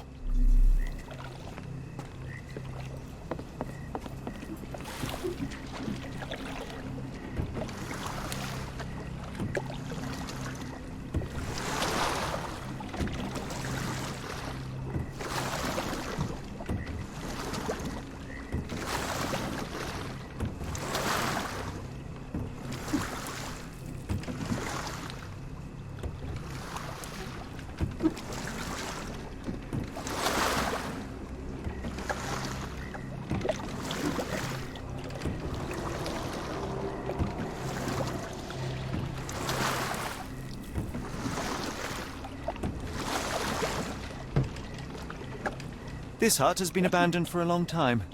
It reeks of damp. We're more likely to sink in there than on our boat. Let's go.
You're rowing like a professional, Watson. University of London Boat Club. Silver medalist, 1874.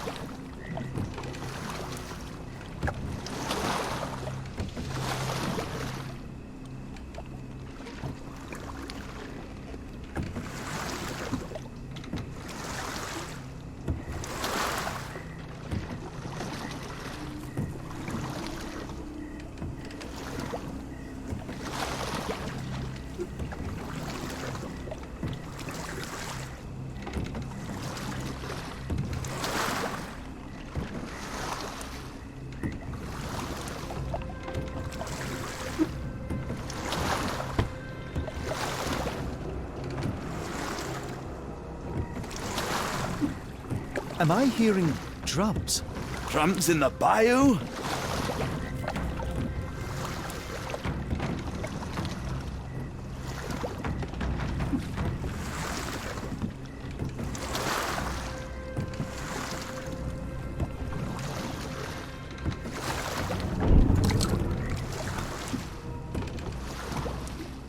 Holmes, I think I heard something swim underneath our boat. Probably just a rotten log. Did you hear that, Holmes? What do you see? A shadow. Nothing more.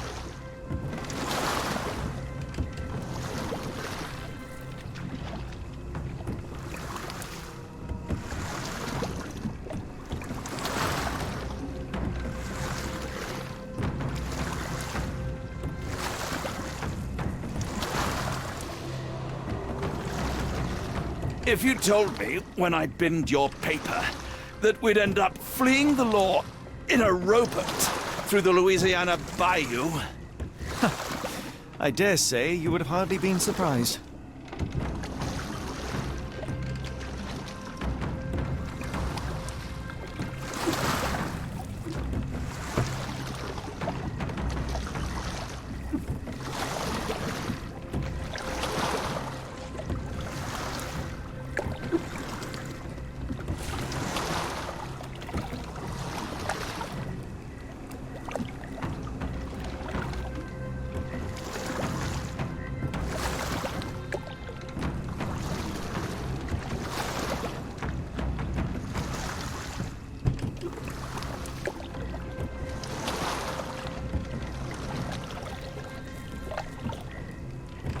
The air is getting thicker, almost suffocating. The stench of death. All too familiar now.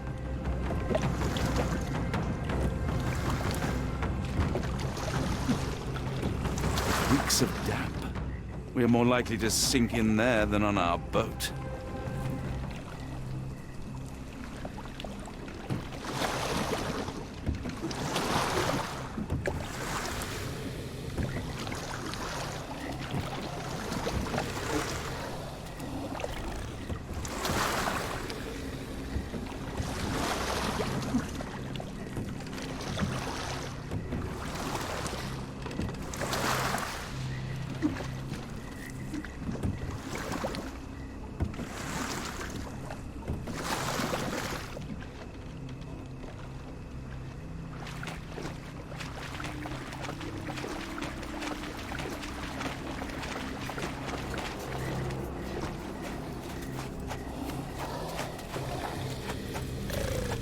Holmes, hand me the rifle.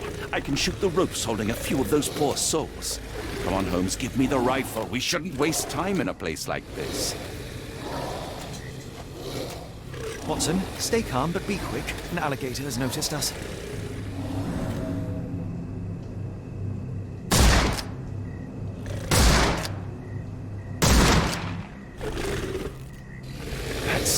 That's vicious. That's nature, Watson. Let's try not to annoy them.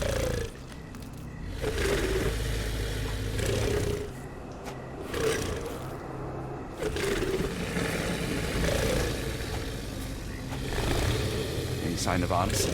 If not, let's push on.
That pier looks promising over there, Watson.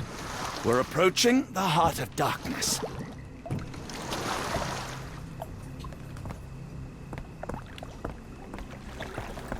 This place gives me the shivers, despite the muggy night.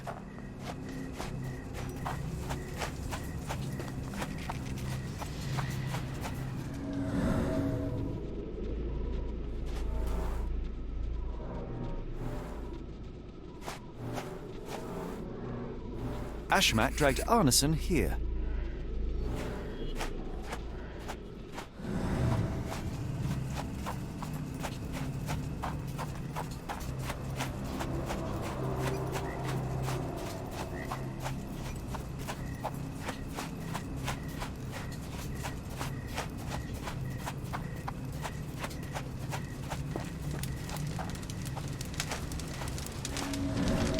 Ugh, the smell of burning flesh, just a Keep away from fiery it, focus on gathering our of task, passions and so we may deceptions. soon leave all this behind.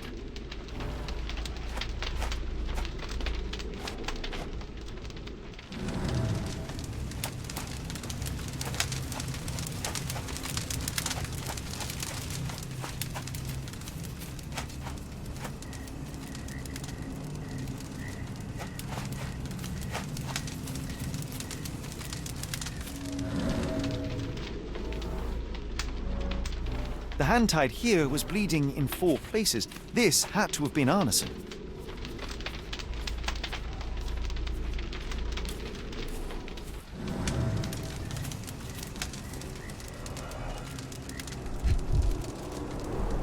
The victim's left hand clawed at the soil. The bloody handprint on this stone lacks 4 fingers.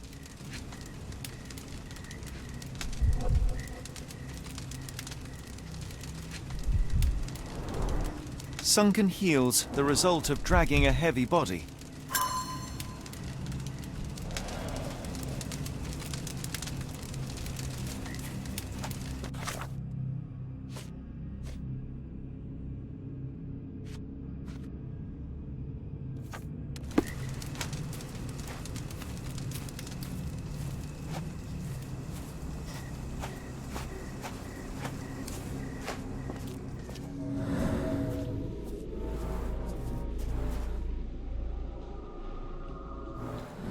Blood was poured over someone, leaving a gruesome silhouette.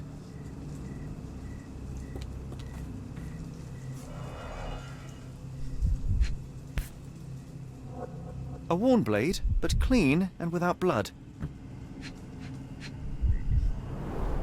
Bowls filled with blood.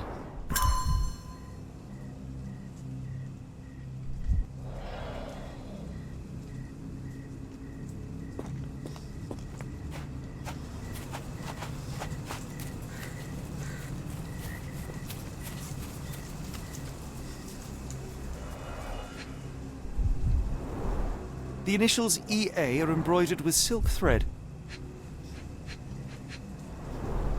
The prisoner's clothes tossed aside.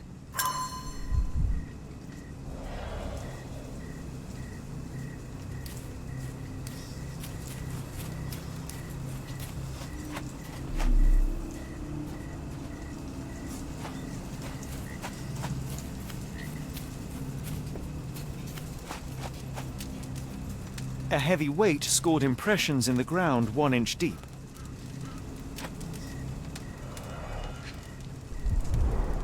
Days old and rotten.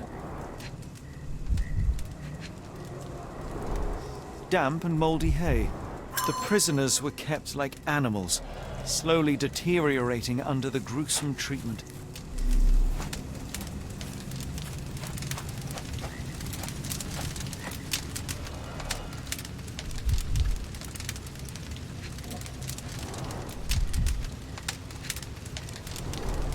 That's a lot of blood, but probably not enough to be fatal.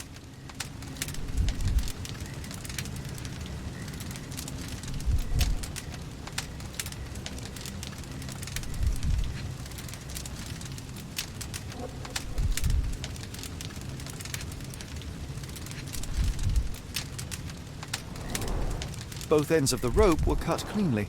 The captive was dragged through hell.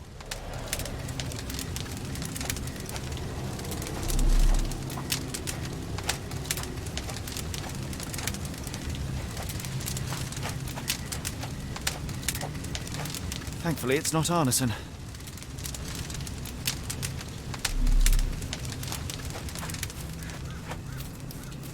The wood is swamp cypress, endemic to the area.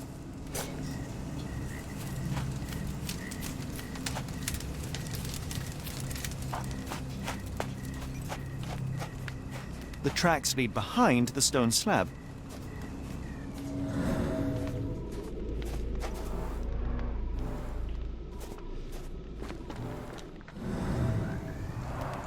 Only this indentation was spared from blood.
Arneson was held captive in this cage until his abductors tied him to a cross and dragged him to the bonfire.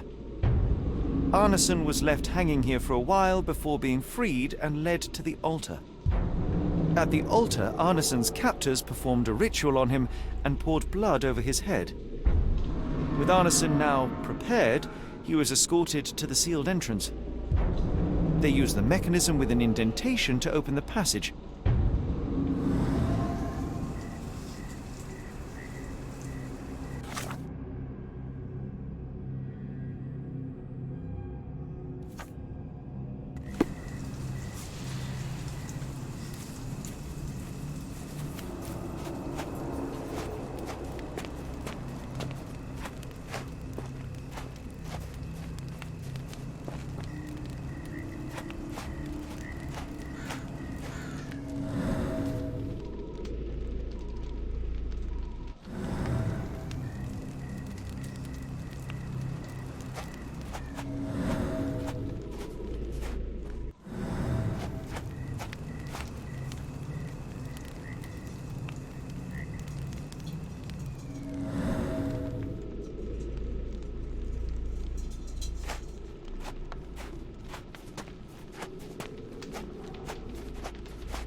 Heavy and covered in blood.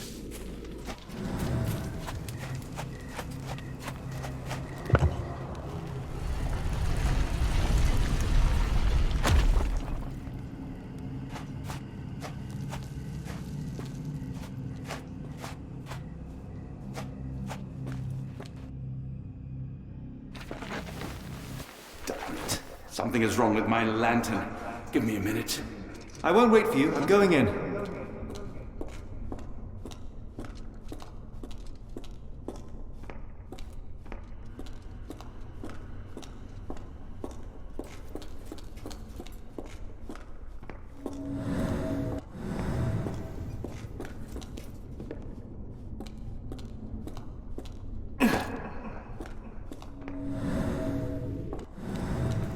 Woe betide those who take it.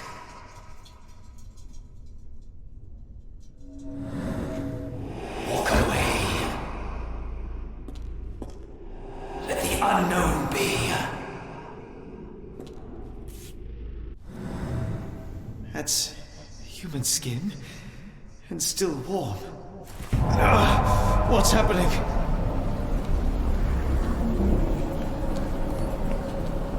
Deja vu, and not in a pleasant way.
And now, axes? What on earth for?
light is glowing, but why?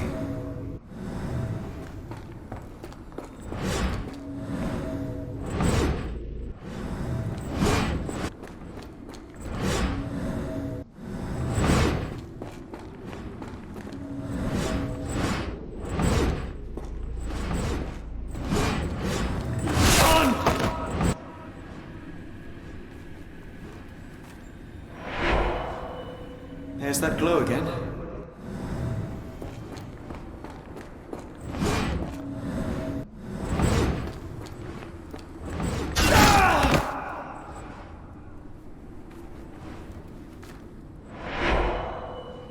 I hope that was all. I can't take any more.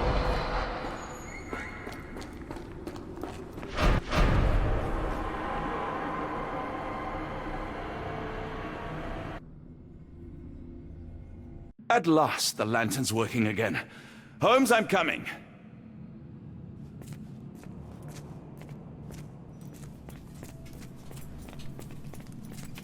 Holmes? What are you doing? Sitting in a place like this? How did you get here? How did you get through the maze? Tell me, Watson. What maze? I walked straight up to you. You saw me. Do not lie to me, John. How did you get out? Sherlock, what happened? Are you feeling all... Oh, heavens. Is that Arneson? Why didn't you mention him? Stay put. I must check if he is alive.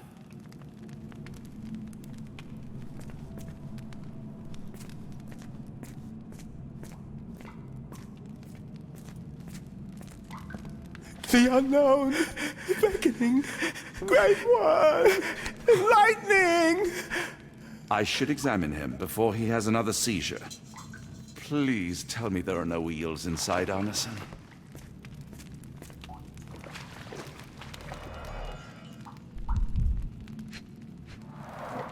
Blunt trauma to the cranium, dilated pupils, lips moving without a sound.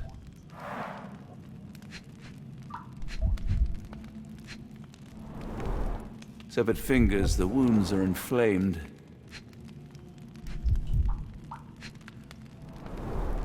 Pulse is racing, 110 beats a minute.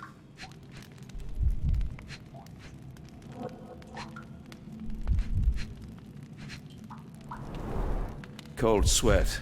2, no, 3 ribs fractured. Arneson is delirious after all he's endured. We can't get him to the boat in a state like that. It's dangerous to us and him.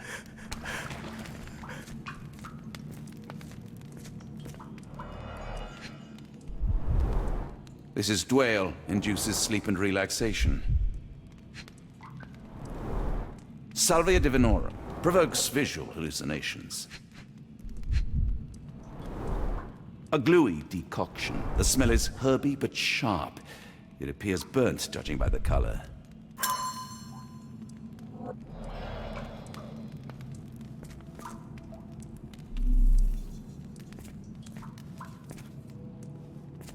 Hard to tell what it says.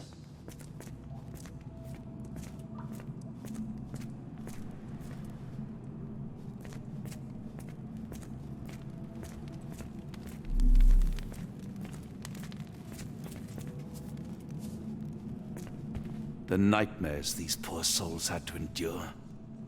I wonder what this language is.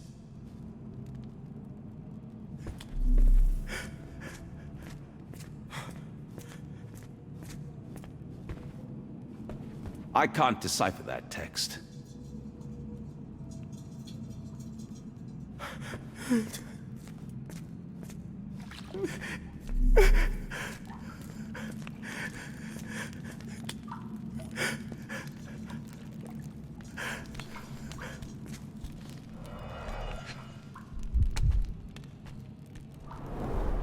Pokeweed berries, though they appear harmless, the whole plant is lethal. Odorless, watery, and hard to identify. A pharmacopoeia, listing drugs, effects, and directions for use.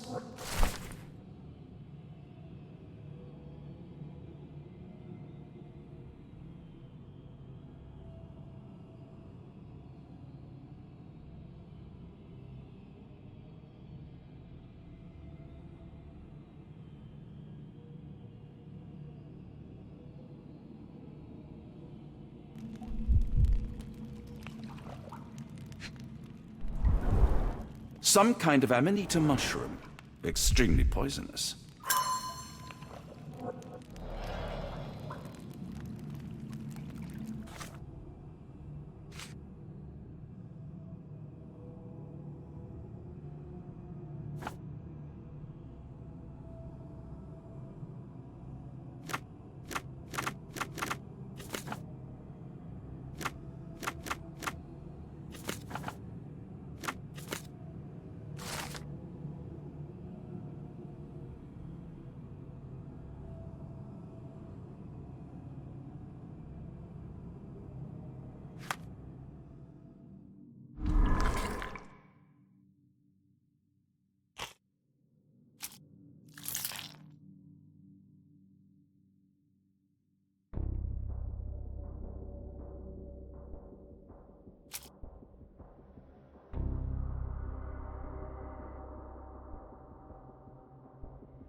This should help soothe Arneson.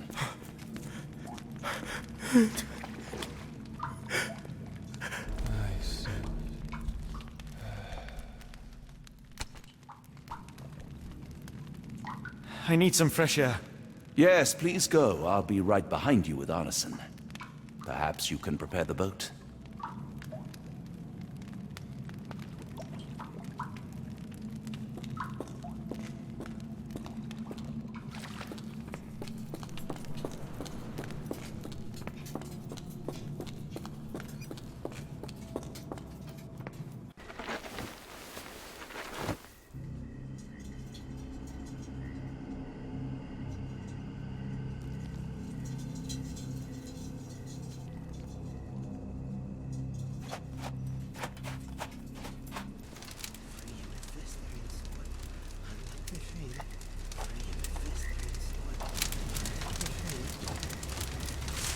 Me festering soul and let me feel. Free me festering soul and let me feel. Eyes without purpose and now see the truth. Tear me mind from me flesh, score me festering soul. Phantoms of nothing, we are born to die. Filth in the eyes of our eldritch lord. Free my festering soul and let me feel. Oh, please, I wish to return. Free me, let me return. Free me and rejoice. Eyes without purpose, I now see the truth. Tear my mind from my flesh. Holmes, are you all right? Here, let me help. I'm fine. Holmes? Sherlock! What the hell were you doing? He almost killed you. I don't... You're right. Let's go, Watson.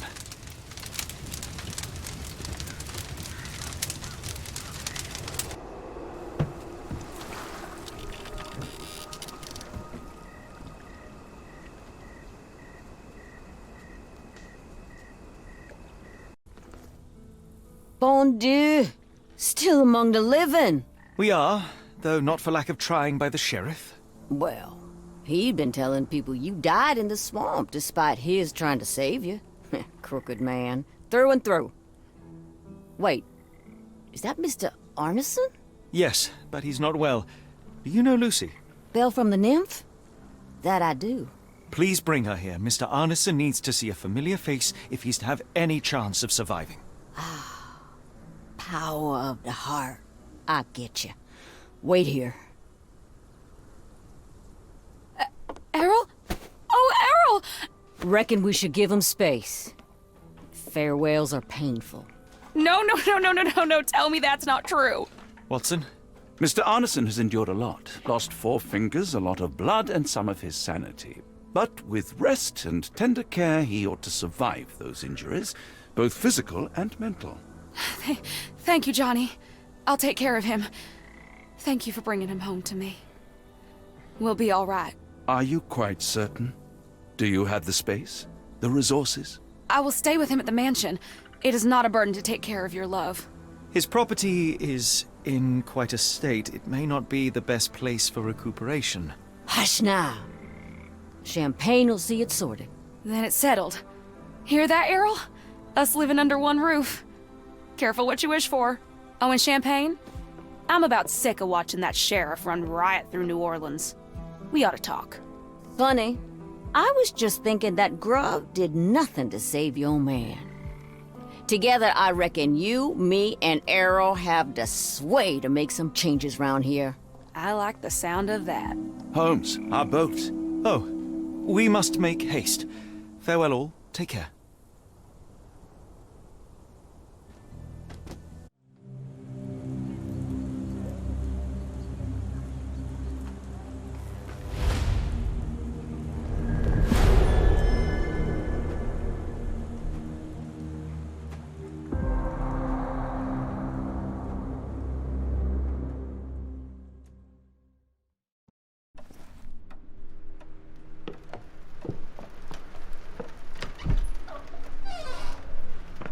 Who's there? Who do you think? Let it be known that I'm handy with this revolver. Nonsense, Dr. Watson. As I understand it, when faced with the imperative to defend oneself, one's comrades, and one's nation, you fled. I... Aren't you going to introduce us, Sherlock? Watson, meet my brother Mycroft, the Queen's best boy. This is a grim augury indeed, for wherever Mycroft travels, tedium surely follows. In contrast, of course, to Sherlock, a man whose obsessive pursuit of the trivial tears through the most carefully laid plans like a hurricane. Do you have any idea what you have disrupted?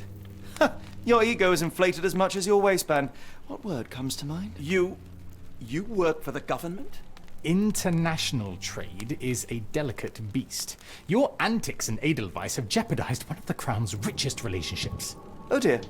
As rich as all the butter you've been slathering on your bread? We need your help. What?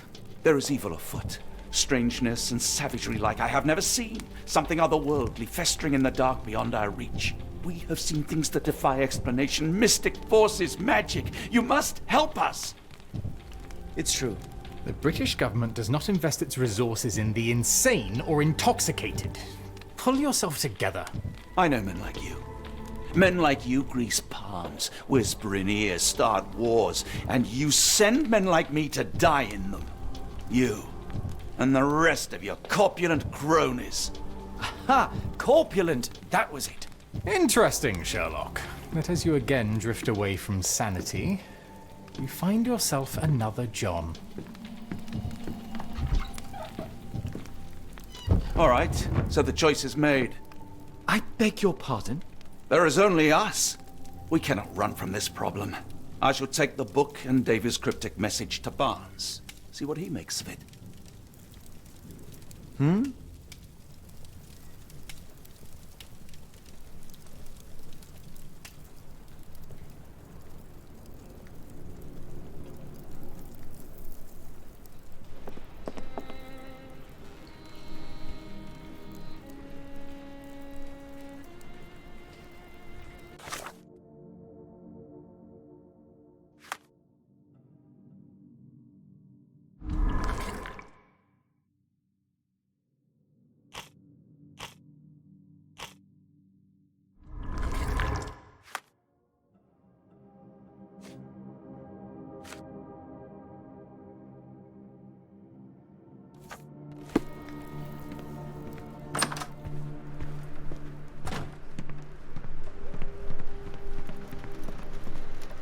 Another sinking near Scotland. By the Strand for all the details.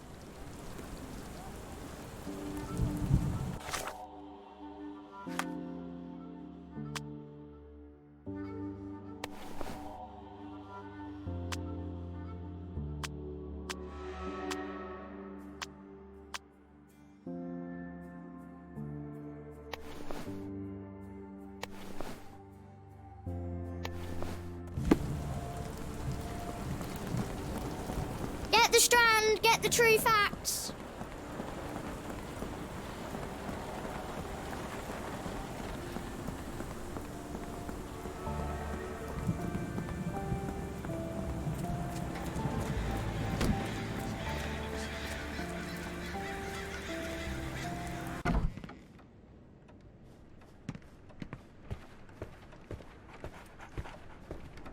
It has been a while, Barnes.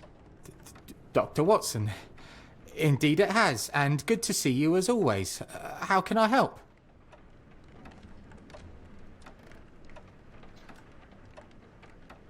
Barnes, does Stevenson's guiding light mean anything to you? Well, my mind first goes to Robert Louis Stevenson, an up-and-coming author. I've been following his work in the periodicals. Interesting man. I take it his literary pursuits are somewhat of a deviation from the family business. What makes you say that? He wrote a poem. Let me see if I have it still. Yes. Say not of me that weakly I declined the labours of my sires, and fled the sea, the towers we founded, and the lamps we lit. The labours of his sires. I wonder what they do. I have a book on great British families. If the Stevensons have achieved anything of note, they will be in there. Please, feel free to take a look. It should be on the shelves to the right. Much obliged. Last time we met, you mentioned your knack for translating occult texts. I was wondering if you could help me with this book. Certainly, Goodness. Where on earth did you procure this grimoire? That's a long story. What do you make of it? It seems to describe pagan rituals, ancient deities. Wow, what a marvel. I can try and translate it for you. Just the pages bearing that symbol. This section, really. Entity of ocean or time. Oh my. Oh, already on it, as you can tell. If you can have it done at your earliest convenience, that would be lovely. Someone is full of pep. Oh, yes. Mr. Holmes, he was quite the inspiration. Last time you were in town, he offered me some stirring advice, which I have since acted upon. Holmes is nothing if not provocative. Indeed, the thorny truth is often hard to hear, but it did the job, and now my heart is full. I'm glad to hear it. Much obliged, Doctor.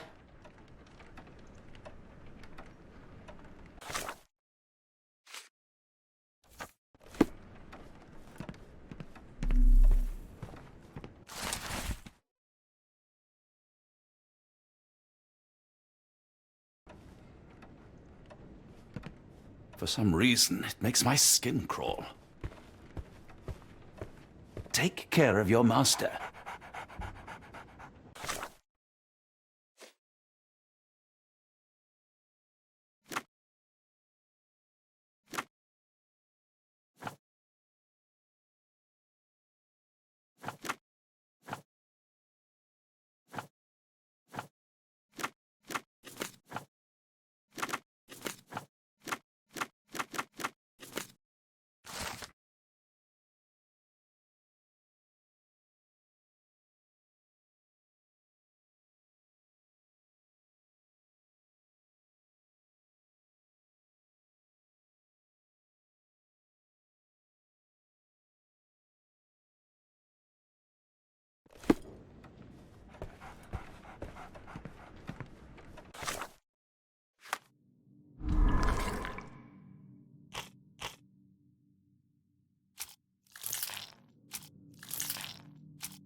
A moment, please. Spellbinding pages.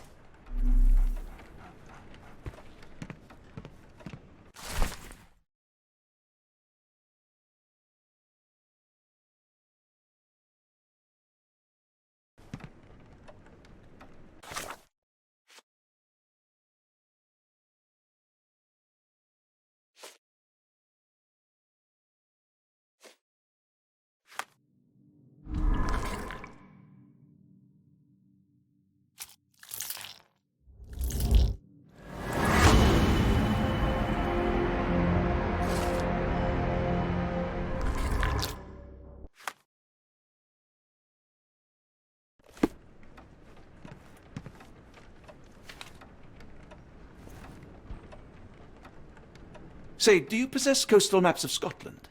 Indeed. Have you figured out what the Stevensons are known for? Feats of lighthouse engineering. You have my thanks for the book. My pleasure, Doctor. Do you need any particular part of the coast? Loch Harbour, West Coast. Right then. I'll unroll it on the desk.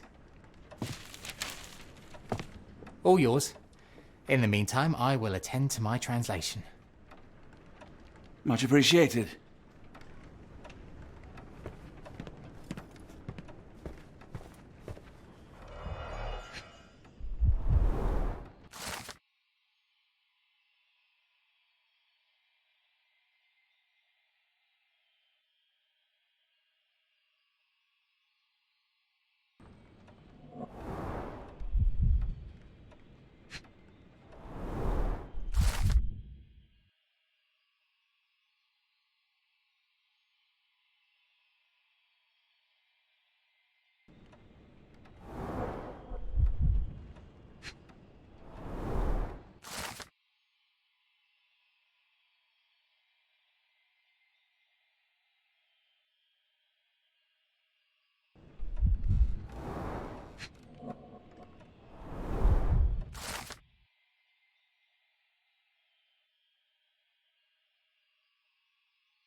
Doctor! Look what I just found. Barnes, have you finished with the book? Yes. I've written out a translation of the section you wanted. It, puts the grim in grimoire. I thought as much. Long story short, it details macabre rituals, death, leviathans, and the apocalypse. See for yourself. I must ask you to leave the book with me so I can read more of it. It's compelling. Very compelling. You have been of great help, so yes. Excellent. I could barely put it down. Farewell.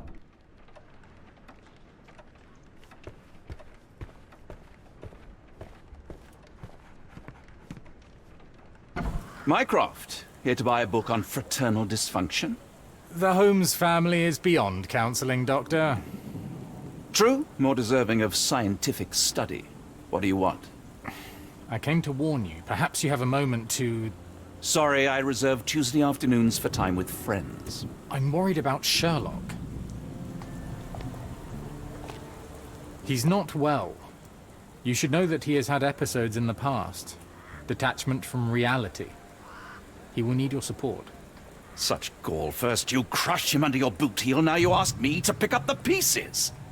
Your emotions are impeding your rationality. He needs to be distracted, diverted into something less harmful. Surely you jest. Only one thing shall truly bring him peace of mind, and that is solving his case.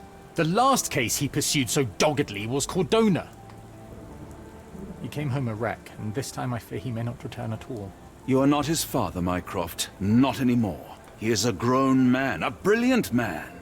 I know you care for him. I just wish you also respected him. The Crown cannot help you.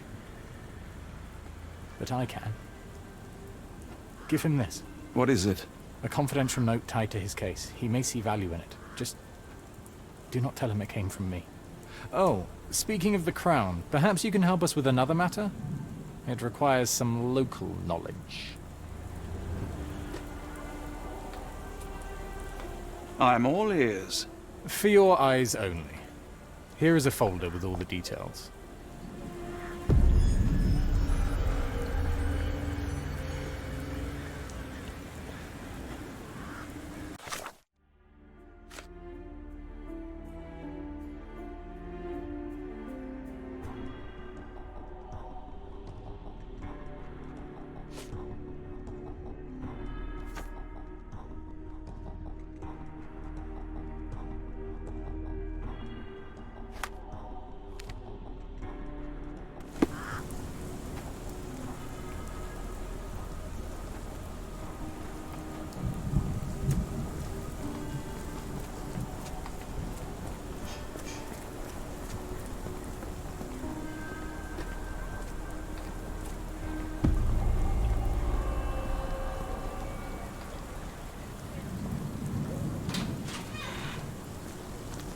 Unlike Holmes, I don't carry lockpicks. A wasp's nest. They might attack if someone draws too close or are otherwise provoked. Much like London itself.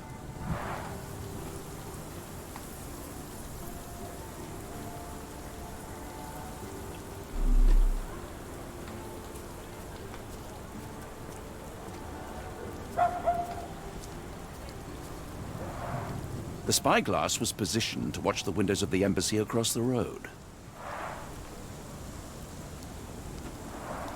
A map of possible routes taken from the embassy. I thought only Sherlock was capable of this kind of deduction.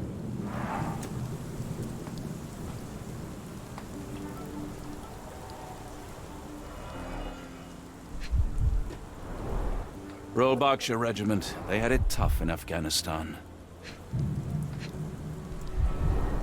His face and neck are swollen, and I can see wasp stings all over the skin. Only his right arm was functional. His left arm was paralyzed in the war.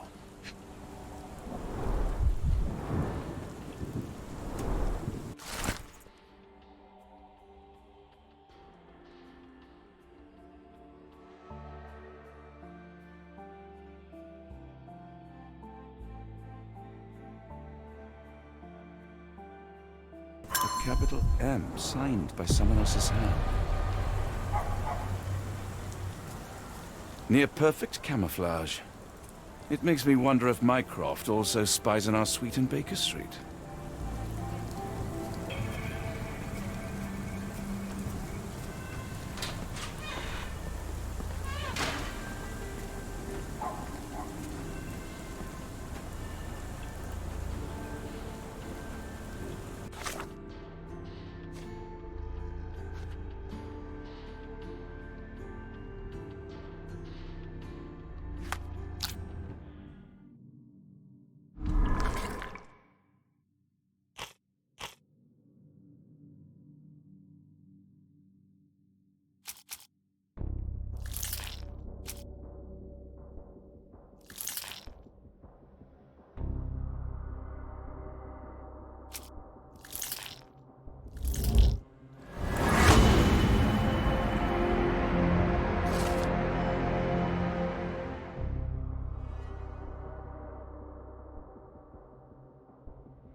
Another sinking near Scotland. By the Strand for all the details.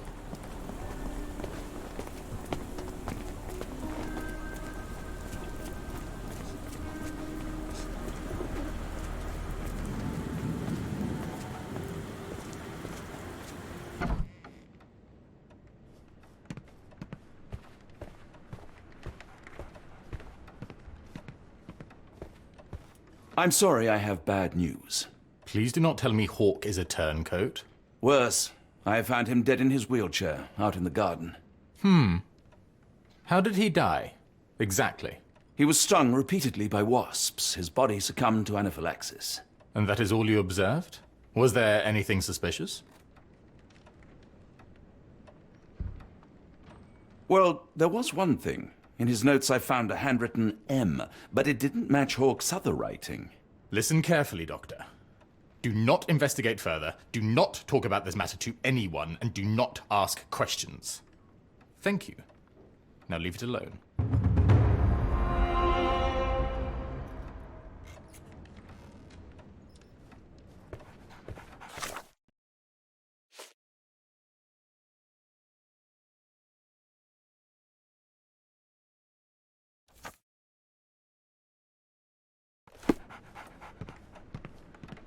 A fascinating book. Thank you for the opportunity, Doctor.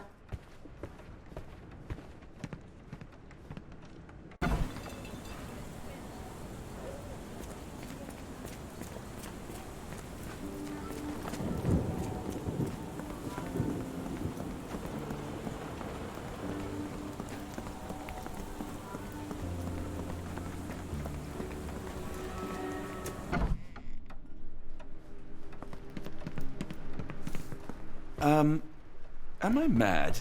This painting wasn't here last time, was it?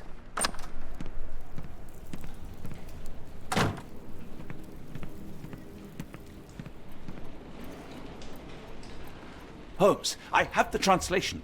Barnes will keep researching. Holmes? Watson? Did you hear me? Barnes gave us a preliminary translation of the book. I think we have a lead. Sherlock, what is it? I find myself burdened. It will come as no surprise that I tend towards obsession. Indeed, obsession oft grants me the insights that have become my stock in trade, my greatest asset. Yet I cannot deny this nature proves as much a hindrance as a boon. It has cost me friends, colleagues, brothers. And despite my obsession as I contend with the matter at hand, no closer to understanding than when we began, I must conclude that I am of no worth at all. Without an answer, what use is the question? Sherlock, this is no time for despair. The book is real. Those men went mad. John, I fear that I am as mad as the rest of them. I bore witness to the same events that you did. I saw with my own eyes the inexplicable, the ghastly, and the unnatural. I can attest to their occurrence. So take heart, for it was as real as you or I, and thus we must persist. Lives hang in the balance. If you cannot see your worth, then trust in me, for I see it. And I know of no other man capable of putting this matter right. Thank you, John. Would that I possessed even half your courage. Pray tell, where does our journey end? Ardnamurchan, Scotland.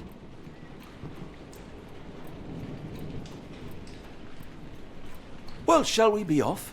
Yes, of course. You can apprise me of your actions while we pack.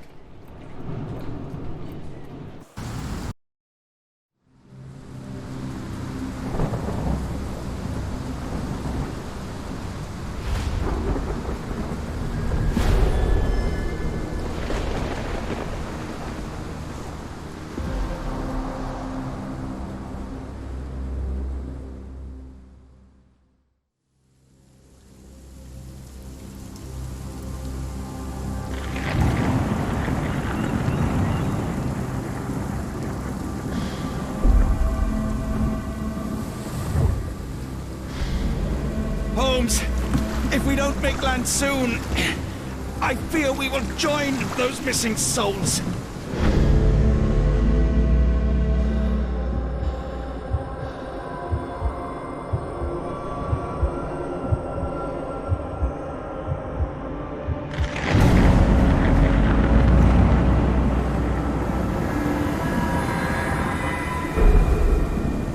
These seas have taken too many, John. Let's stop them from taking more, then.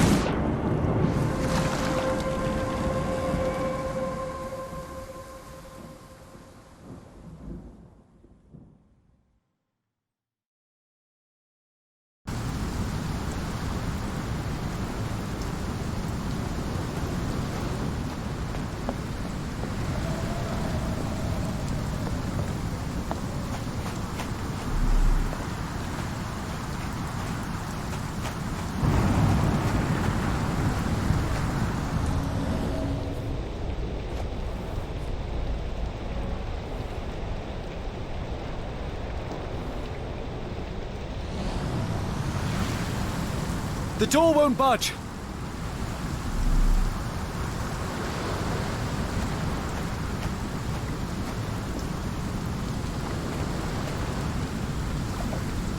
Barred and barricaded from the inside.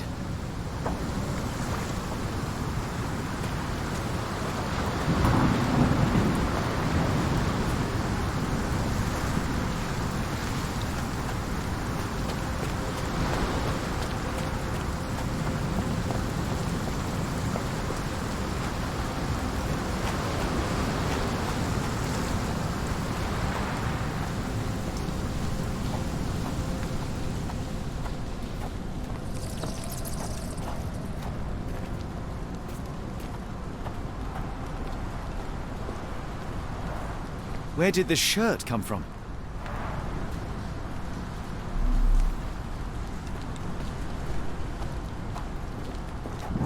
An old cannon, probably rusting here since the 16th century. Ouroboros, a snake eating itself. An ancient symbol of eternal renewal.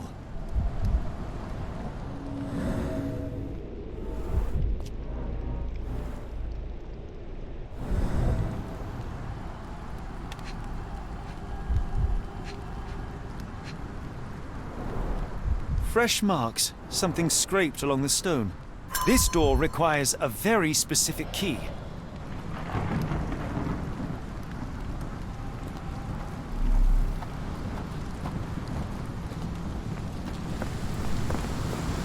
Holmes, look! There's a body here! Not just any body, it's Ashmat. The body is still soft to the touch. He died recently. Scratches, bruises, and stabs, all self-inflicted. The infamous curved dagger. It's tied firmly to his hand.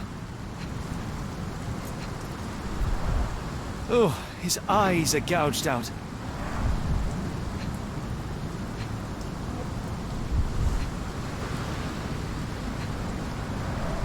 A broken chain. Something was attached to the end. His body succumbed to all those wounds.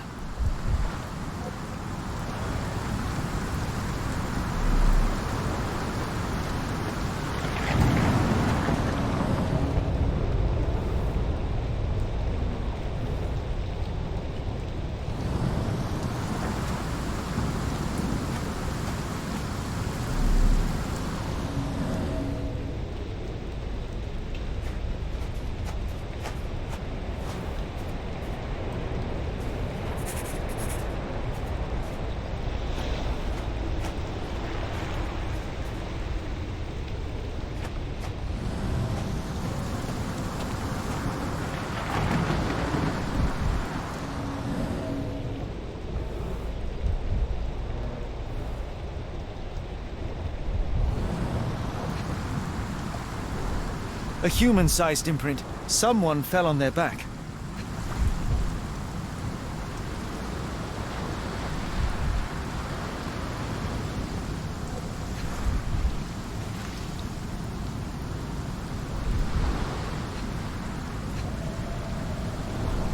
This branch was recently broken. The wood is still green. Whatever Ashmat had secured to his chain, he lost it here. He crossed the ocean twice for his cult, only to end up splattered on this rock. Seems everyone is disposable.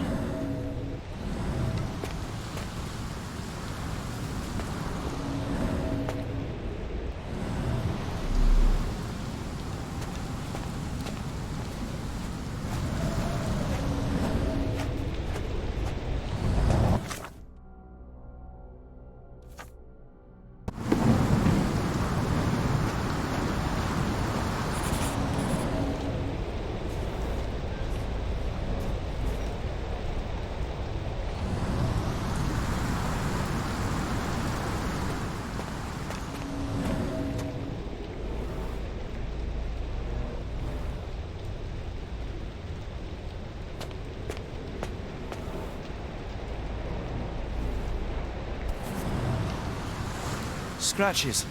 This medallion saw frequent use. Interesting occult pattern. What drove him to this dreadful act? I fear we are about to see for ourselves.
Sealed shut, and seemingly for a long time.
An obsidian heart. Masterful work.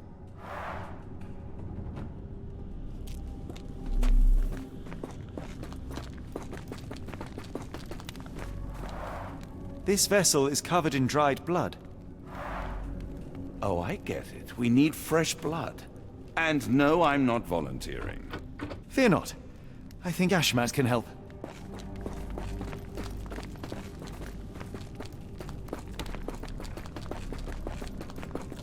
Sealed shut, and seemingly for a long time. They used fresh blood in some kind of ritual.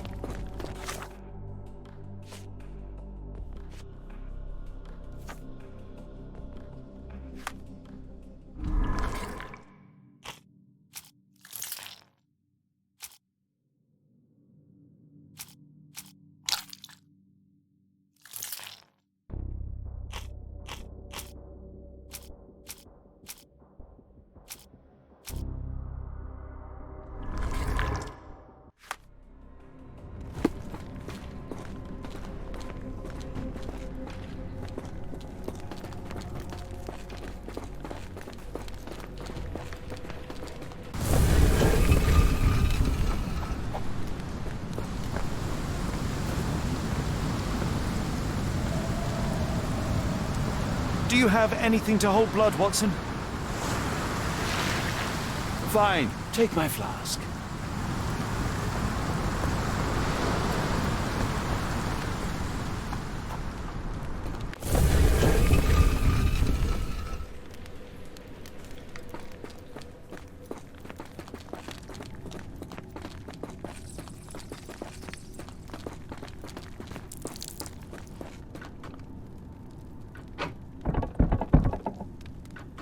The lever doesn't want to stay on its own.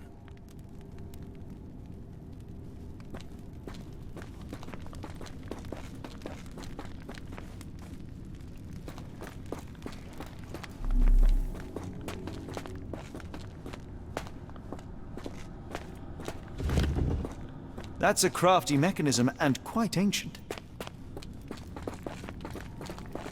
Watson, hold the lever for me. I must investigate.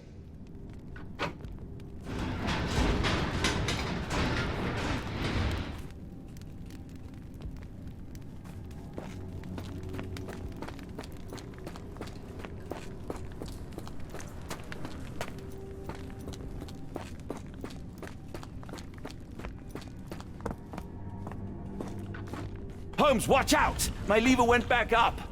The doors, Watson! Hold the doors! Ah! We're trapped! Now what? Look around. There must be something we can use.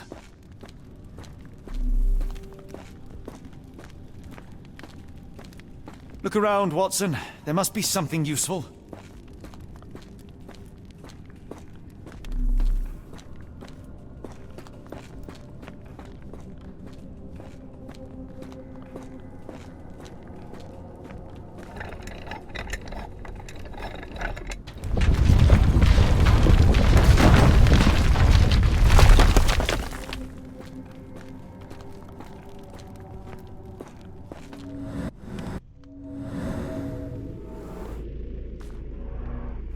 Those holes seem to have a purpose, but I won't risk my arm to find out what.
Be ready for anything, Watson!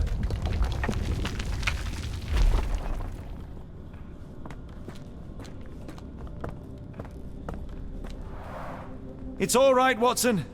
It's merely a chest with coins and a dagger, made of obsidian by the looks of it.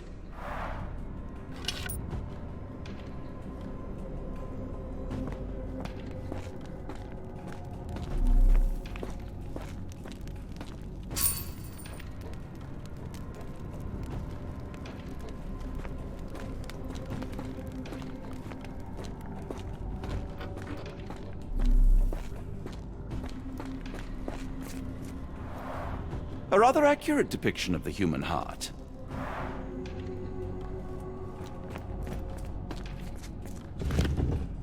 It's ancient, though still working. Use these with care. Let us be the first adventurers to raid a tomb without destroying it.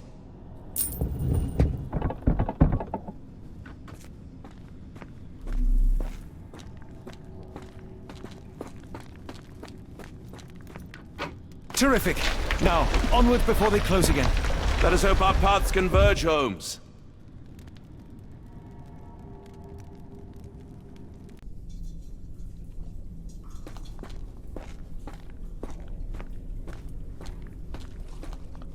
It's calling me, John. I cannot bear it any longer.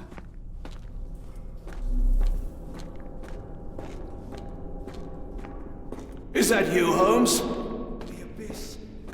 Why does it call me? What?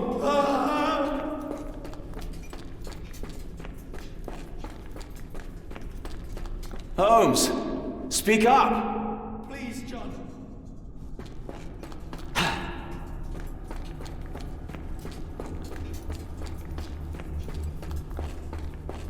Holmes! Help me.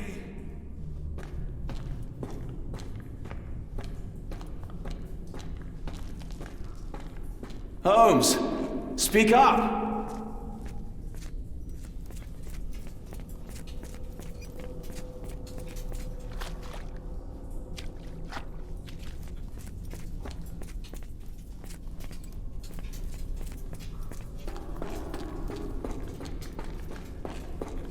Keep talking! Help!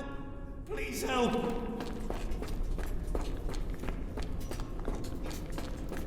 Sherlock? Watson!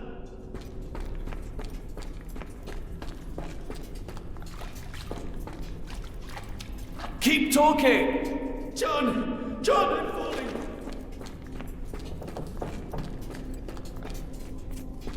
Sherlock? Watson! I'm coming! Please! Holmes! John!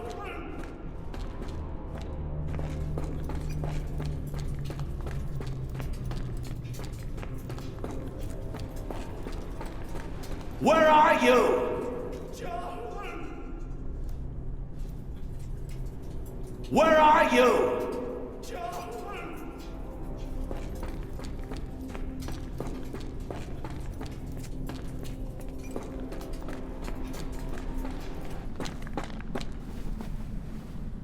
Holmes! Holmes, come on, wake up! Thank heavens.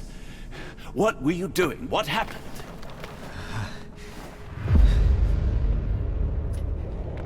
The whirlwind. Stars so distant.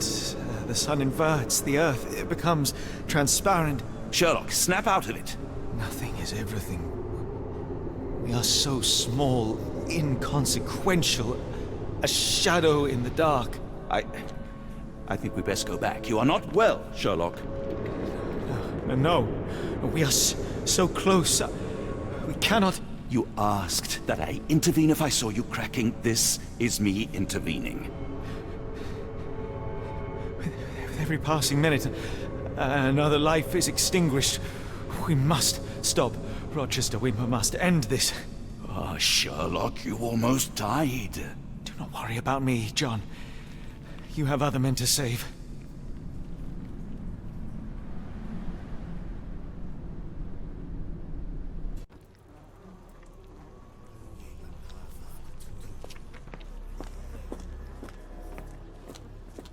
Careful, Holmes. Sir, are you all right? No response.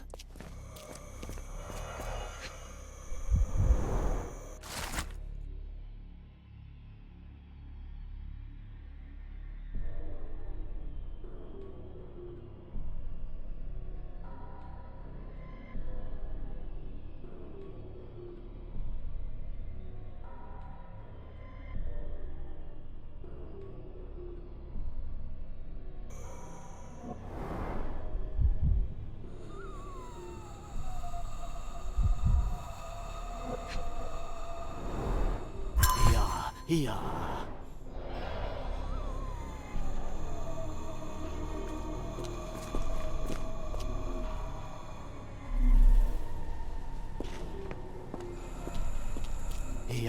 Here.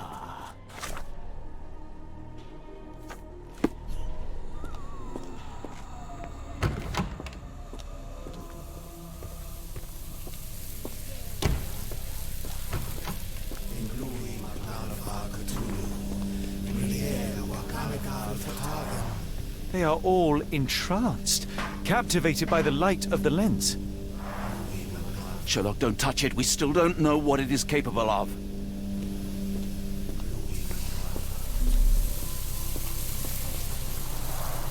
The base appears to rotate. Hands off, Holmes. We have no idea of its purpose.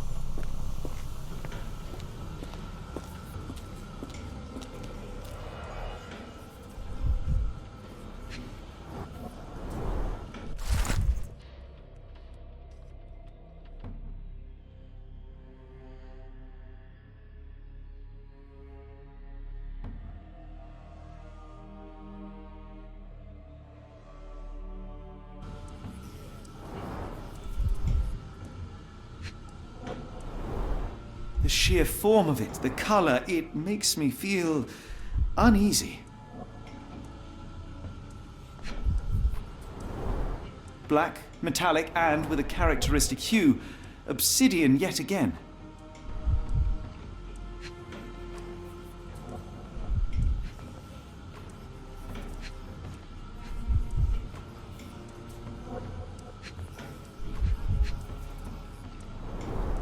This material feels very sturdy. It would take an enormous effort to break like that.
That's it! You did it! The lens broke! John, the worshippers, we need to make sure... Of course, I'll see if they're all right.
Check her pulse, can you, Watson?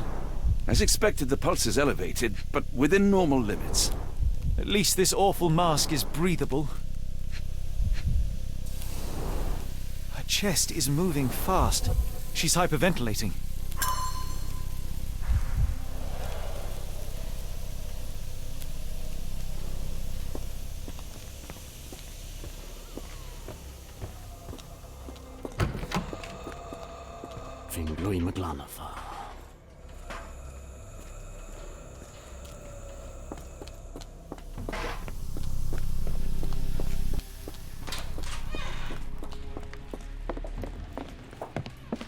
Stop there, shipmates! A storm awakens and we've battened down the hatches. Dirty Summers, I presume. Nice to put a filthy, sweat-covered face to a name. That's no way to speak to a captain! Sherlock, get down!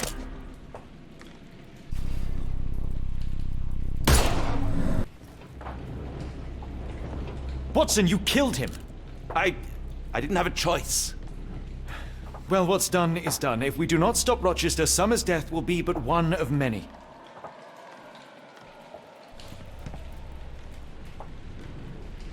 I thought that I'd seen horrors during the war, but this is complete madness. The sailor who didn't survive the storm. The Port of London feels so long ago. Forgive me, Summers. Don't mind my trembling hands. It's not fear, it's adrenaline.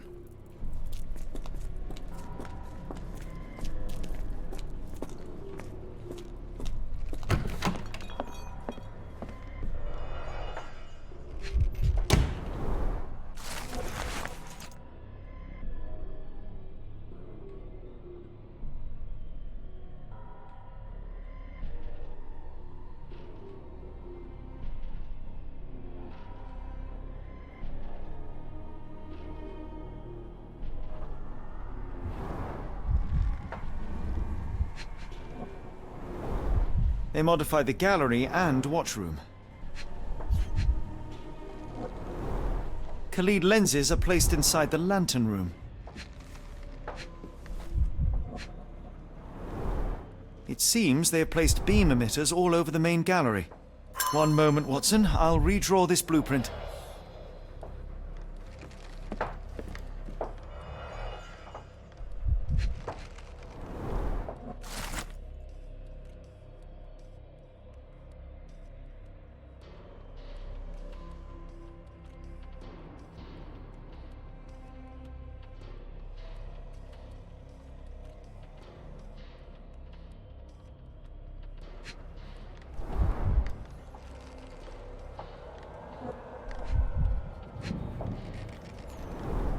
I know this company. They make Fresnel lenses, essential for any modern lighthouse lantern.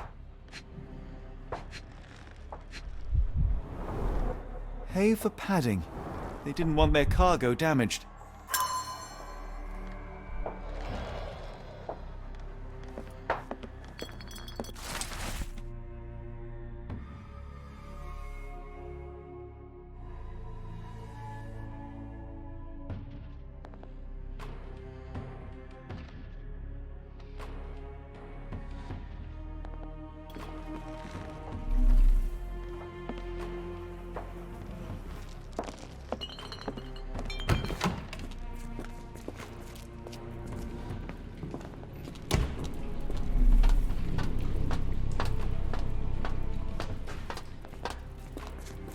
Hold on.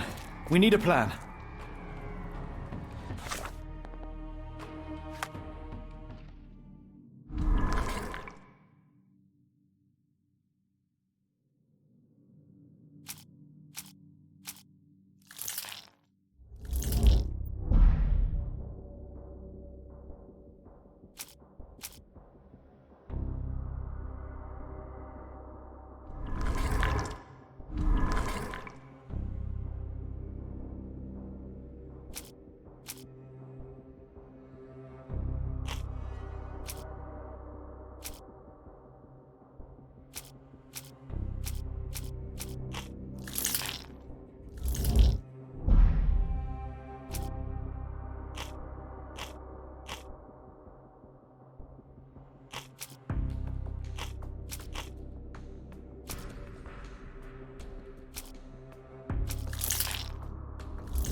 We shall apply what we just learned, charge the Khalid lenses, and break them with the dagger. That should put a stop to this cursed ritual.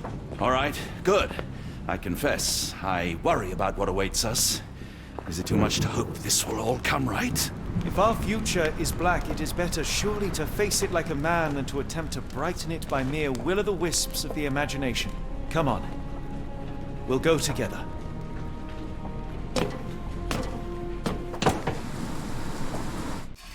Pinglui Maglalava.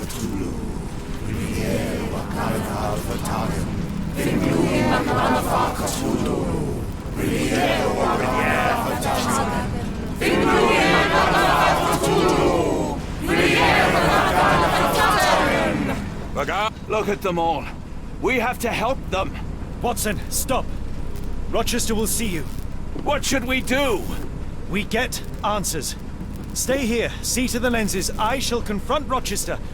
He owes me the truth. Sherlock! Sherlock! Mr. Holmes, you are late. Was the path here not as you anticipated? You expected me? We've stood here before, Mr. Holmes. Another you, another me. Many years ago. I wonder what will happen this time. What? What are you talking about? Join me. Bear witness to the end.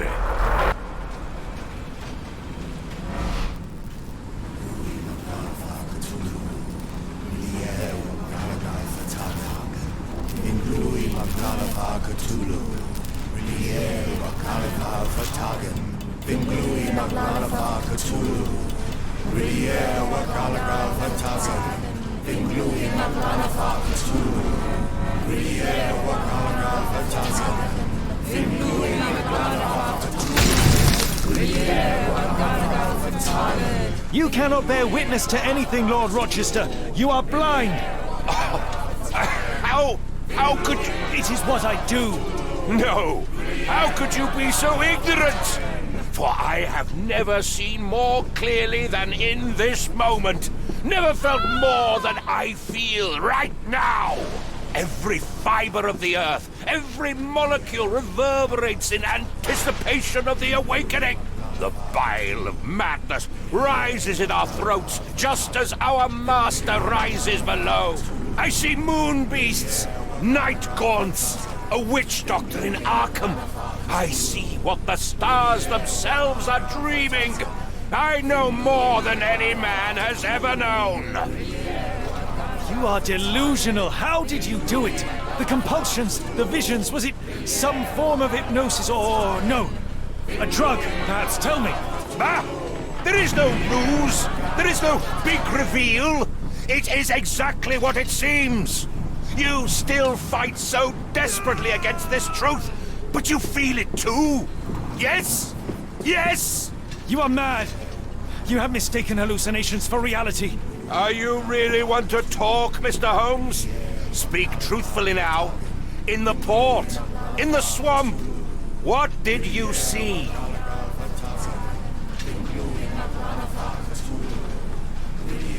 Something beyond the capacities of my imagination. A world so alien, but so familiar.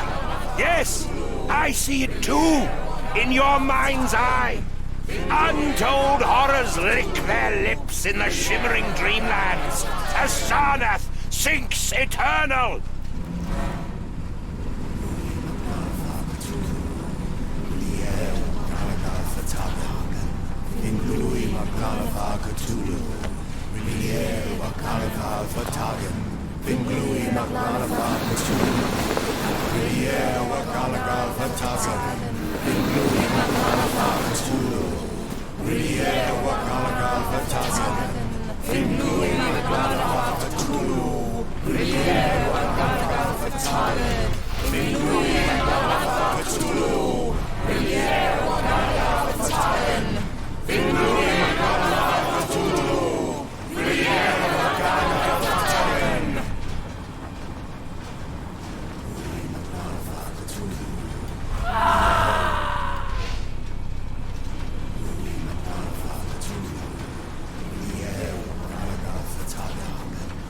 This could prove useful.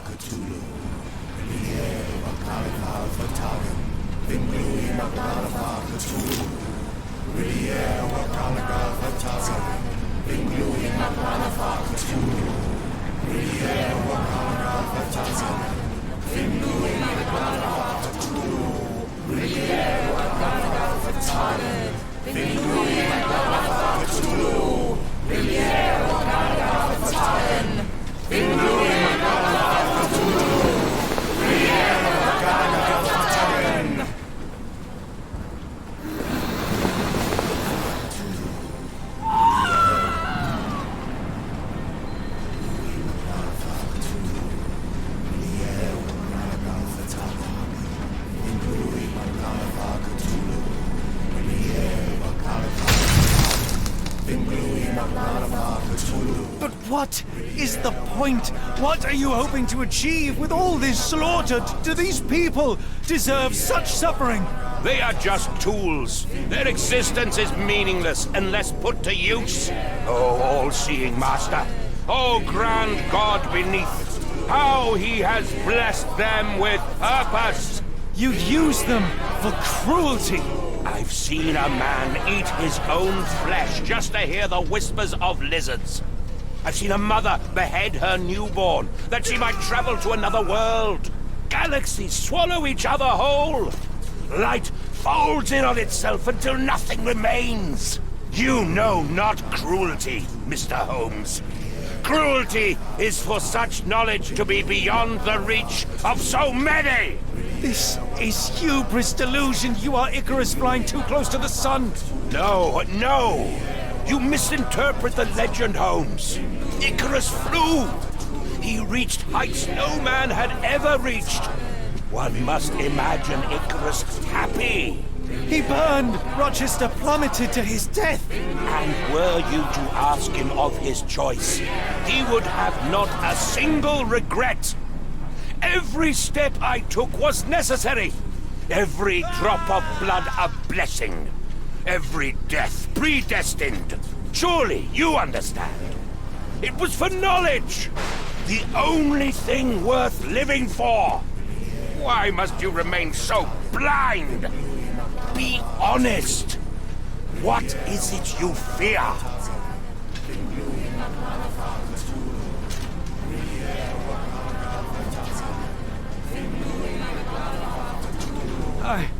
I'm afraid that it will cost me my sanity, much as it has cost you yours. There is no such thing as sanity.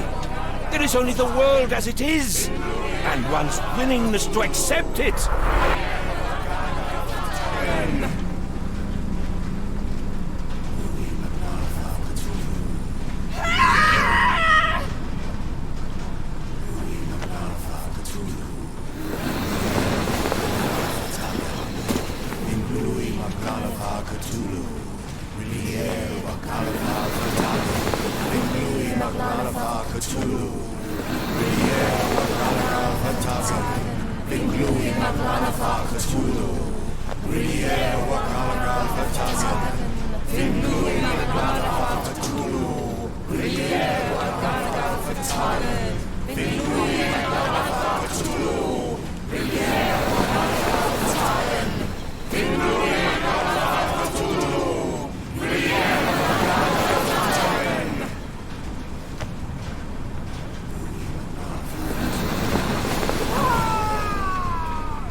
You truly believe it? That a god arises from below, that the world shall end? There is only nothingness. Only chaos and torture and endless time, stretching its wings, baring its teeth. It's preposterous. It's nonsense. It's... You've drugged me. The fumes in the temple, narcotics, a bad reaction. Oh, you're one of my cross agents. Yes. Yes, this has the stink of my brother all over it. No, wait. Of course. I am dreaming in the asylum. In Black Edelweiss, tied to a chair.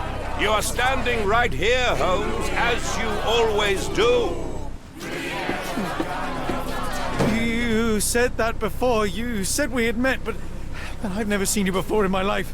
The cycle repeats. Old becomes new, and we remain pawns in the hands of a god. Submit! Submit to your inconsequence! It is unthinkable. It is undeniable. I cannot.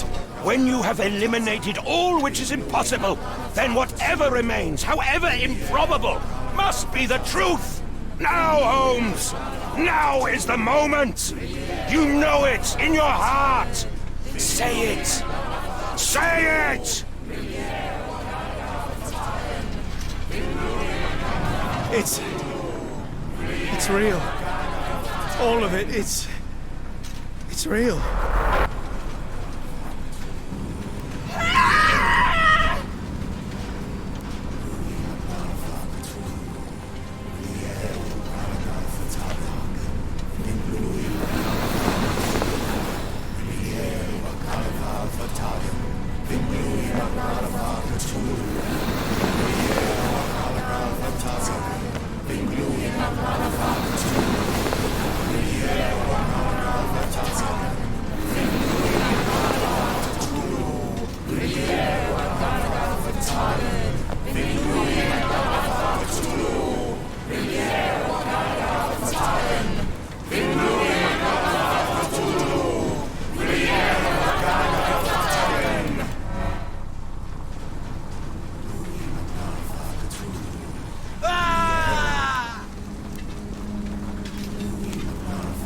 Maybe your god is unstoppable, but you are merely a man, and I know how to stop you. What do you mean? What have you done? I have made a friend. Yeah!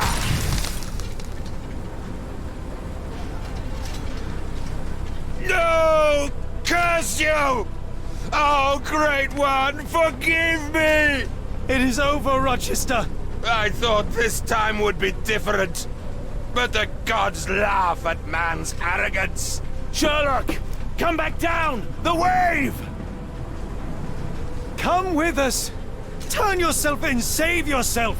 The abyss calls for me, Mr. Holmes, as it does for you. The final problem approaches, and you too shall fall. Sherlock, please! Rochester, don't! Such heights we reach! No! God! Sherlock, we must get inside! I have to see it, John. I have to know.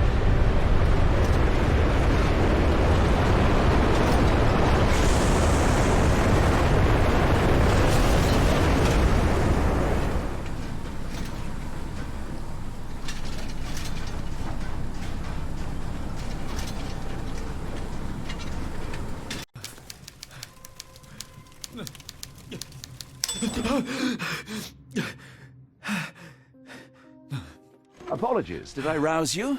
I could relocate to the study, but I wanted to be at hand should you need me. No. The sound of your keys. It is my tether back to the waking world.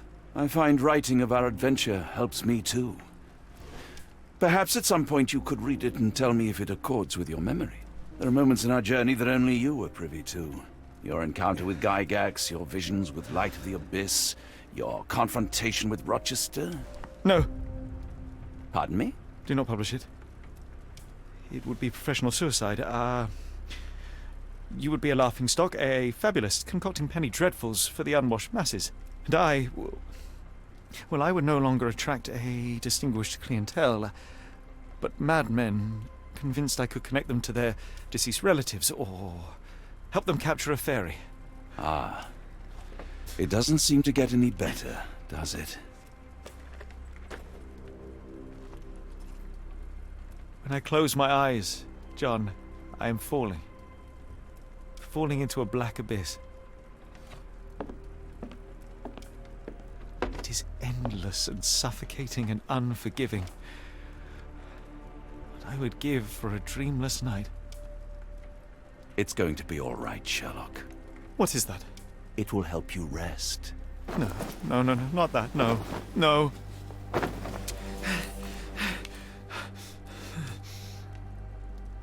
I say, Watson, would you be afraid to sleep in the same home as a lunatic, a man with softening of the brain, an idiot whose mind has lost its grip?